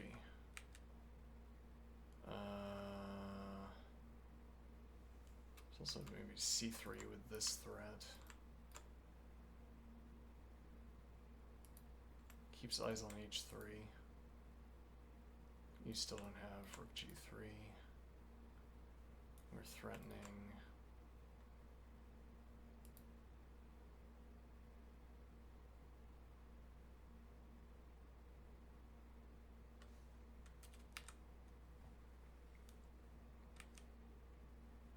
Interesting.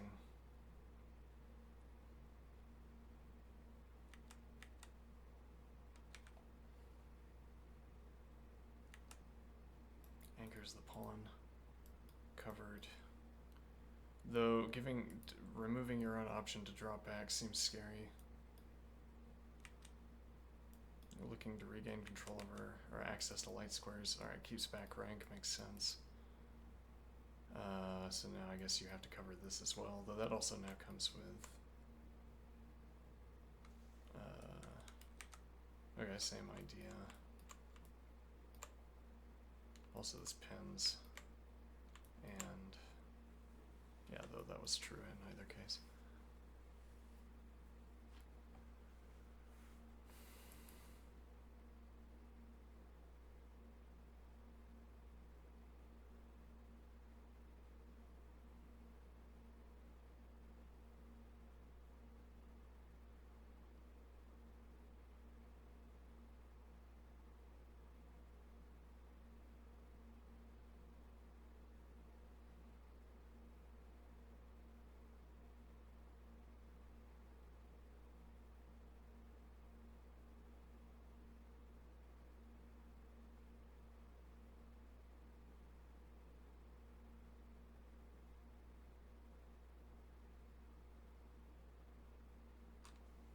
Alright, so now what is white supposed to think about here? Well, can we advance? Is a plausible question. Rook is behind the pawn. We'd have to drop the queen out of the king position to cover that. Yeah, rook is pinned though at the moment. And rook takes pawn is otherwise on the board. Queen trade. Delivers check. Delivers check. No, queen is pinned. Oh, we have text.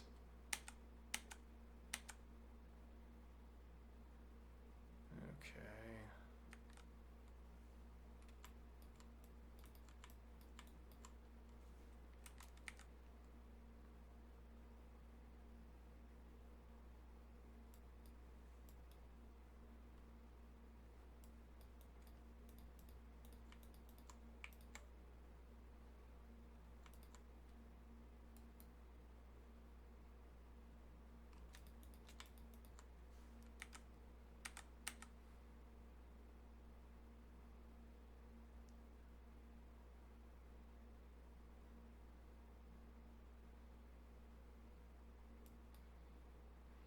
With mating threat, and then with queen d1 or queen e2, queen in her position with check.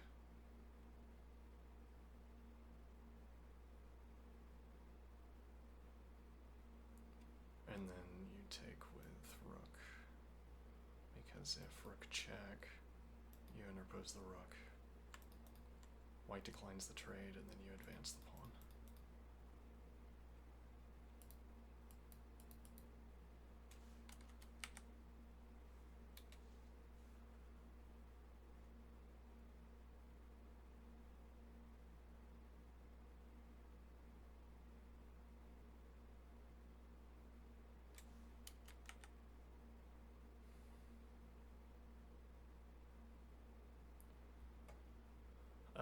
That's a big shuffle. Delivers check. Steps required. Delivers check. Steps out to maintain contact with the rook. Delivers check. Steps back. Rook takes with check. Delivers check. Steps. Delivers check. Steps. Can't step back. Steps over. Takes rook with check.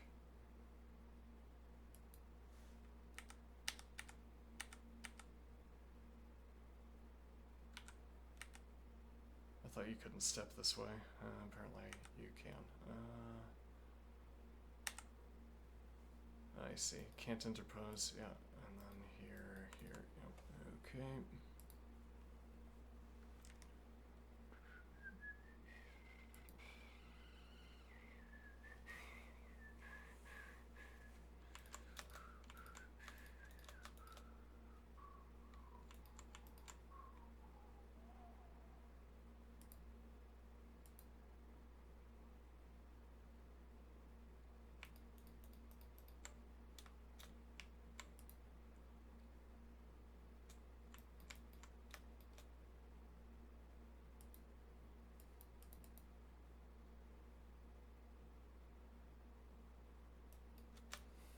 I just want a piece looking at these dark squares.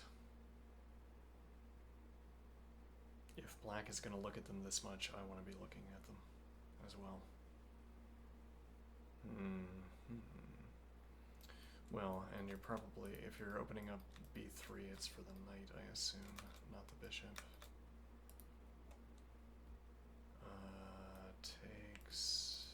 Takes back with pawn, I presume, though takes. Dark square bishop pressure against c4 along with knight. That also makes a lot of sense. Okay, takes could be looking at here, though there's still minor piece. And actually the knight still can't retreat.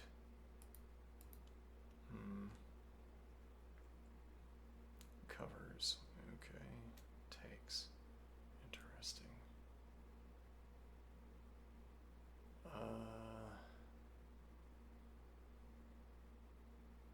Now I'm not so sure. Though this is early enough, I guess you'd encounter this occasionally.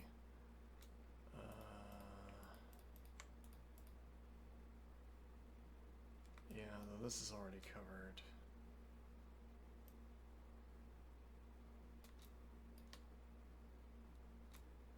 I don't know who's... I don't know if we're activating black's pieces on the queen side or if we're giving white a... we could be tying black's pieces down to the queen side and giving white a plan, or... don't know how to phrase this.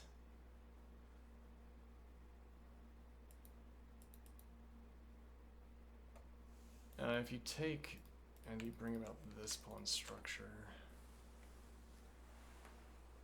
though you have the alfil, you also have knight drop back, so currently this is adequately defended. You could play bishop out now and have knight d7 available to cover additional point of pressure, which would also open up f6. Maybe the move would be bishop e6.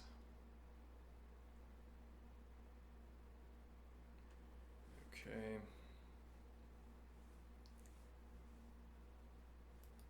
This tempo, maybe that doesn't matter. You're also blocking your own follow-up advance if you play this. If you play for f3.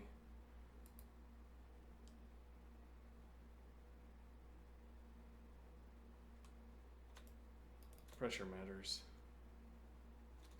This tying down the queen currently.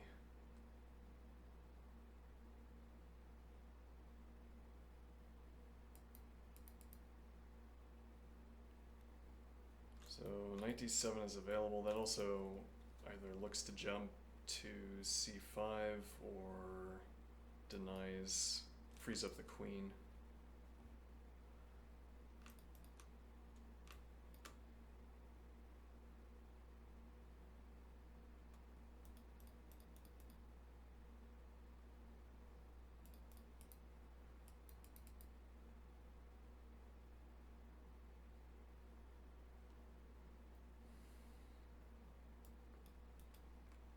This pawn advance takes the pressure off the dark squared bishop. Maybe you play rook f7. And you'd gain access to the second rank. Though, also option for two heavy pieces. You advance this.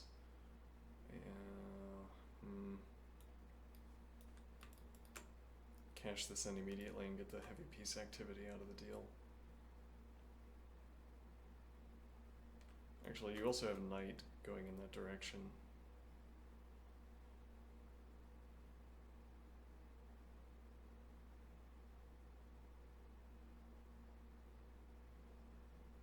Maybe looking instead for this. With knight denying these two, applying pressure to these two squares if knight drops back. Actually, yeah, this is a bit of a, goes for a5 instead. This advance isn't covered, so here, maybe this. No, wait, that's with tempo. Knight b6, rook a6 is desirable if playable, I think. Point being that you don't have support for this advance yet, so you can't anchor the knight.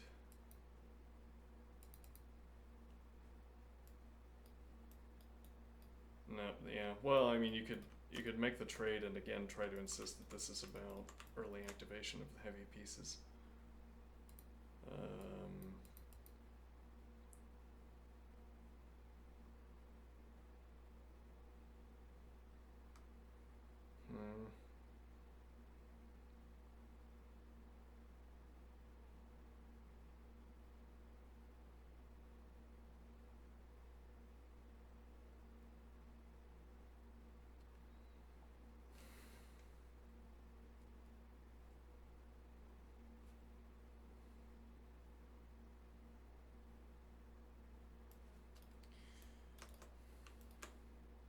Queen is currently defending.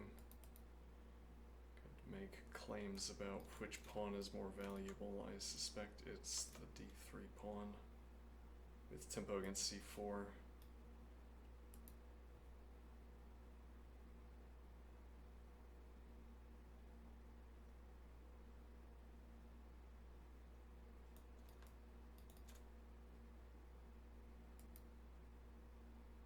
Yeah, that's a bit of a problem.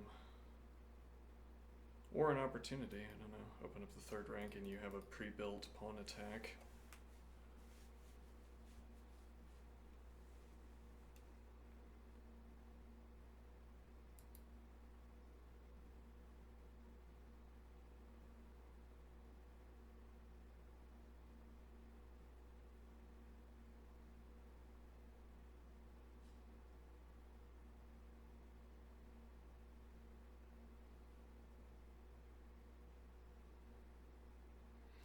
Also simply dropping back. But, well, how do you spend the tempo here?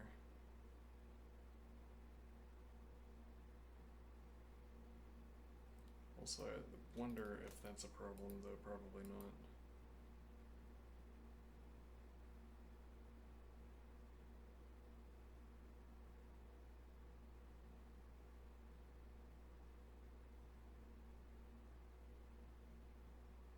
Puzzle. What a puzzle.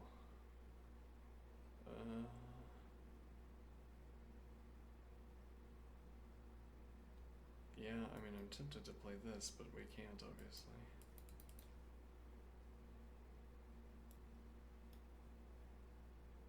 And then advance. This is also covered by Dark Squared Bishop, actually, which then covers the knight.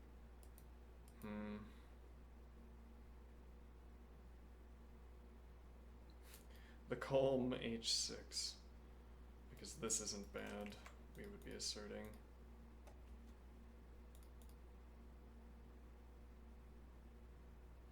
Well, similarly asserting that here.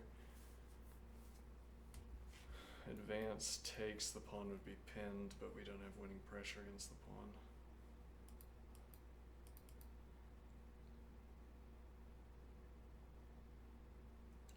Bold assertion here that this is worth.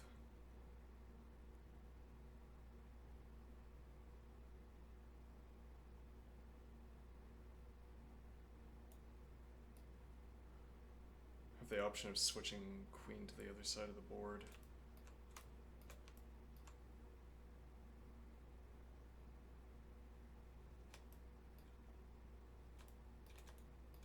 Lots of defense on this central structure. Lots of denial additionally on the advance. Or any queenside activity by white.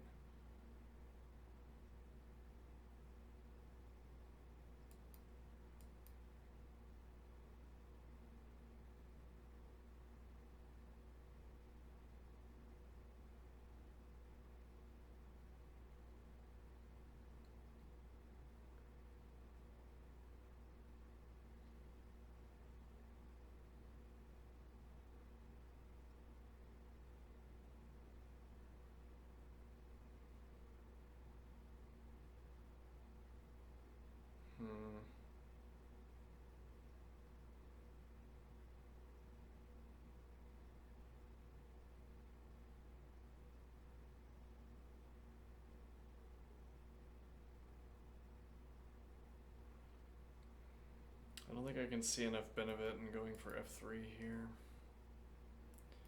Kind of what I want to see is this move and getting the king, but yeah, that's probably too exposed to the queen still on the board. Though the queen is committed hard to going to the other side of the board. If it weren't for specifically the dark squared bishop gaining control over g7.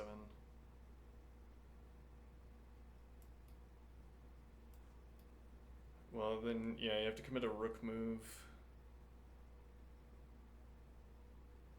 Actually, yeah, there's also bishop back to f8 and then king. Oh. Interesting.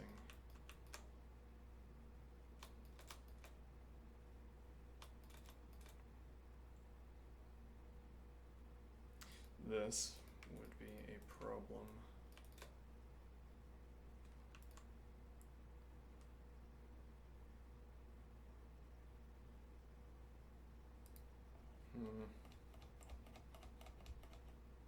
This is also potentially prelude to rook lift.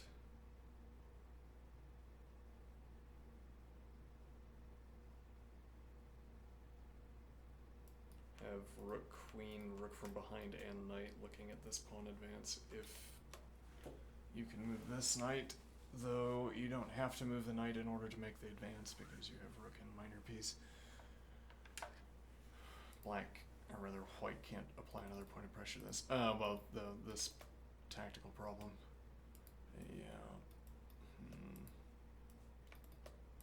Dropping back to d8 so that you have the point of pressure.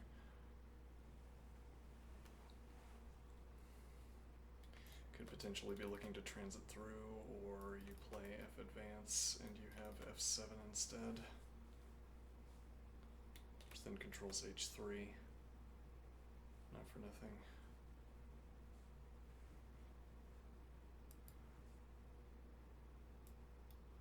But there's also not a next point of coverage for this pawn. You'd have to commit to advancing. Yeah, though you'd be advancing into queen, knight, and rook support. And you get off the diagonal, though you give up light squared support on the light squared coverage on the queen side.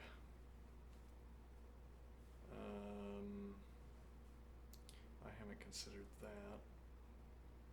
Though, a good reason for not having considered it, I suppose.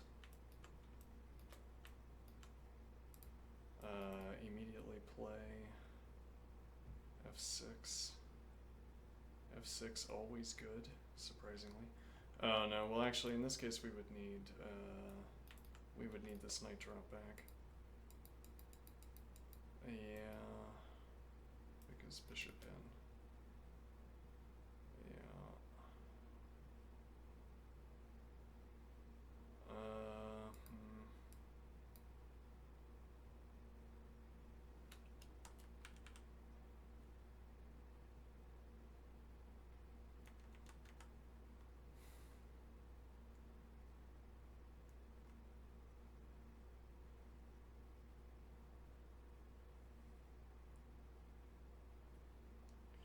I think difficult to claim that this bishop move is bad.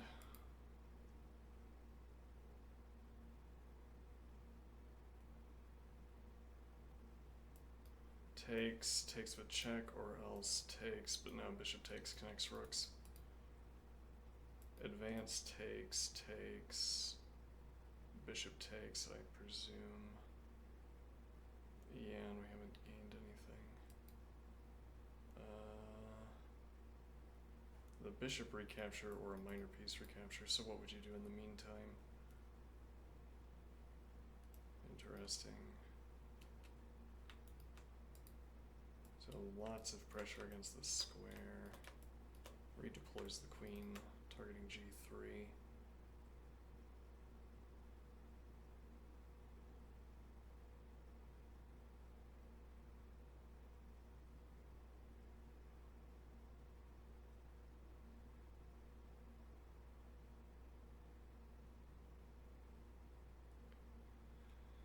Okay, so how does this get supported?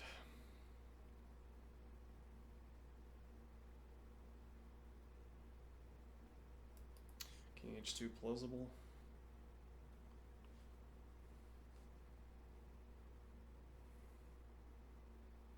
Nay, highly plausible.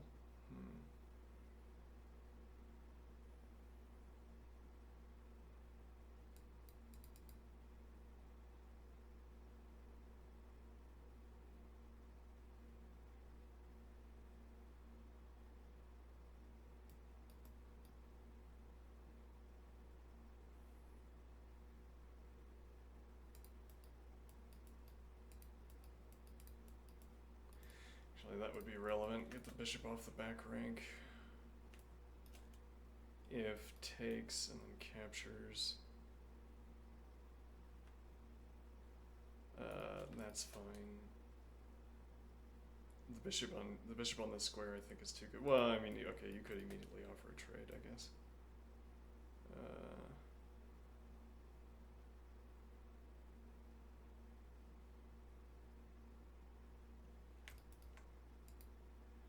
Advances, I guess I didn't analyze this enough. Takes. Well, there is queen support now. Okay, so takes, queen and rook. And then you also get the other knight looking back at the square. Knight covers d4.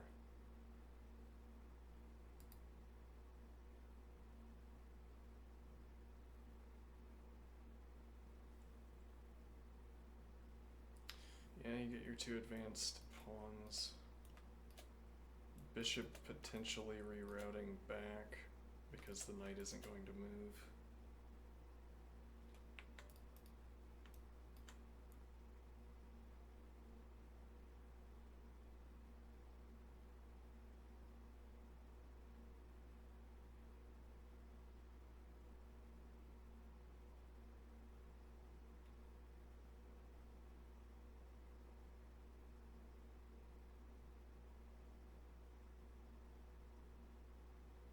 What is the idea for white?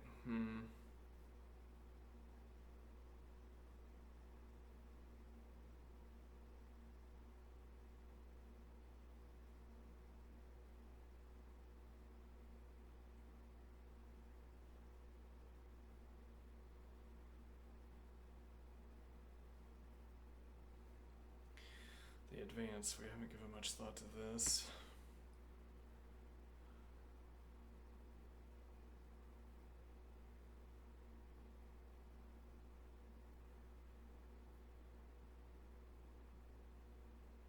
looks like you're obliged to take. Oh, but no, you can't. Okay, never mind. It looks like we thought we could take. Is what it looks like. Yeah. Yeah. That's rough. So you want to play here. You could try to argue that the queen is pinned, or that the pawn is pinned. Advance. Yeah.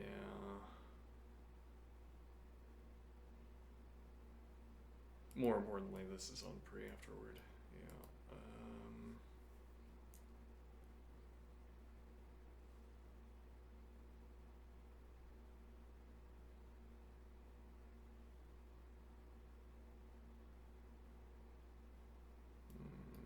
Queen over is probably the recovery move here. Rook takes. Well, I don't know. Here, with the idea that no, that's not really available because of the knight on a4.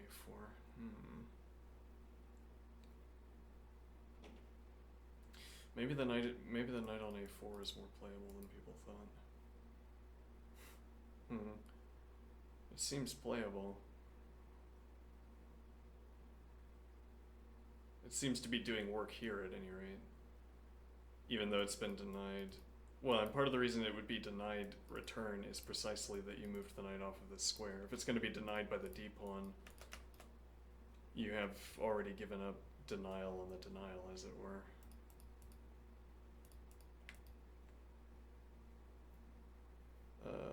But despite the lack of drop back,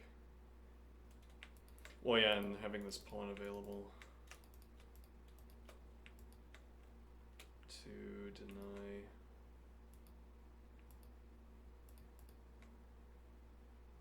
Yeah, mixing in all of the colors so that I remain aware of my ability to choose them.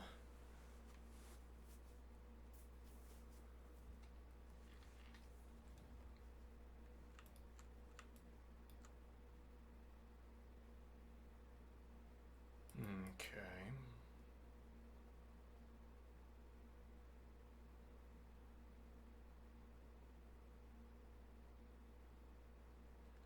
Preserves and immediately develops. Yeah, makes total sense. And actually now, not for nothing, but if you made this advance, bishop dropping back, or even king advancing, if queen doesn't choose h3. Well, actually, queen has to choose h3. Only h3 available, actually. This is with tempo against the rook, which also is the only piece defending here. Alright. This also opens up rook d1, which applies another point of pressure, though. Okay, blocks bishop's view instead of giving up support for the pawn. Makes sense. This knight looking here. Yeah, that's pretty persuasive, actually. Can't defend against it either. No, well, but you can play here. Delivers check, takes, wins. So instead... Yeah, though being obliged to do this maybe feels bad.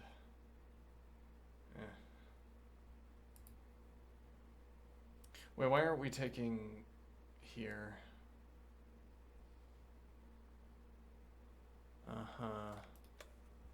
Because the opponent never blunders.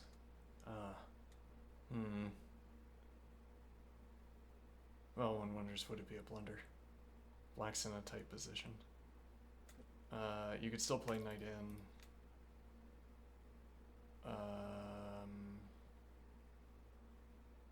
Actually, taking also defends here. This is also threatening to capture bishop and knight and rook, everything defending this knight, so it doesn't have to move.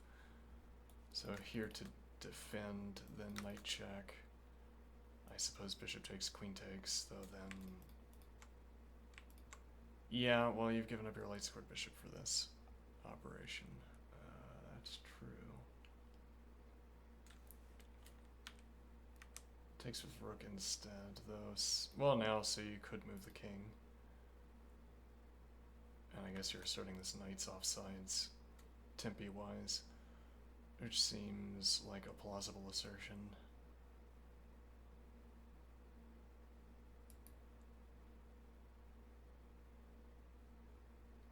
in the meantime, and the knight would be pinned. So yeah, you have to do this. Takes with check. Takes.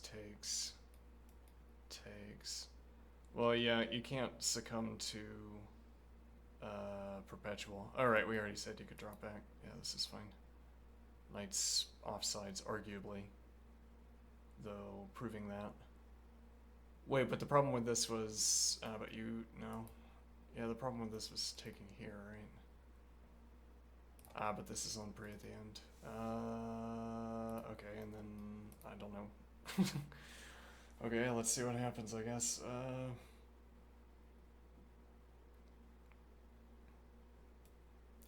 Takes rook, and then this advance, but good luck, I guess. And now the idea is that the knight is on pre, but then takes with fork.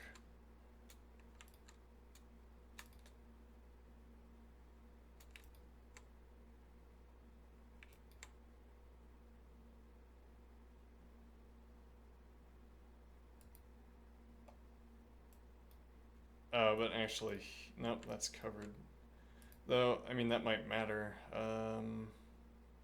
This is a lot of tactics. Let's see. It's interesting, you can throw it at your opponent if you're up on time and you have enough confidence in the position. A point here that if you don't take this bishop, this move with tempo against the queen and bishop drops back, or if you move the queen, drops back with pawn support.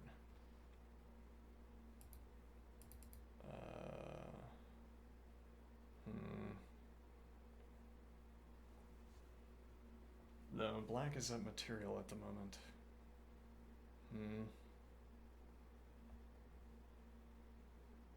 Everything remains stable for the moment.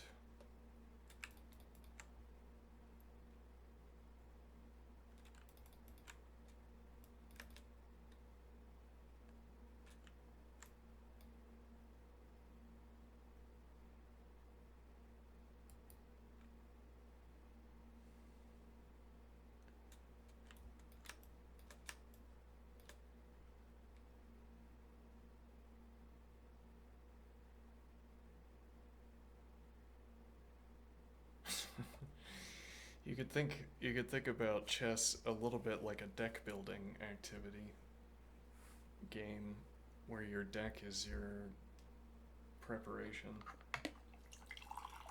There would be hot decks. All the pros are exploring this line. We can play it.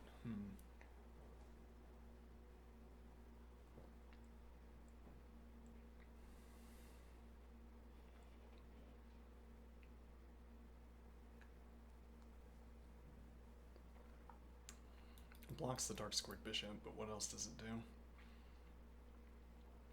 It exposes the queens. Interesting, and you don't have this, and if you drop back, I take the bishop, so takes with pawn, with tempo against the knight, with tempo against the bishop.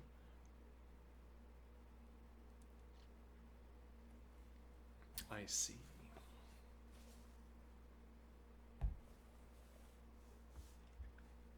Now, I assume you take bishop. Well, actually, you could take here. Maybe would be the alternative. Looking at queening, though, takes knight, but then forks, yeah.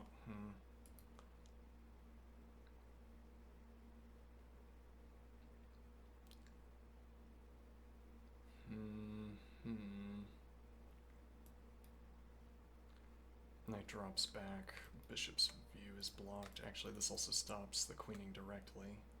Yeah, well, so you could decline the capture, I guess is the point, though that's a bold point. Yeah, though. If it works.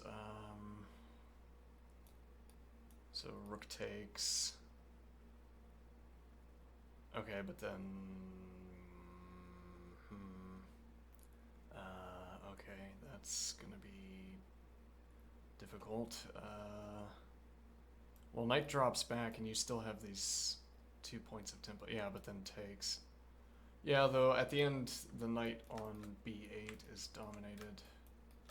Interestingly, well, no, actually, because you can pass through d7 nearly. Yeah, which is nearly fully controlled is much less persuasive than fully controlled. Though bishop takes this pawn, which facilitates this material. That's still sitting on the board.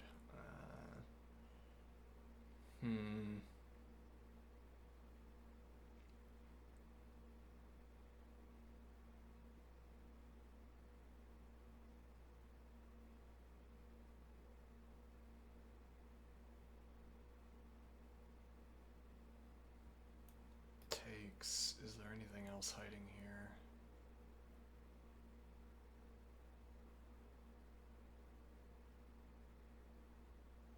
We don't have this drop back. Well, so if we immediately move the bishop, right. Wait, what did we play? What did we have? Oh, we were taking. I see. So instead, we immediately move. Yeah, that's also looking dangerous. This doesn't come with check, notably. White still can't take. White could play rook to d1. No, because it takes. Yeah. Instead.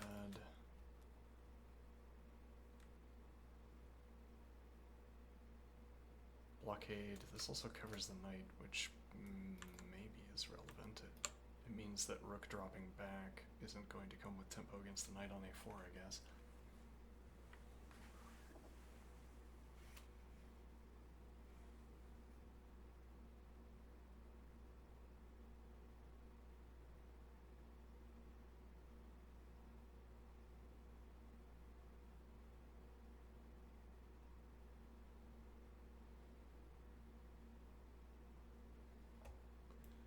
Drop the bishop back. Is that playable? It would need to be playable. Knight still covers the pawn. Knight is still persuasive and actually dropping back to c3 or advancing to c5. Either way.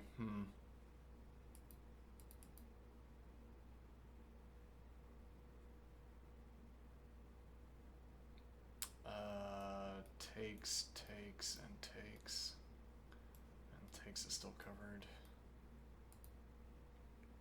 Looks persuasive, though you could also argue here and say that black still doesn't have anything.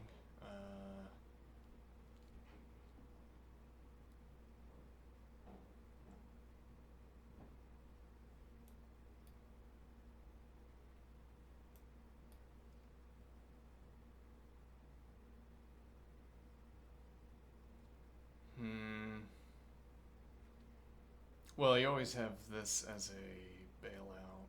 Well, no, you don't always have it because of this move, but... Well, no, yeah. Takes, rook takes, bishop takes, and then... I don't know. Something happens.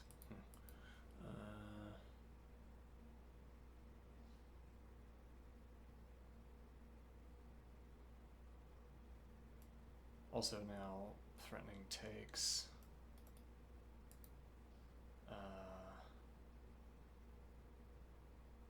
Okay, takes with tempo against the knight. Well, not actually with tempo against the knight, though. No, not with tempo against the knight. Indeed. This advance, keeping this pawn backward.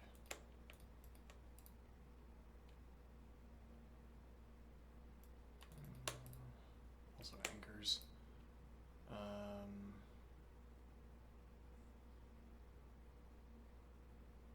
Yeah, I'm not sure here.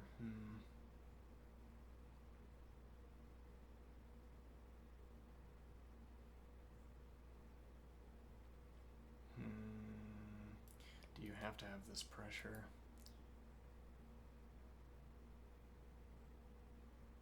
You can't take because of the fork.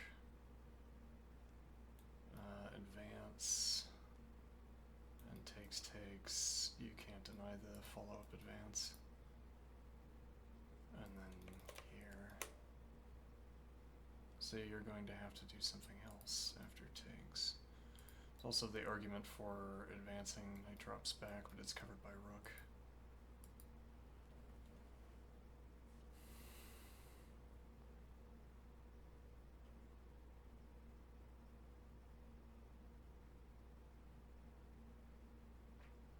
I advance. Okay. What time is it? Oh, I gotta go. I'm gonna go eat.